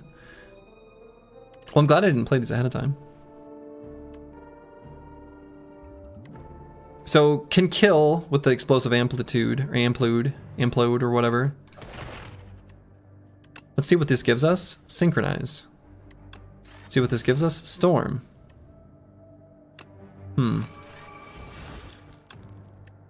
Why am I taking 1 billion damage? I don't want to.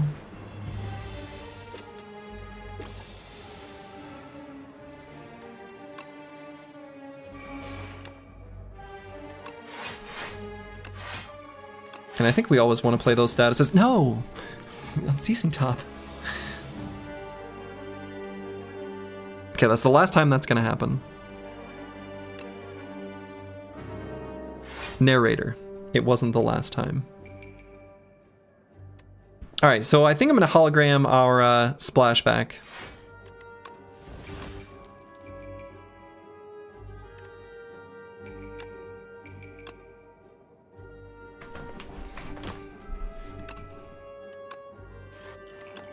High five, buddy. Hell yeah. Oh, but I didn't kill him. And now I'm gonna take 5, right? Is that how that works? Because he sits in front? Well.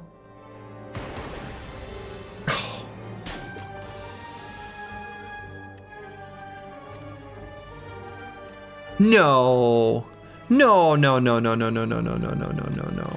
Game. No, no, no, no, no, no, no. Just have one of these orbs hit that back one. No!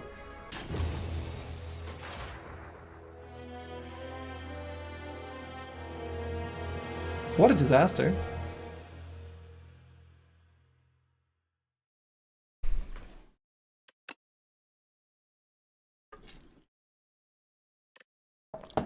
Oh, and 5? Sometimes RNG is not kind. Believe me, I'm aware.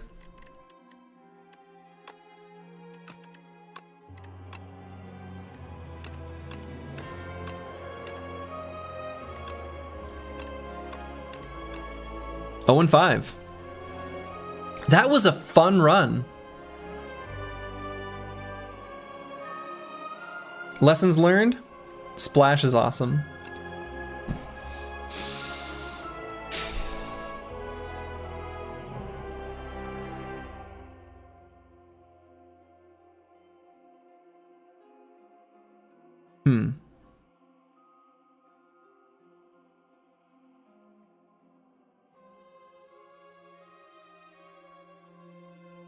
Most important mistake was not recognizing Unceasing Top when we had it. But it's okay. That's never going to happen again. The run was going to take off with some draw cards. I think it was already pretty exciting. Anyway. We go again. Number 6. They say That the first time never works, the second time's no good. The third time, not a charm. The fourth, that means death. In like Chinese, that can't be good. The fifth, ugh, how many fingers do we have? 5? That's no good. But 6 requires an entire other hand, which is how we know, oh shit, that the 6th run is the one.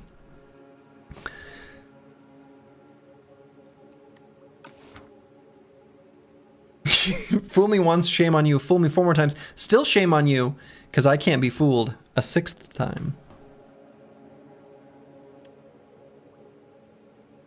Okay. Arcane Scroll. Obtain a random rare card. Niao's Torment. Add Niao's Fury to the deck.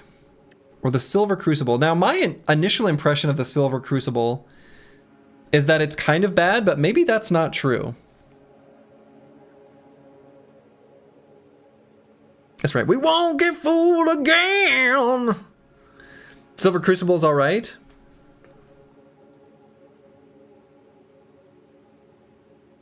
It's probably all right. I've also never taken Silver Crucible.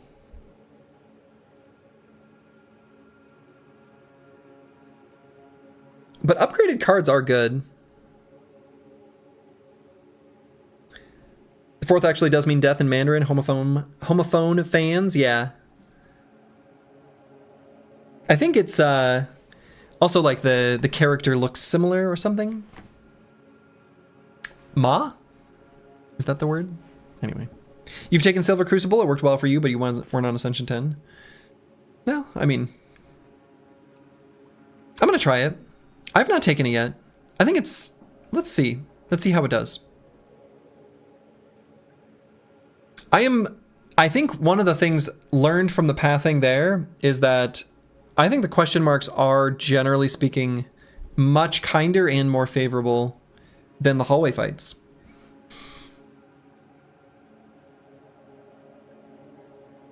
So trying to find more of those, actually probably good.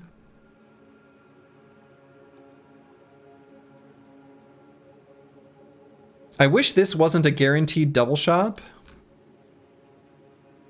And I wish that this was just different, less hallway fights.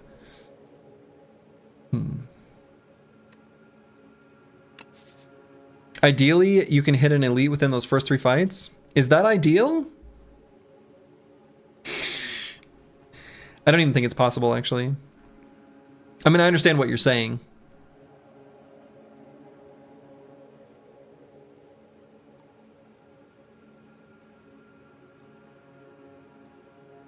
Let's go this way.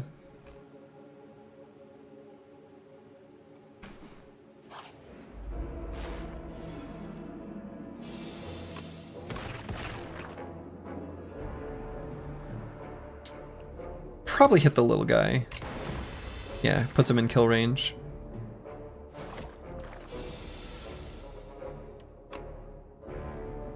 So strike to guarantee and then defend.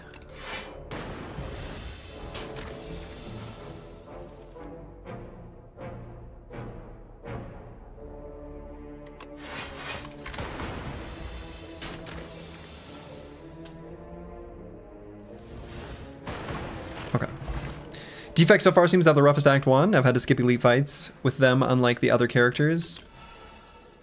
Yeah. Okay. Well, these cards look great. They're all upgraded. Fight Through?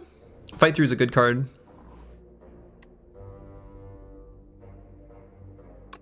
Yeah, we'll grab a power Fight Through. Ooh, now this will be upgraded too, right? Upgraded colorless card? Oh.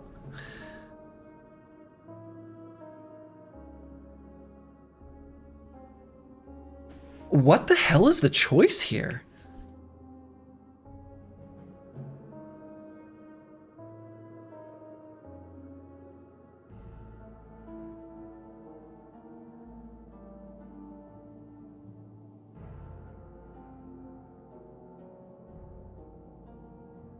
I have no idea. These all seem good. And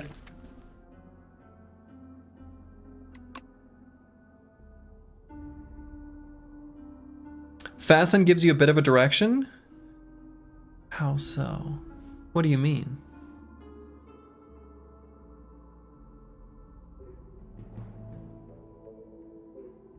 Better take defend because you keep getting whooped? I mean, that's fair. Like slow control deck?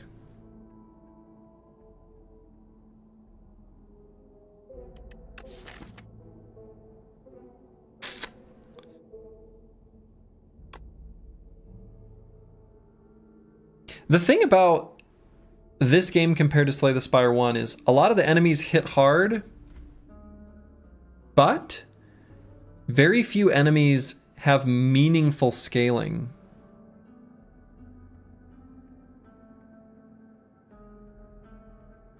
So there's less of an incentive to try to burst enemies down, which does make Fasten seem better.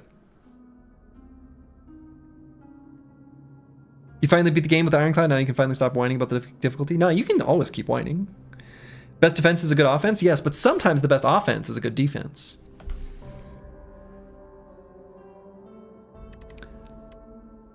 I'm gonna try Fasten Plus.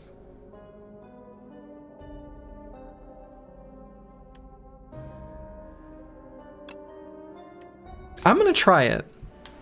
I think the Omni Slice, now don't get me wrong, this does synergize well with a lot of Defect's like stuff. There's a lot of stuff that Defect does with zero cost attacks where this is excellent. But let's try this Fasten. I'm very curious to see how this plays out in practice.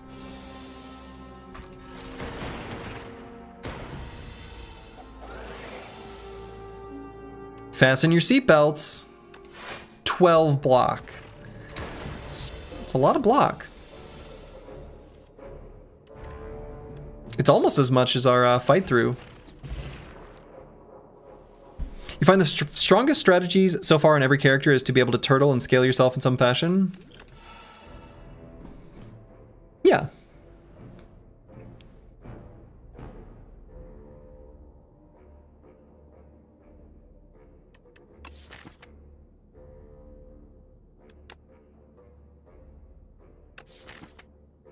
Yeah, Smokestack is a legit... I mean...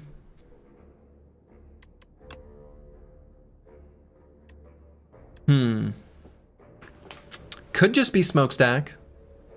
Another fight through is really good.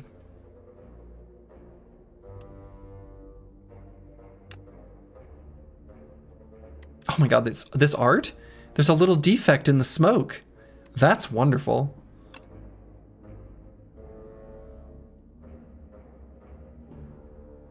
Smokestack equals weird juggernaut. Smokestack equals weird juggernaut. Kind of true.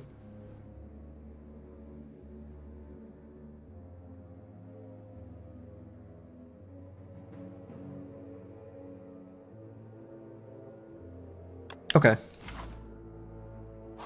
Yeah, I don't know. We're having fun here. All right, I think losing 9 HP to transform one of our strikes seems good. Turns it into a focused strike.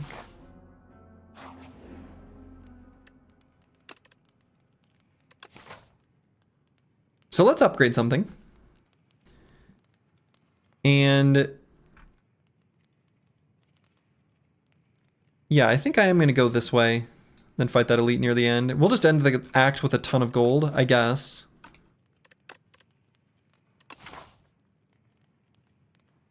Yeah, I think we can upgrade. Upgrade... Focused strike? No, probably upgrade the zap.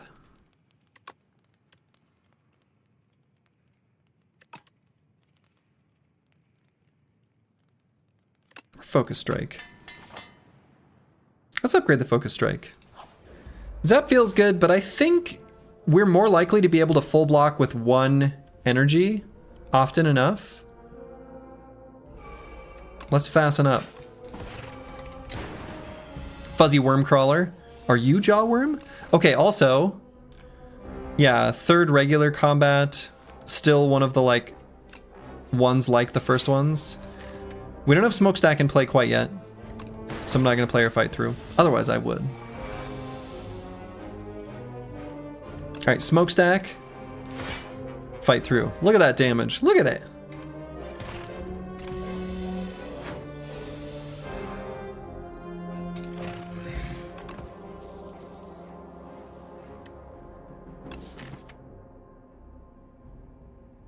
Do we like Hologram?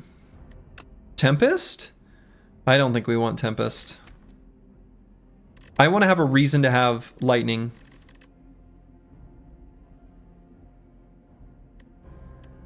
Before grabbing Tempest. I don't know.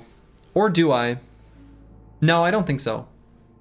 I think I want to embrace the junk. I'm going to embrace the junk. And I'm going to take a Hologram. I think it's generically good no matter which direction the deck goes. Yeah, I may be wrong on this, but my evaluation of Tempest is like, I want to have a reason to get it. Ooh. Transform 2 strikes? Sure. These strikes are garbage. Give us Buffer and Hyper Beam. Okay.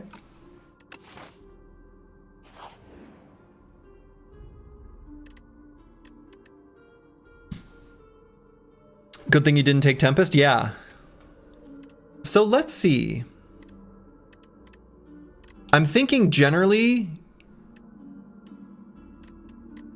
unless we have a reason to choose one of the first two, I like the last one quite a lot. Yeah, I like giving one of these Swift.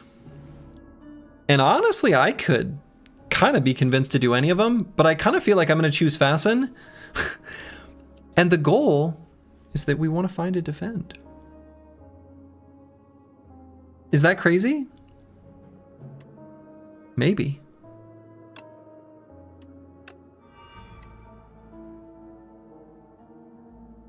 Avoid big monsters. Take every card. Blocking is for cowards. Cowards. Oh, that's right, our Silver Crucible. That hurt. I was so excited. It's like that meme where the guy stands in front of the fridge and he's, you know, he opens it up, he shakes his hand, and he's like, ugh, garbage, and shuts it. It's like that. You know what I'm talking about.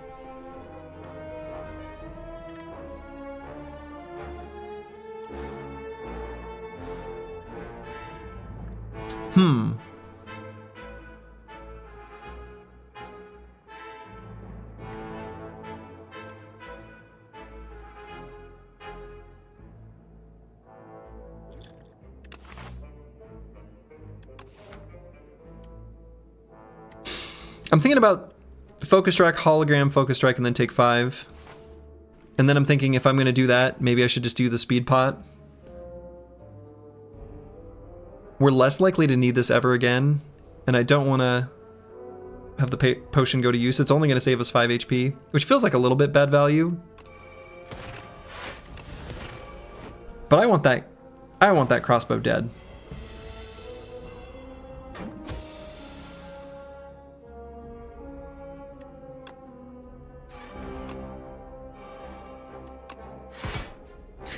Smokestack. And we'll give him the old Hyper Beam. Pop.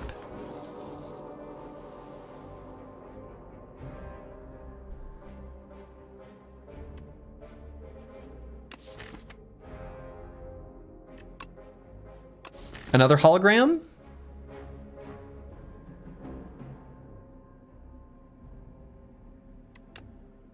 Yeah. Hologram's a very good card.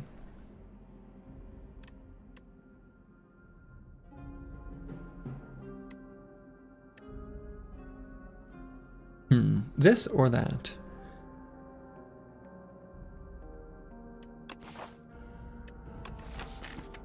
Let's do this.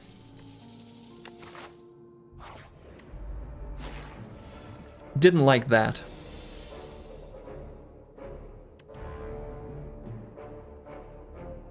Okay, so let's buffer defend. We're gonna try to get the damage with the smokestack. That's gonna be the plan. Or there's an alternative plan we could have. Hyper beam. So let's just absorb this attack with the buffer and then kill him. So we will do damage with the smokestack. Gunk up.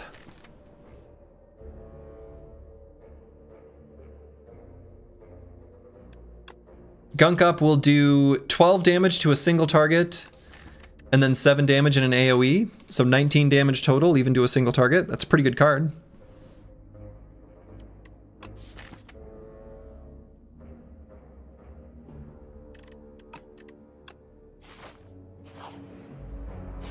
All right, we got ourselves a bygone effigy here.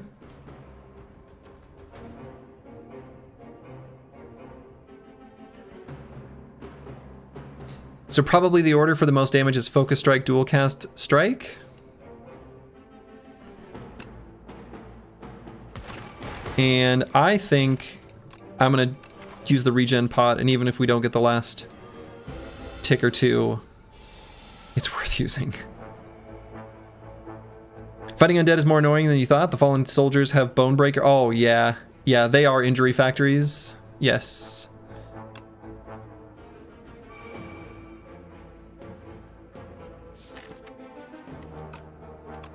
Okay, and then let's buffer, I guess.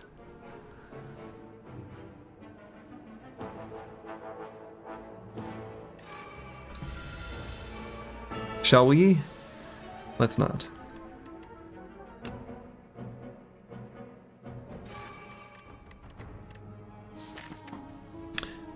So if we hologram a fight through, that's 20.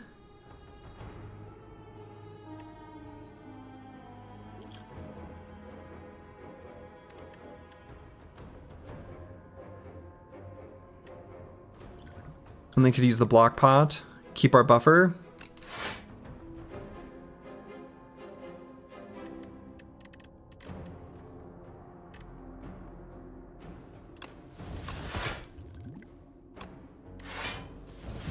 This might be a mistake. Definitely gonna gunk up. So then we're just gonna eat the damage here.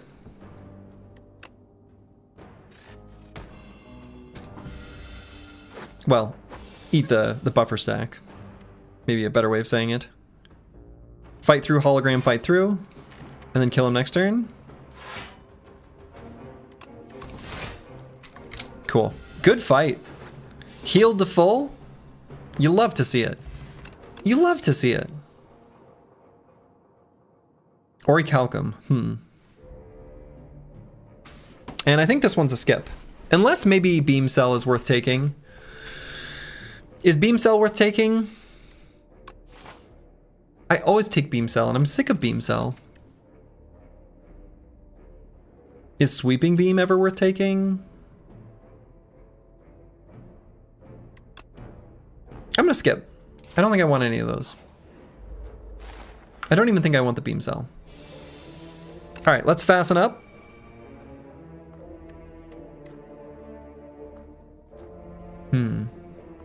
Smokestack defend. I'll take one. That's okay.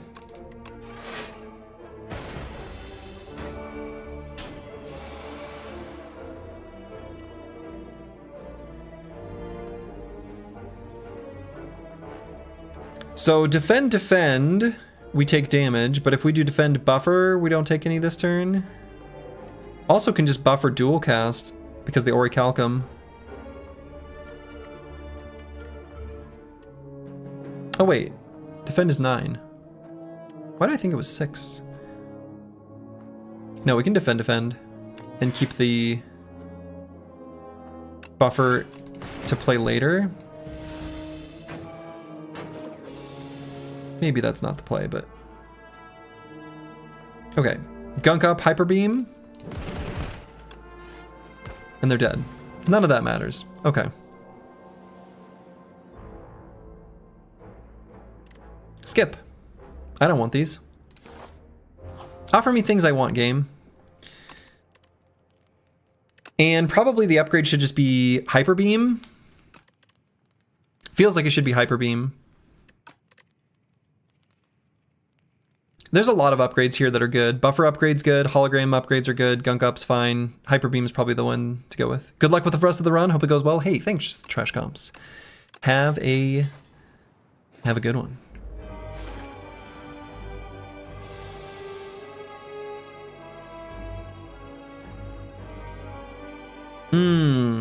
I want to play the Hyper Beam.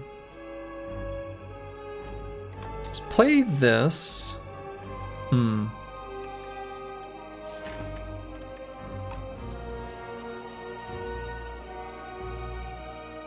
I'm gonna smokestack Gunk up. I might even play the Focus Pot.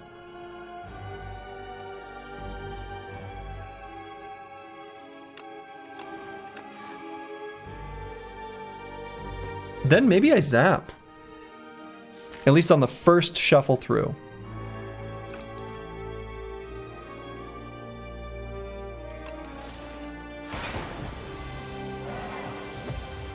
Okay, so we got to get him to 160, and he'll become stunned. Then he'll do like a little buff thing. Then he'll make us go ringing, where we can only use one single card.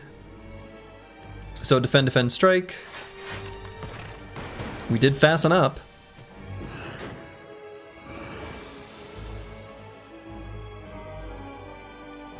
So fight through defend gets us there.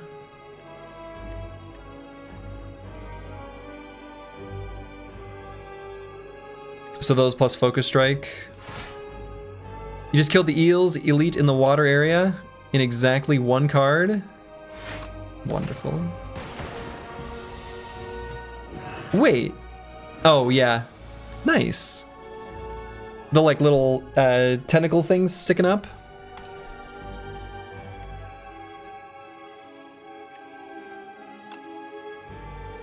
Okay, I guess this is defend, hologram, defend.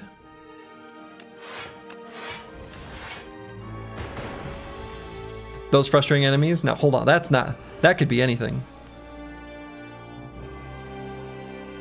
Alright, so we'll put him at 177, but if we play Gunk up, he'll die. Do we want that yet? Or not die, but get stunned? I don't think we're ready for him to be stunned yet.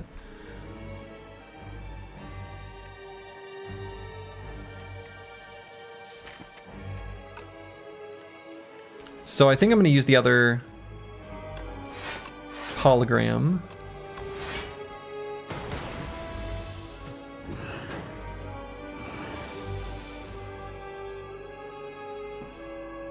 So could stun him now.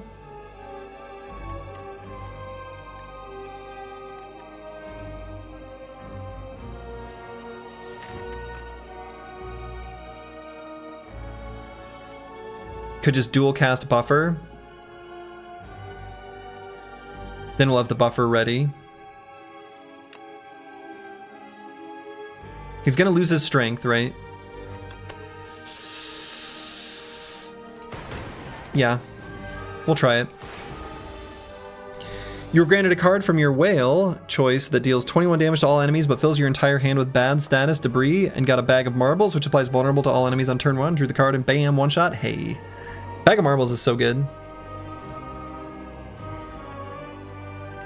So let's see. Dual cast Hyper Beam. How much damage is that? So that's 20, so 54. How much damage is Focused Strike Hyper Beam? So that's 45. And then the Lightning Orbs will do 2 from that point on. 54 plus 7. Wait, hold on. So this is, yeah, so this is 54 and this goes away. Whereas this will do 45 plus 7. Making it 52, and then this sticks around. So that's actually better.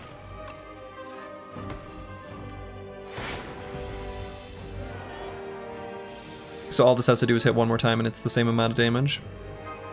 All right, so we can do a fight through and full block. Can't play any more cards because I'm ringing, but that's okay.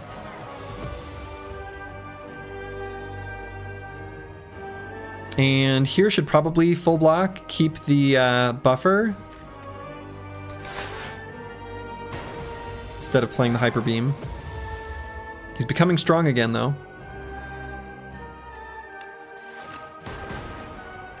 Is it worth playing the fight through even if he's not attacking? It might be at this point. It does 14 damage.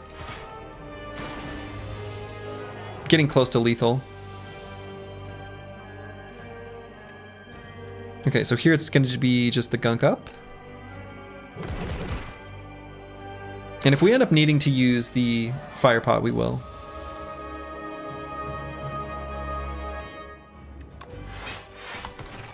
Might not need to, we'll see.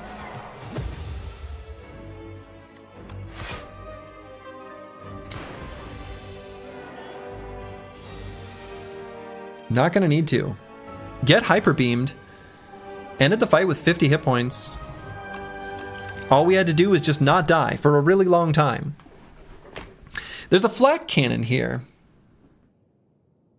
If the plan is to just simply block and collect junk,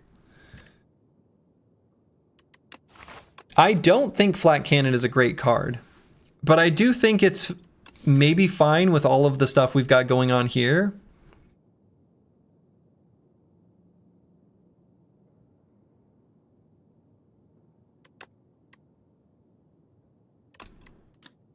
When upgraded, it becomes 11.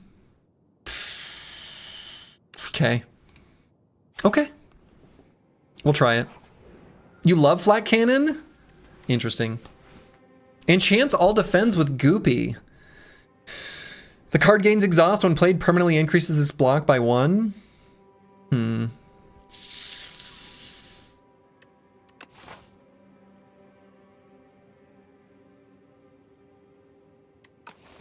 Normally I really like this, but I think we want our defense to stick around.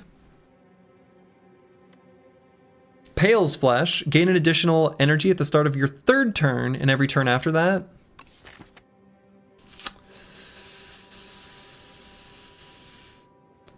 The deck is slow and is going to remain slow, and the plan is to make it slower. I normally think this is kind of bad, but it might be okay. And Pale's Blood at the start of your turn, draw 1 additional card. I think that one's always really good.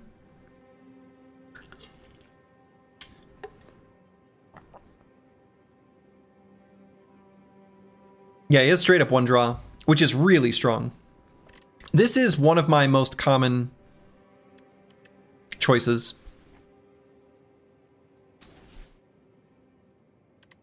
But I'm kind of interested in Pale's Flesh just for this run specifically.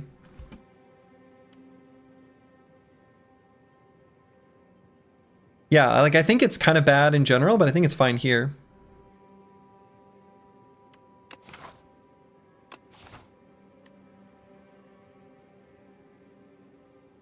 I'm gonna try it.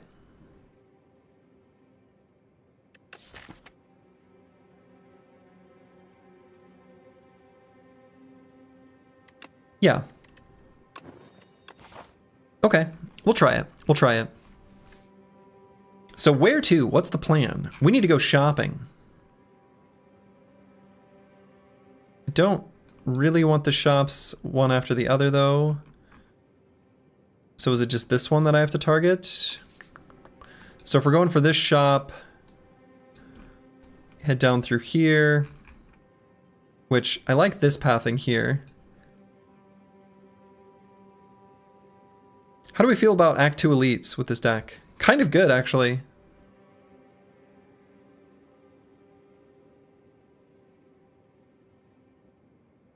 So this way? All right.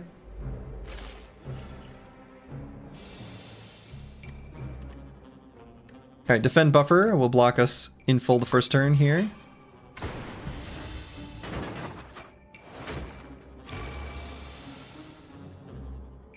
Let's fasten to find ourselves some defense. Or fight through.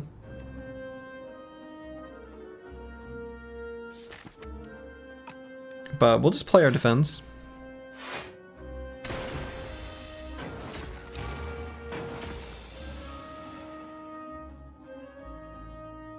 Okay, smokestack. Let's hologram a fight through and play the flat cannon. No, don't have enough energy.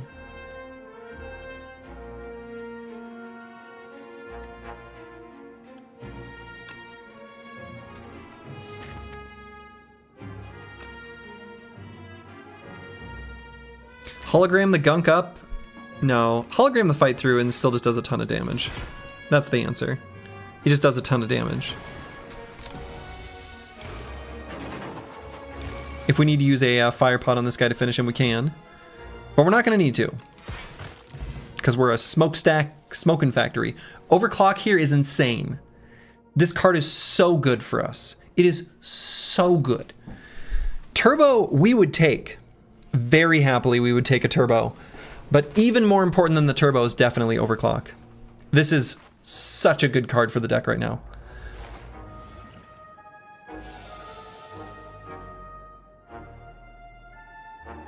Why are they attacking me? That's rude.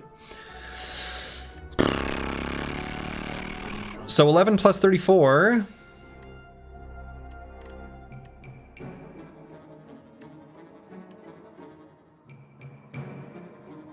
It's 45.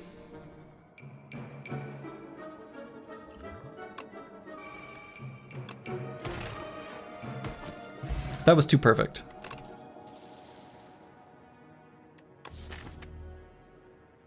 Would I take another hologram? There does get to be a point where I don't want another hologram. Like some proportion of the deck we don't want to be hologram. I think 2 holograms at the 19 card deck is probably sufficient. I don't think I would want to add another.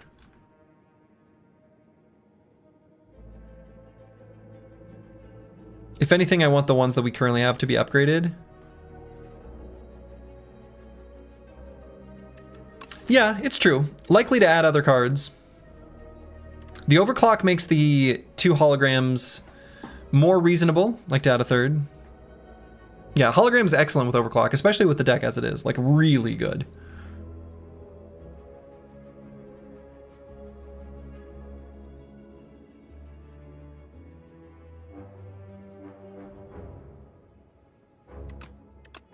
I'll add one more.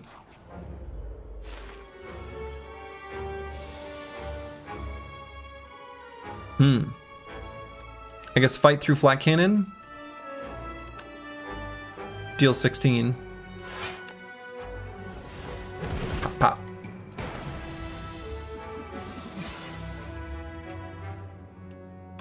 Let's overclock, find some stuff. Now we could either hologram an overclock, or we could hologram just this fight through. It's probably hologram the fight through.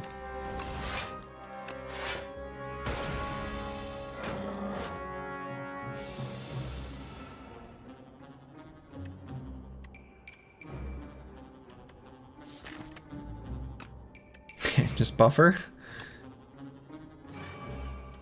Play the gunk up or no? We don't have smokestack active yet.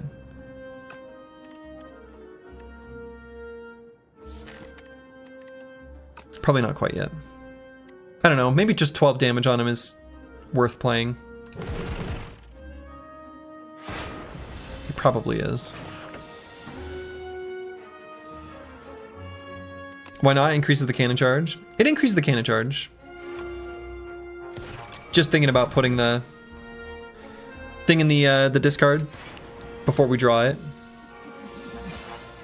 That's the only downside there. Okay, let's play overclock. So the defense are good here, but let's try to get to our flat cannon and then he's dead. I guess we'll get it next turn. So we'll just block.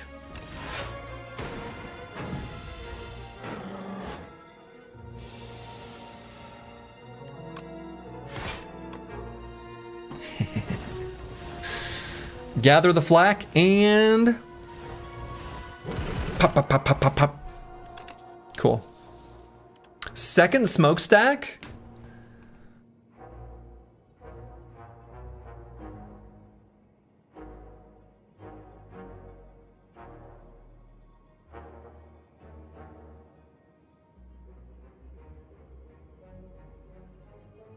Is a second smokestack good?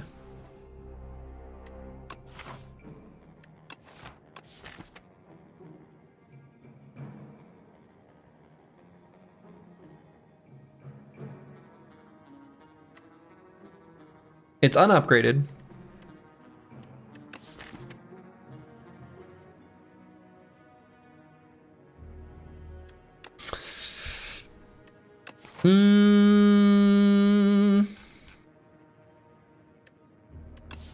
I'm leaning towards no.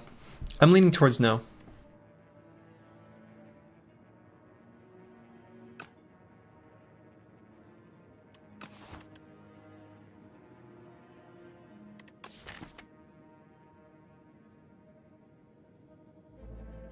Yeah, I want to focus more on defending. I want to actually, what I really want to do is add more power throughs. Fight throughs, whatever. Oh, it's the like mini vendor. Hi. Orichalcum with all the question marks.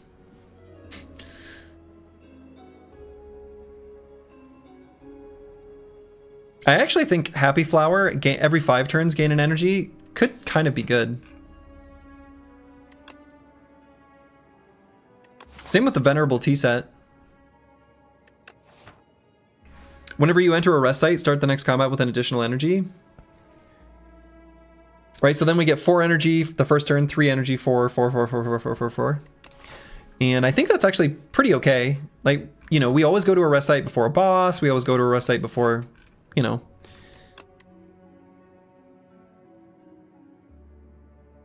Other fights too, sometimes. Not this act.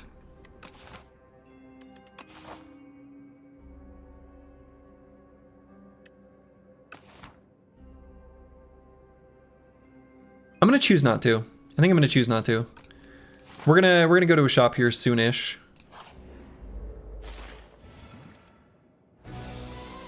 Okay. Let's fasten and find some defense. Perfect. So unfortunately only getting 1 here. So then we're gonna take 16 damage. Did they keep the keys for the big heart fight mechanic? No, there is no heart fight.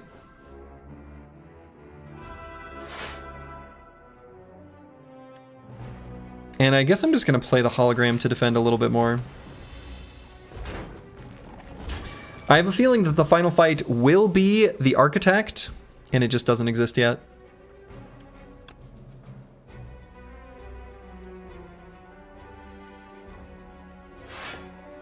Oh yeah, the Slay the Spire, most of the time I played Slay the Spire, it didn't have that. I'm old school. So to play the Hyper Beam or to just simply defend.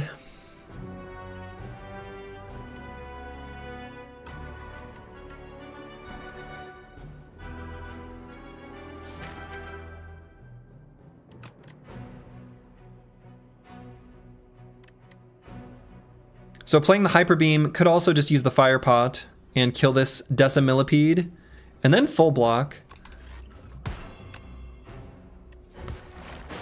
Or at least temporarily knock it out, I suppose. Alright, got ourselves our smokestack. So now we're gonna take a ton of damage. Don't love that.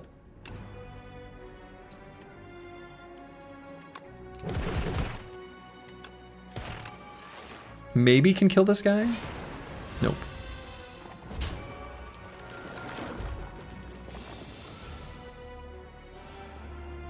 Alright, we're gonna kill them all with the smokestack. Got him. Got him with pollution. Hey, we got the real tea set. We got the real tea set. I don't think the deck wants an FTL, so we just skip. None of these other ones are all that interesting either.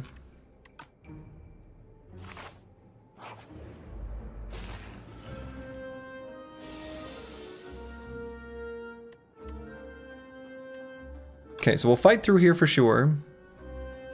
Getting hit for 8 plus 9, so 17. So this perfectly blocks. So we'll just do a focused strike and dual cast. Let's do it back here.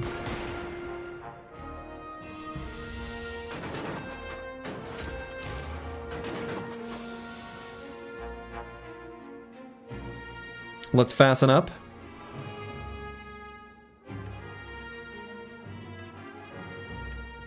And could defend, but but hologramming the fight through is actually going to be more.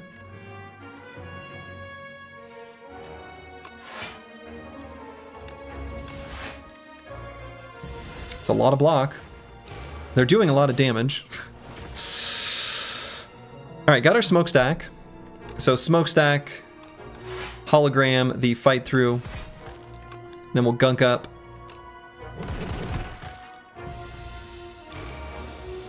We just need the power of pollution. Took more damage in that fight than I would have wanted. Overclock plus? Hell yeah. Easy. Easy click. Easiest click of my life.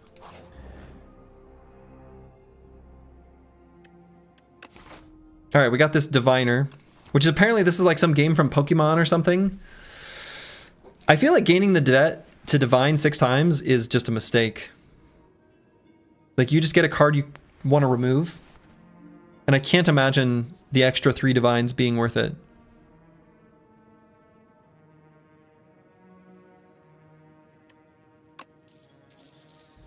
So let's do a big one and see what we get right in the middle. What's a box?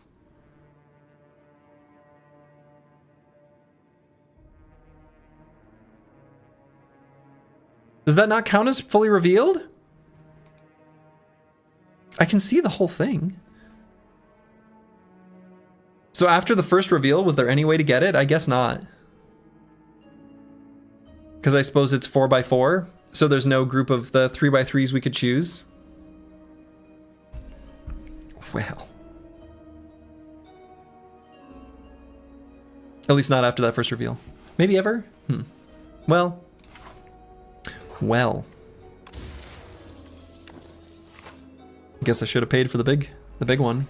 Maybe we wanted that box. That's a reason to do 6, I suppose. Alright, Focus Strike Buffer probably here.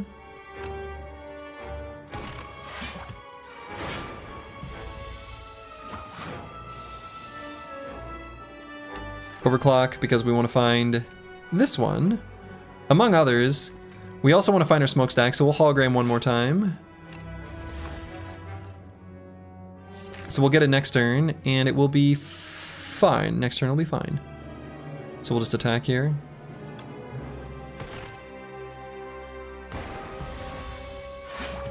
It'd be more reasonable if you couldn't find curses also. Yeah, agreed.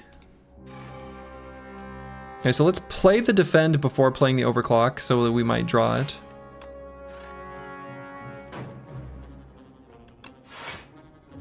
Okay, only gonna take 3. That's acceptable. Do I dual cast this orb away? Get out of here, orb. Oh, I guess the burn. Yeah, so we take 2 more than that. It's hologram and overclock.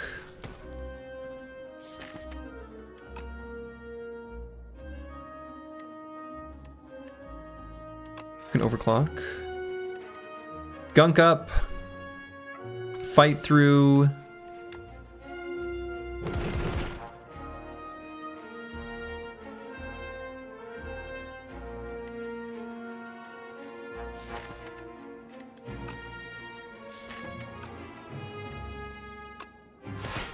Yeah, then I'm gonna hologram a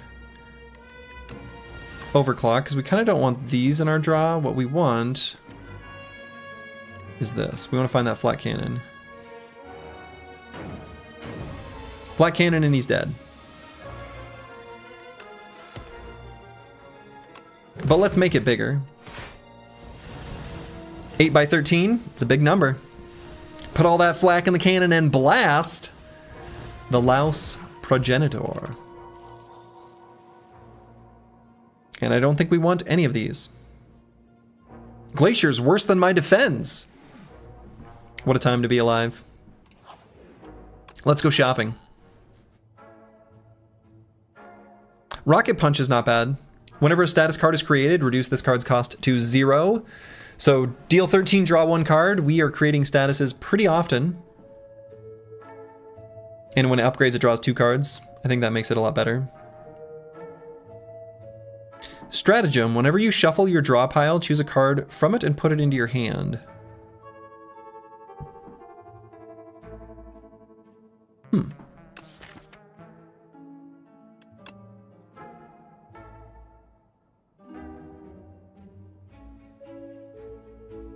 I think Rocket Punch, Carter move.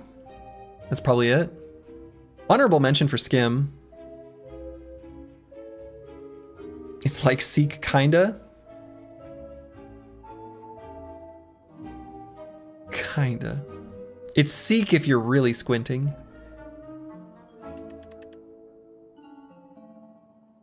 So let's get rid of a strike. And I think with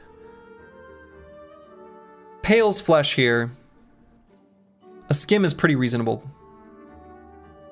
Even unupgraded. Let's grab both of those.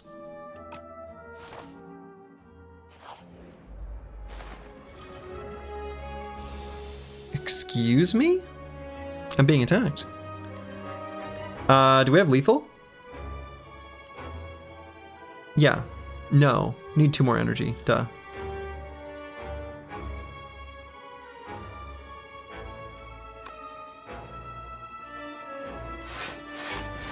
So I guess just block as much as we can.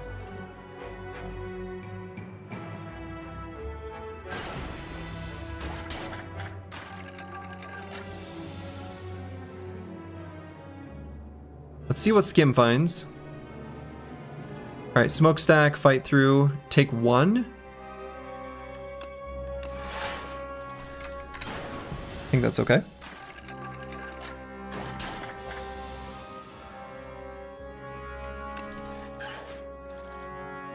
Get some overclocking in.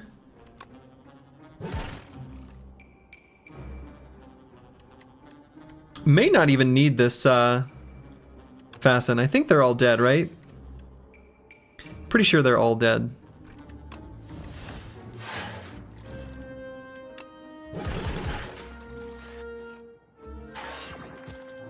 They're looking pretty dead.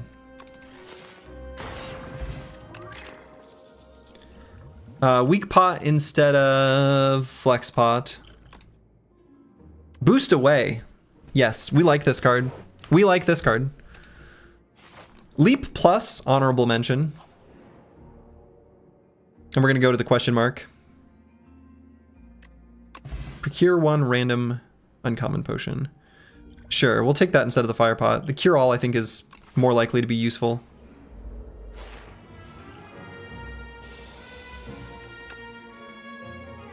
Okay, overclock and rocket punch. Probably better get the buffer in place, so gunk up buffer.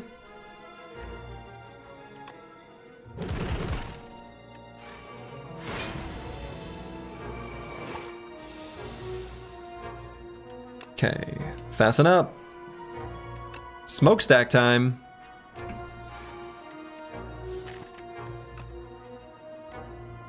So I want to stop these from hatching if possible.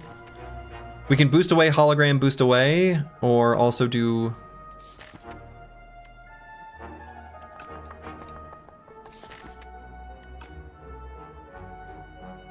Yeah, maybe just do that.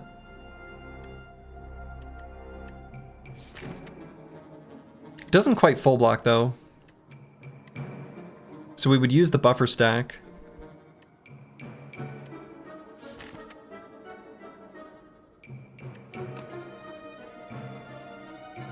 So let's do this. I'm gonna boost away, hologram the rocket punch.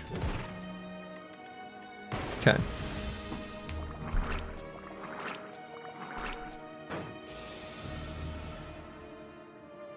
Alright, this is a very good fight through. Pop up. And focus damage on the little dibbles. Maybe? I don't know, I guess if there's an overclock in the draw pile, don't even need to bother, right?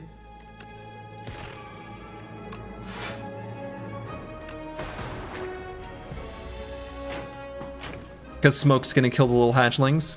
I feel like an evil person speaking like this. They're the evil ones, though. We're the good guys. You can tell because of all the pollution that we're making and the animals we're killing. All right, is it worth grabbing another skim? We'd really rather have overclock than skim, but skim's still pretty good.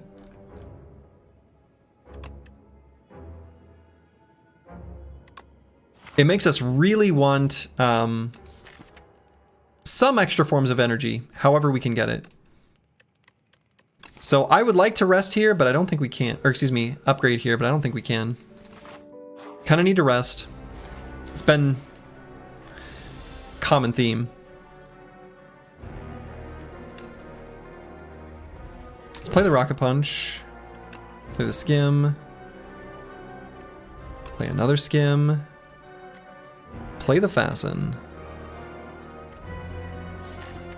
And probably don't play the Overclock because we don't want to find the Smokestack quite yet, even though we do have the Cure All. Probably end turn here.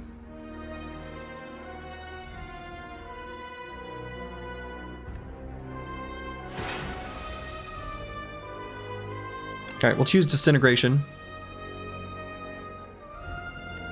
So we'll go Smokestack for sure. We need that in play. It's our damage.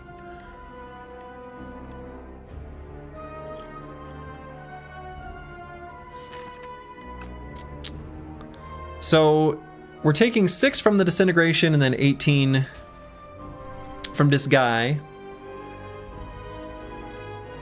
I suppose the end of turn order, so if we were to play like the buffer, we would gain block from the Orichalcum. It gets taken by the Disintegration, then he hits us for 18, fully blocking it with the buffer.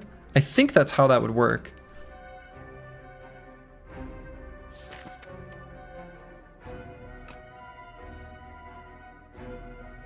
If I think that's true, I just play this. Let's see if that's true. Yes, okay. It worked like I expected, but you know, you never know. So let's grab a couple different things. Let's grab either a fight through, maybe a fight through and an Overclock plus.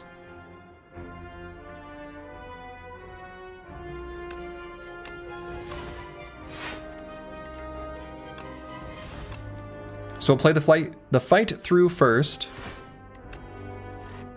And we'll draw some cards. Like boost away here. And so he's hitting us for 27. We're not quite full blocking. Could weak potion him. I kind of want to wait on the weak potion. We may want to use it, but I think that'll be later Slurgy's problem.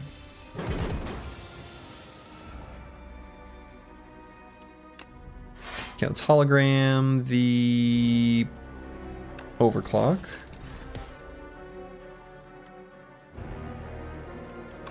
Play the Rocket Punch. Play the Overclock. Defend Flak Cannon. We're not quite full blocking this turn, but it's pretty good.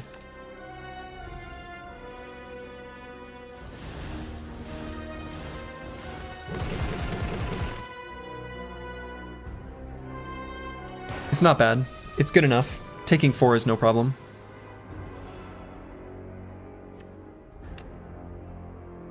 Okay, let's skim here. Gunk up. Rocket Punch.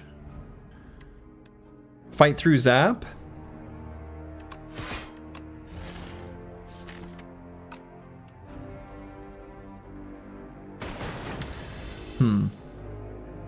I don't think we can choose Sloth. We're playing more than 3 cards per turn as often as we can, so it's obviously Disintegration here.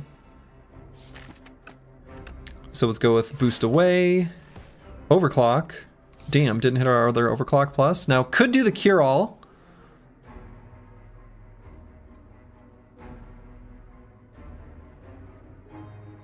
Let's just skim for now.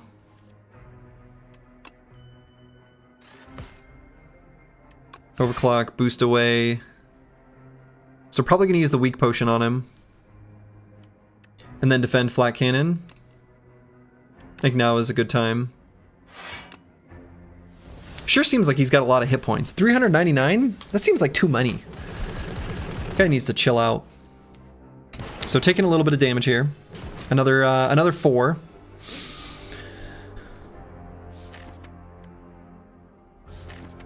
Alright, fight through, we want that in the draw pile. Rocket punch, we want that in the draw pile. So let's overclock. Play another rocket punch.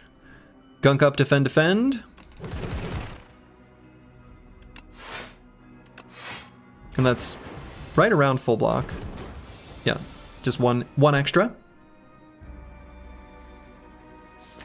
Skim to see if we find boost away or overclock. Yeah, so found overclock and fight through, so probably play this. Boost away, fight through, flat cannon. And he's maybe dead. Yeah, he's dead. That'll do, what, 64? Was that 8 times 8? I didn't actually see the number. Cool. Alright. Alright. Finally taken one to Act 3.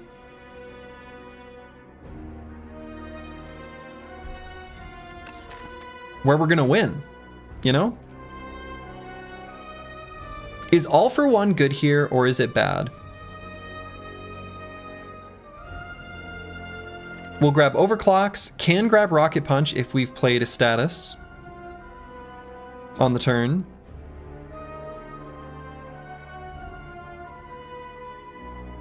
But of course it costs 2 energy to play, which is sometimes acceptable. Right? I mean, it's sort of like a hologram that gets to grab extra things, but costs more and sticks around, but blocks instead of, you know, attacks instead of blocks. So it's like a different card, but it's the same card.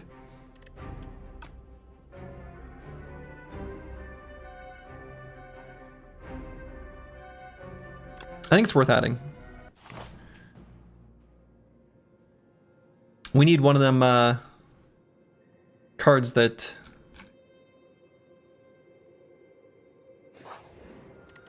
give us energy. At the start of your turn, add a random attack into your hand. It costs 0 this turn. That's insane sometimes with the defect. Probably not with this deck though. At the start of your turn, gain 7 block. That seems pretty okay. Every 4 cards you play, draw 1 card. Also seems pretty okay. I think I like the Psy. I like the safety of gaining 7 block every turn. Poor Orichalcum.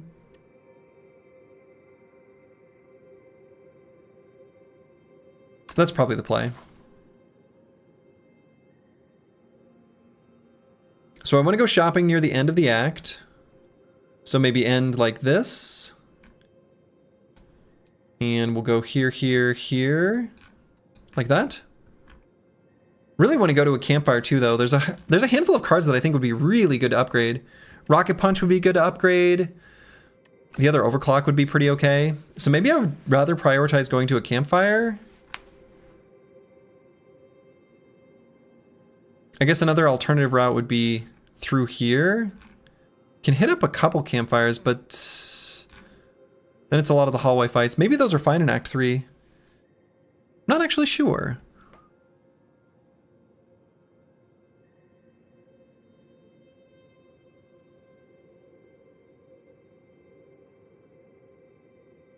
Iron Club is insane on Silent. I love it. Oh yeah, because the Sly also counts for playing a card.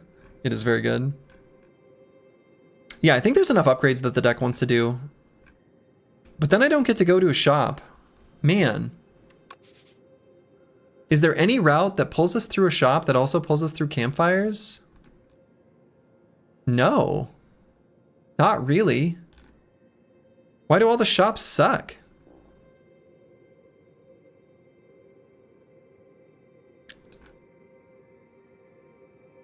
I guess there's this way.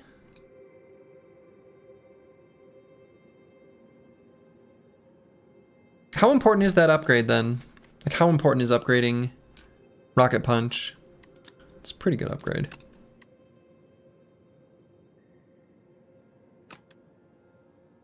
But it's not that good.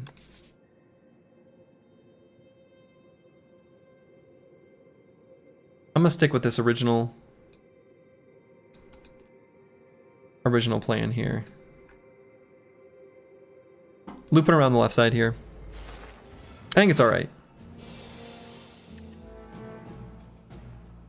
Okay, so they're doing 12 plus 16.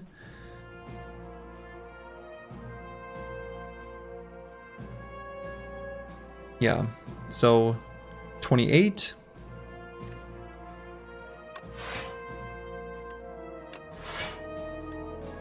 Let's give our flat cannon some ammo ahead of time.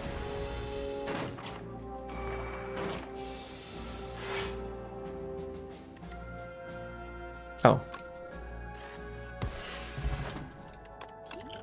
They're just paper. Turbo. A Turbo Plus? Oh, this is so good. With the All for One? Oh, that's so good. Turbo Plus is so good. Makes the skims feel better now.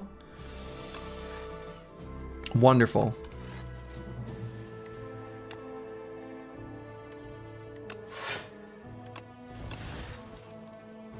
Okay, found our smokestack.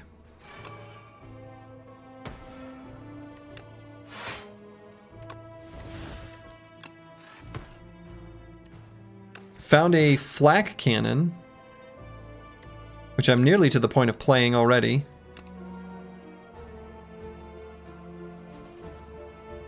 Okay, found the fasten. And if we stop drawing cards here, I guess that's pretty okay. Because then we're going to get to our All for One. Caw this, my friend. Caw! Okay, so we're going to fight through. Rocket Punch for free. And unfortunately can't... Now hold on, we can still get to the Rocket Punch again. But we have to do it in a tricky way. We're going to hologram the Turbo. Remakes it free. All for One. There it is.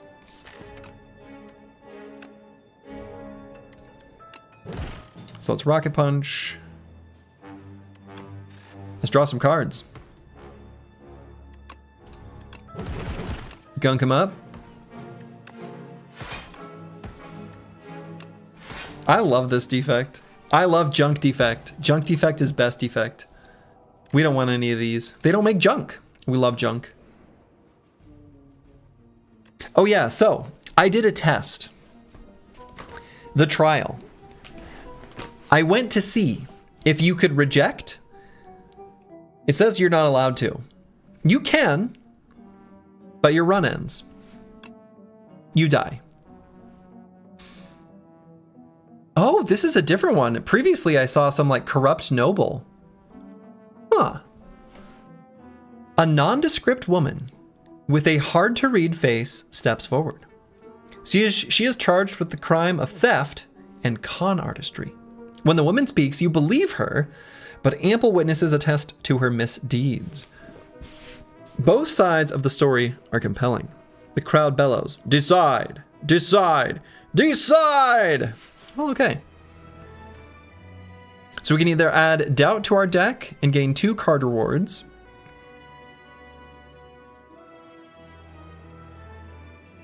Or add doubt to the deck and transform 2 cards. I'm keen to transform the Zap and the Dual Cast. Into Tesla Coil and Storm. Worthless. Completely worthless. All right. Well, it is decided.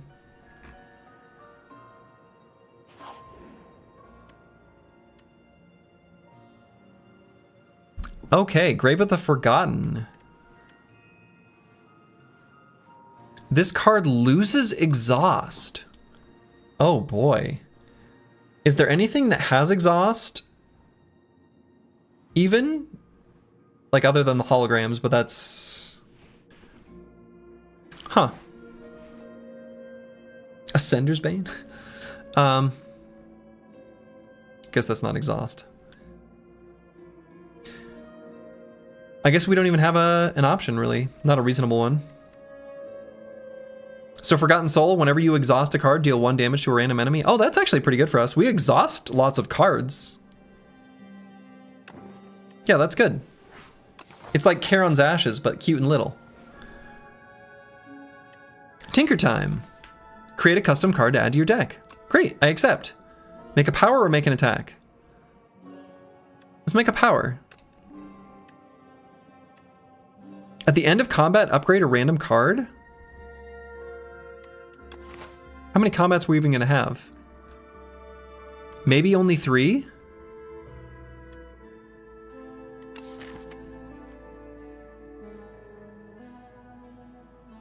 Making powers cost 1 less.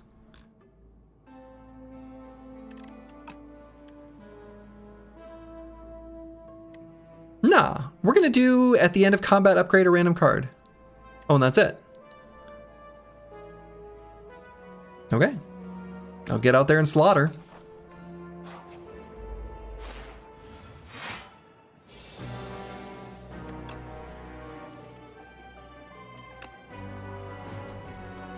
Okay, we're skimming. Let's turbo. We're gonna need to all for one that, but that's okay. Oh, I should have done smokestack before. That's a mistake. Okay, so let's boost away, overclock, rocket punch. Let's hologram the turbo first, because need to get more stuff out of the hand so that all for one can actually grab things, because it needs to grab 4 cards. So can we make room for 4 cards? We can.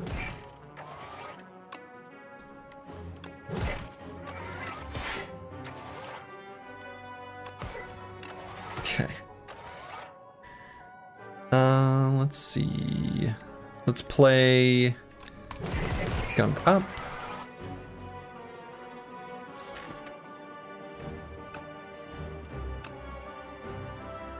I guess I'll play the Tesla coil just so we can play the overclock. Oh, I guess I was able to. Hologram the all for one. Or I suppose next draw is pretty good. Right, because we can hologram all for one at the start of next turn. So probably better is just simply full block. We'll buffer and defend.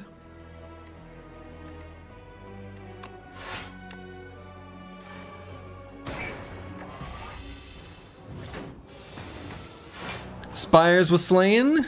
We're slaying some spires here. Hello, hello, Corvus Korak. So hologram the all for one. Play it. Gain all these beautiful, wonderful cards. Put all these things into our draw pile that we want in our draw pile.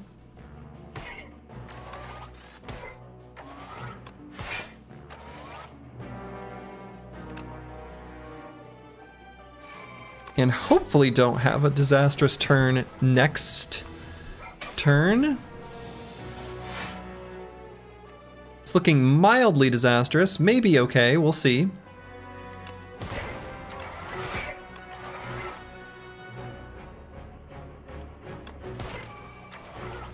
Just need to find our all for one. We are going to be able to buffer and block whatever he's got coming for us. Which is good, because it's coming for us. Have a lot of energy.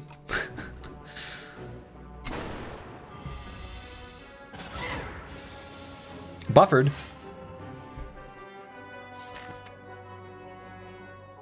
So I'm still going to skim here. We may end up needing to use the Cure-All. We'll see.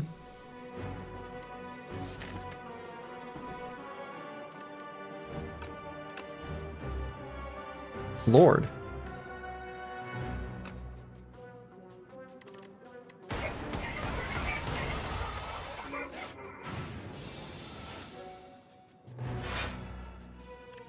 Okay.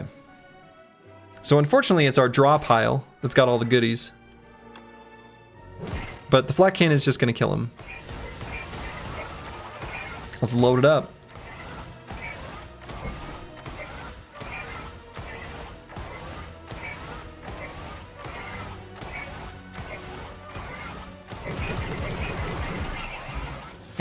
Got him.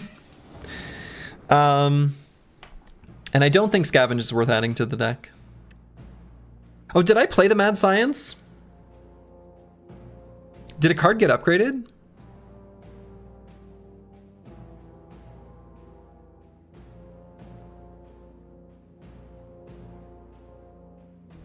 I must not have played it.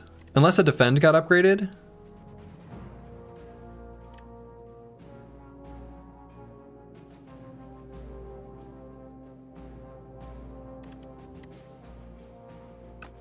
I don't remember.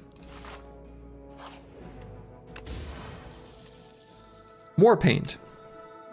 Upgrade a hologram and a skim. Okay, pretty nice. Aha. A store.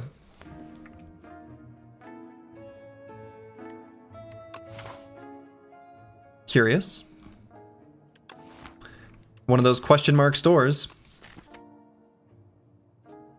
So probably want to remove the doubt. Is there anything worth using the Dolly's Mirror on? A Defend was upgraded? Okay, thank you, Salvasti. I didn't actually see the animation.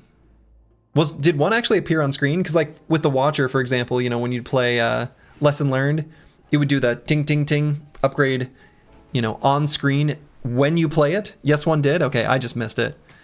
I just completely missed it. I will say the upgrade animation is like slightly less exciting compared to the one from Slay the Spire 1.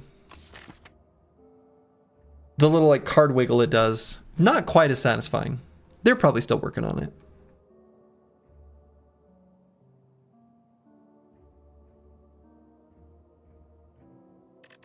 Yeah, I guess I'm just going to remove a card. I don't think Dolly's Mirrors... I don't think anything here is worth mirroring. It would be really cute to mirror, like, the Fight Through. Because I think that's, like, a really important card for the deck. Even if it's just, like, kind of a random component. Could also even be convinced to mirror the Fasten. Which presumably would mirror the Enchantment or whatever this is called with Swift. But I think I'll just do the card remove. And we'll get rid of Doubt. So then I think it's actually kind of worth to go to another shop still. Just for the card remove. I think card removes are all the deck really needs. Ah. Sir Galalot. You are a jerk. You tried to give me poison tea. We got the Ripple Basin. If you did not play any attacks during your turn, gain 4 block. A nice relic early. Not quite as exciting now.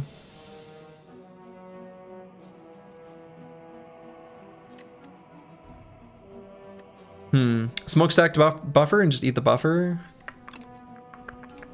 I guess.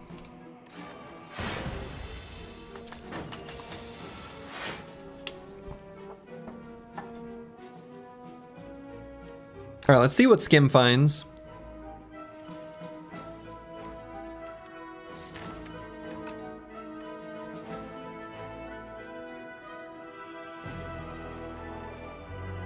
Okay, so he's hitting us for 24. This would get us full block. So maybe just fight through Storm Mad Scientist. What does that do when it's upgraded? Innate. Oh. It's not very good.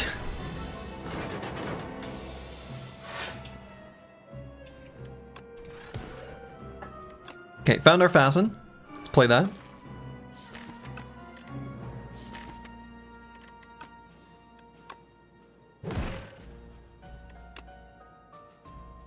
Okay, so let's hologram in the all for one. Draw these 3 cards. Turbo. Let's play the gunk up. How many 0-cost cards do we need to be making room for? Now that we got this Tesla coil, actually the Tesla coil's kind of bad. So we have like, yeah, Tesla coil getting in the way.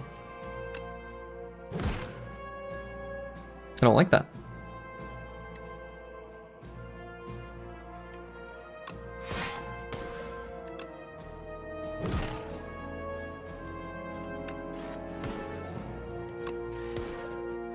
Okay, found our all for one again.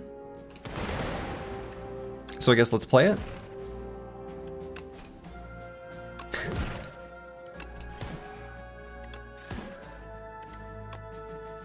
And he's pretty close to dead here, right? Yeah, he's just dead. All right, upgraded the rocket punch. Okay, I do see. Yeah, it doesn't do the animation at all. It just like flashes it on screen and then throws it in your deck. That is an upgrade we wanted, right? That's a good upgrade. Colorless pot instead of liquid bronze. Sure. Another boost away. It's okay. It's an okay card.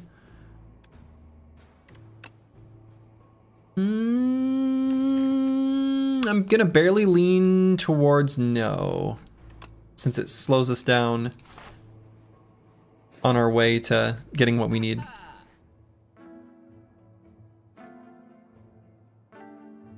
Ship in a bottle. That's cute. I have seen this one before. Yeah, nothing in this shop is too exciting, which does make it pretty nice to just simply use the card remove. And I think I'm going to remove the Tesla coil. Could also get rid of Mad Science, but we can just always play it.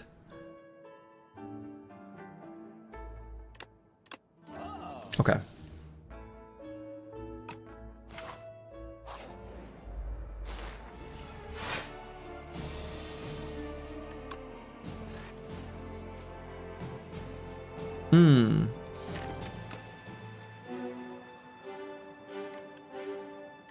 I want to play the buffer, but hopefully we won't be punished by this.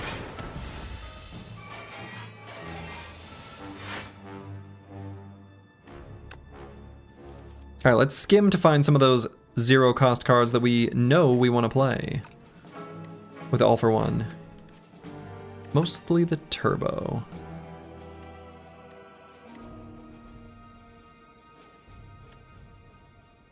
Could also fight through Rocket Punch here. Let's do that.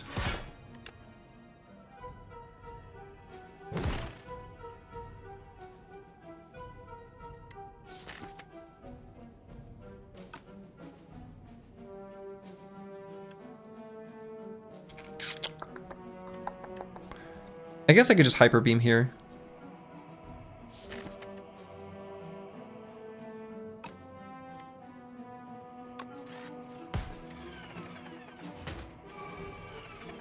They always do the buffing when they come back.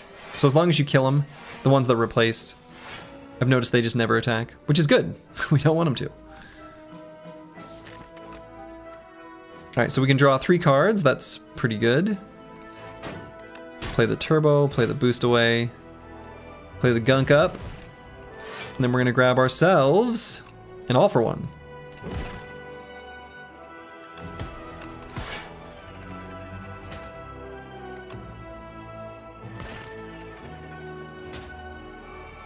And let's re-grab the all for one.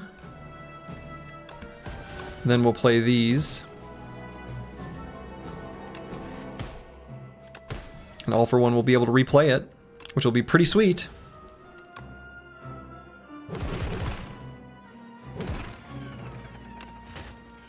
Okay. Ooh, another fight through plus? Hell yeah, let's go. That's great. So now, is it worth resting? Or is there an upgrade we'd rather have? Maybe an upgrade on Flat Cannon, considering that we are going into a boss combat. Right, so the bosses in order are going to be the Queen and then the Doormaker. The Doormaker, honestly, I don't understand what the Doormaker is supposed to be good against. Because I feel like every deck I've ever had, make it to Act 3 and fight the Doormaker, I don't even know what his mechanics are. I just like walk over him. Like I don't even understand what he's supposed to be good against. I don't understand what he's testing your deck for. The Queen I get. I understand what she's got going on. And so for her, I feel like just getting more damage to make the fight last a little bit less long makes me kind of want to upgrade the Flat Cannon. At first you struggled with Doormaker, but now that you understand him, you don't mind him. I feel like if you just do a lot of damage, you've solved it. Yeah, let's upgrade the Flat Cannon.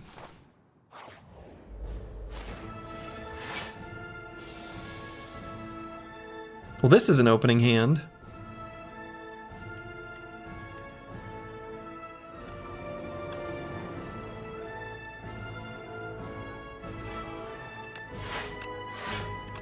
So I'm not going to play the Hyper Beam. We want the extra energy from the Art of War. I hope her Affliction doesn't suck.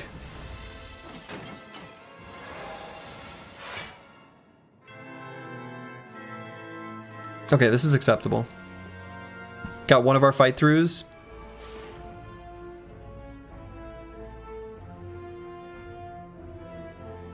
Doormaker is about bursting hard, but not hard enough. You can either just blow him out with absurd damage or pause on his rocks phase and scale until you can blow out his face.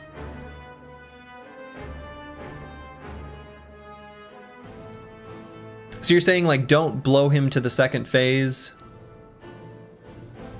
and then just do a little bit of damage? You need to make sure you can do more? Is that kind of what you're saying? I'm thinking about using the Cure All here. Drawing the 2 cards. It's very likely to hit something we want it to hit. Still didn't. We didn't get any of our draw.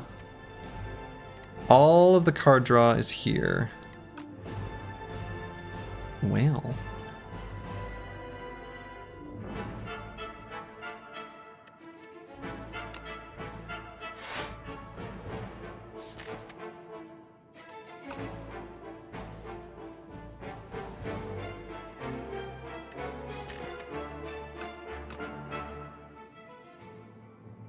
So I guess I'll just play the Buffer and the Mad Scientist just for the lightning orbs and to get them out of the hand, I suppose. There we go.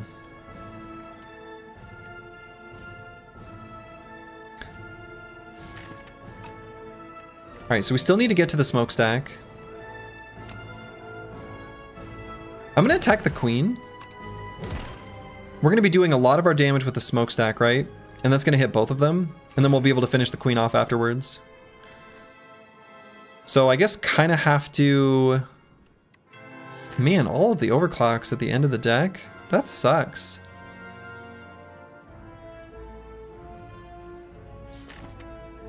So if we did hologram the All for One, I mean, it doesn't even grab anything. All of the things, they're all here. And I guess here. Still should hologram something. Maybe it's just a fight through plus.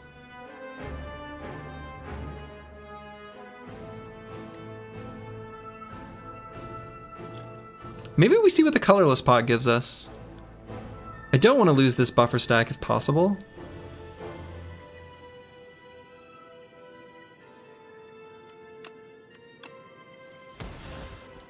Master of strategy, huh? So now we can play this turbo. Play this overclock. This hologram. This All for One. Let's put more room in our hand. Alright, so this still has the status on it. Okay, that's good to know.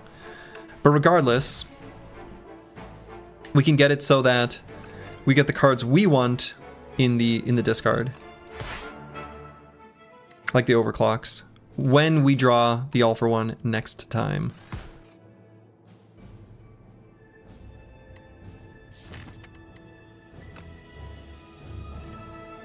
Sucks we can't replay the turbo. So I might just play the flat cannon now. No. Let's play another fight through. That'll get us to full block. No, not quite because of the burn. Was a wave you want to run yet? Soon. But I suppose the burn will make it so we'll take 12. Guess we can full block like this then. Fool me once. We're getting there soon. Soon, soon, soon.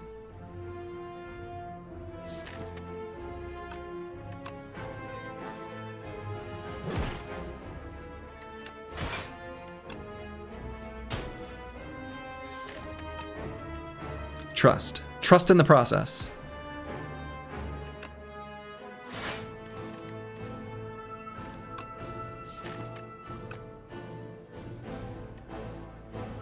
Okay, let's play...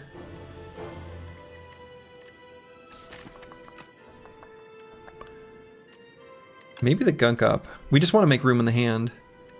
That's it.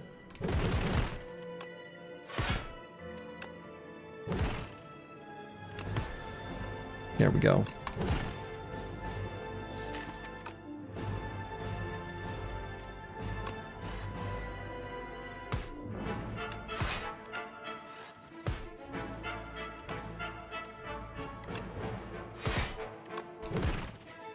Okay.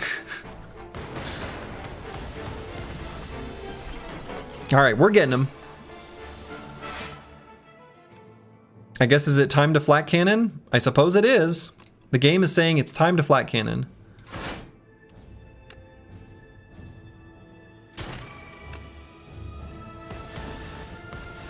Loading up the flat cannon.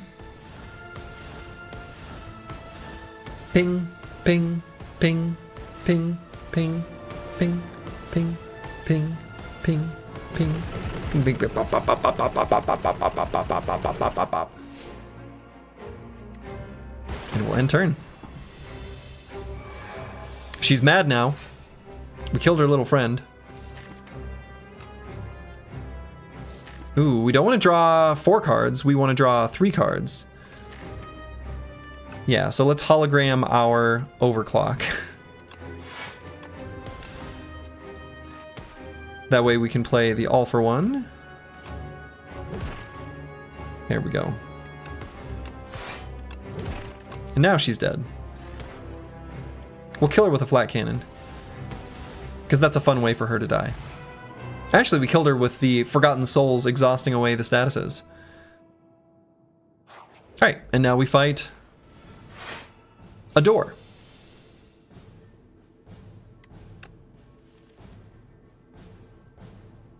Excellent. We'll play the smokestack. Fight through.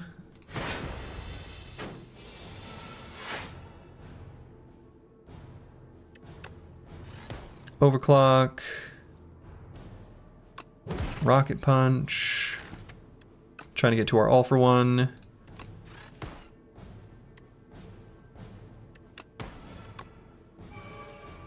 There we go. Got there. Let's just play this one. Probably that one. Excellent.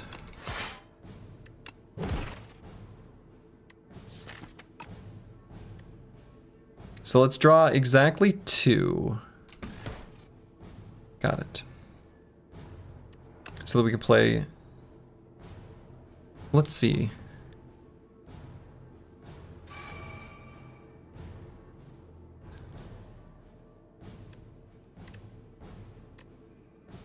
Let's do these 2 and then... No.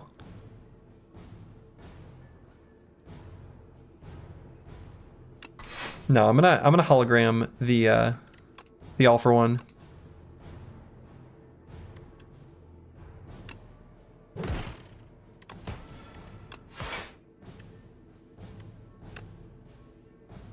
Okay, let's do it one more time.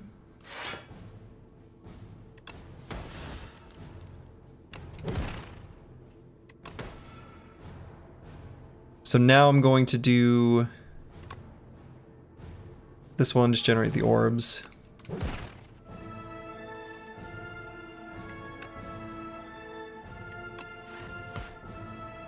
Got a void. We didn't want that void. We wanted to avoid the void.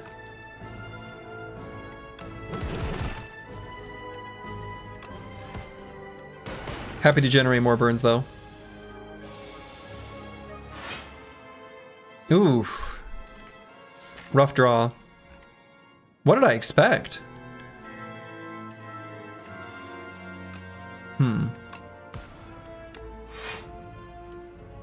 Well, we've got the buffer. That's a pretty garbage turn.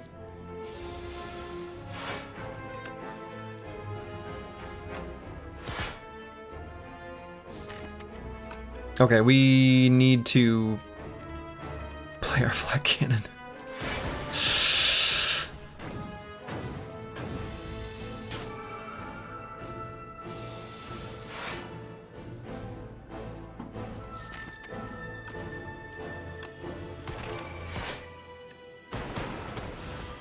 Okay, wow.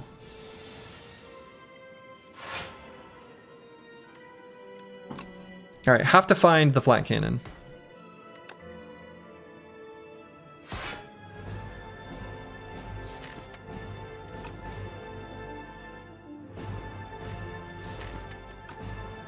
Let's hologram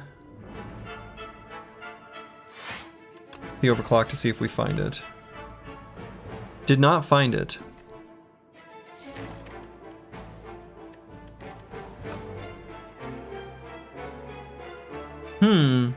I think I'm doing this poorly.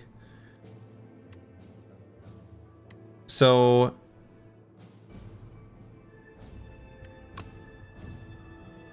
we can put whatever we want in the discard pile because we're going to play the flat cannon.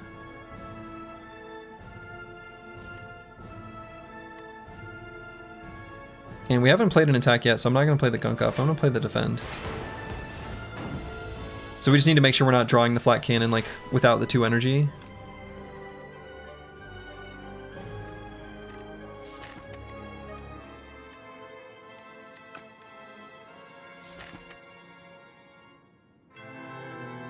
So we got the boost away and the overclock plus in the discard.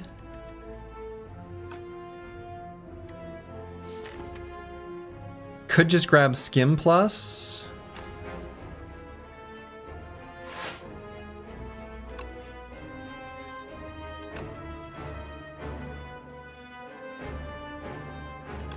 We'll play the overclock, but otherwise it'll probably just be 2 defends. Or fight through, because again, we can put as much in the discard pile as we want. Okay. It's gonna be a very big flat cannon blast. Oh my god.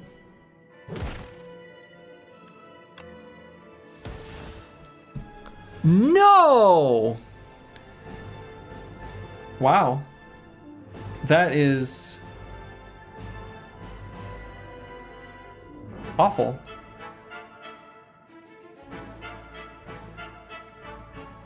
Wow.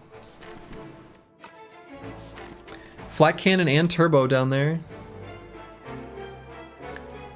Because turbo would have let us like grab the all for one, play cards in hand, just fill the cards with all the statuses. Wow.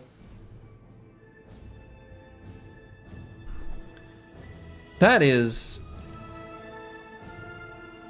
I probably played an attack already. Do I get any block for the Ripple Basin? Does that matter? No.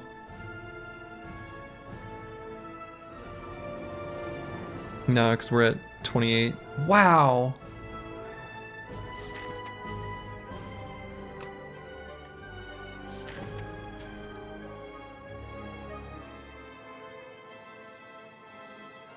Yeah, this could have been piloted differently though, I'm positive.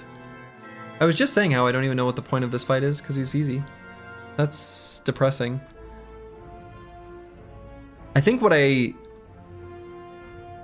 I'm sure there was in the shuffle before this one, There was probably an opportunity to play the flat cannon that I just disregarded and should not have, not realizing how many statuses I'd started to accumulate, more than I'd realized, enough that it gummed up the deck too much.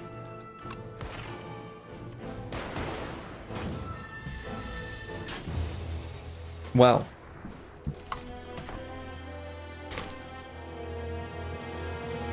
that's embarrassing.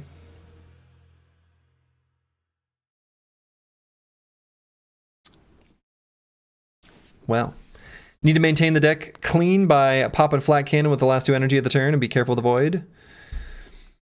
Yeah, I don't know. Did I draw voids on the same turn as maybe I could have played the flat cannon or something? I don't remember. It was a cool deck, just a bit of overconfidence at the end. It was a cool deck. It's one of those things that, you know, I'm not sure if I got unlucky because I wasn't looking for it, basically. You know what I mean? I don't know if there was there wasn't the opportunity to play the flat cannon. I'm actually not sure. Well, damn. The Doormaker didn't take kindly to the Defect's disturbance. Well, that's where I'm going to call it for the evening. What an embarrassment. What an embarrassment. Nothing but shame that I feel. But hey, it's a new game, and I'm allowed to be bad at it. I'm going to send you guys over to a Slay the Spire 1 player that I used to watch all the time. That is awesome. And I don't know how to spell his name. Okay. Send you guys over to Terrence. He used to play Slay the Spire 1 and had some really lovely chats with like Baylor Lord and Jorbs that I really enjoyed. This is like a long time ago. But anyway, that's where I'm going to call it for the evening. I will not be back tomorrow. I will let people know on the Discord when I will be back next, because I've actually got some stuff that came up that's going to be interrupting me for the next few days. And so, until next time, make it a good one. Ta-ta.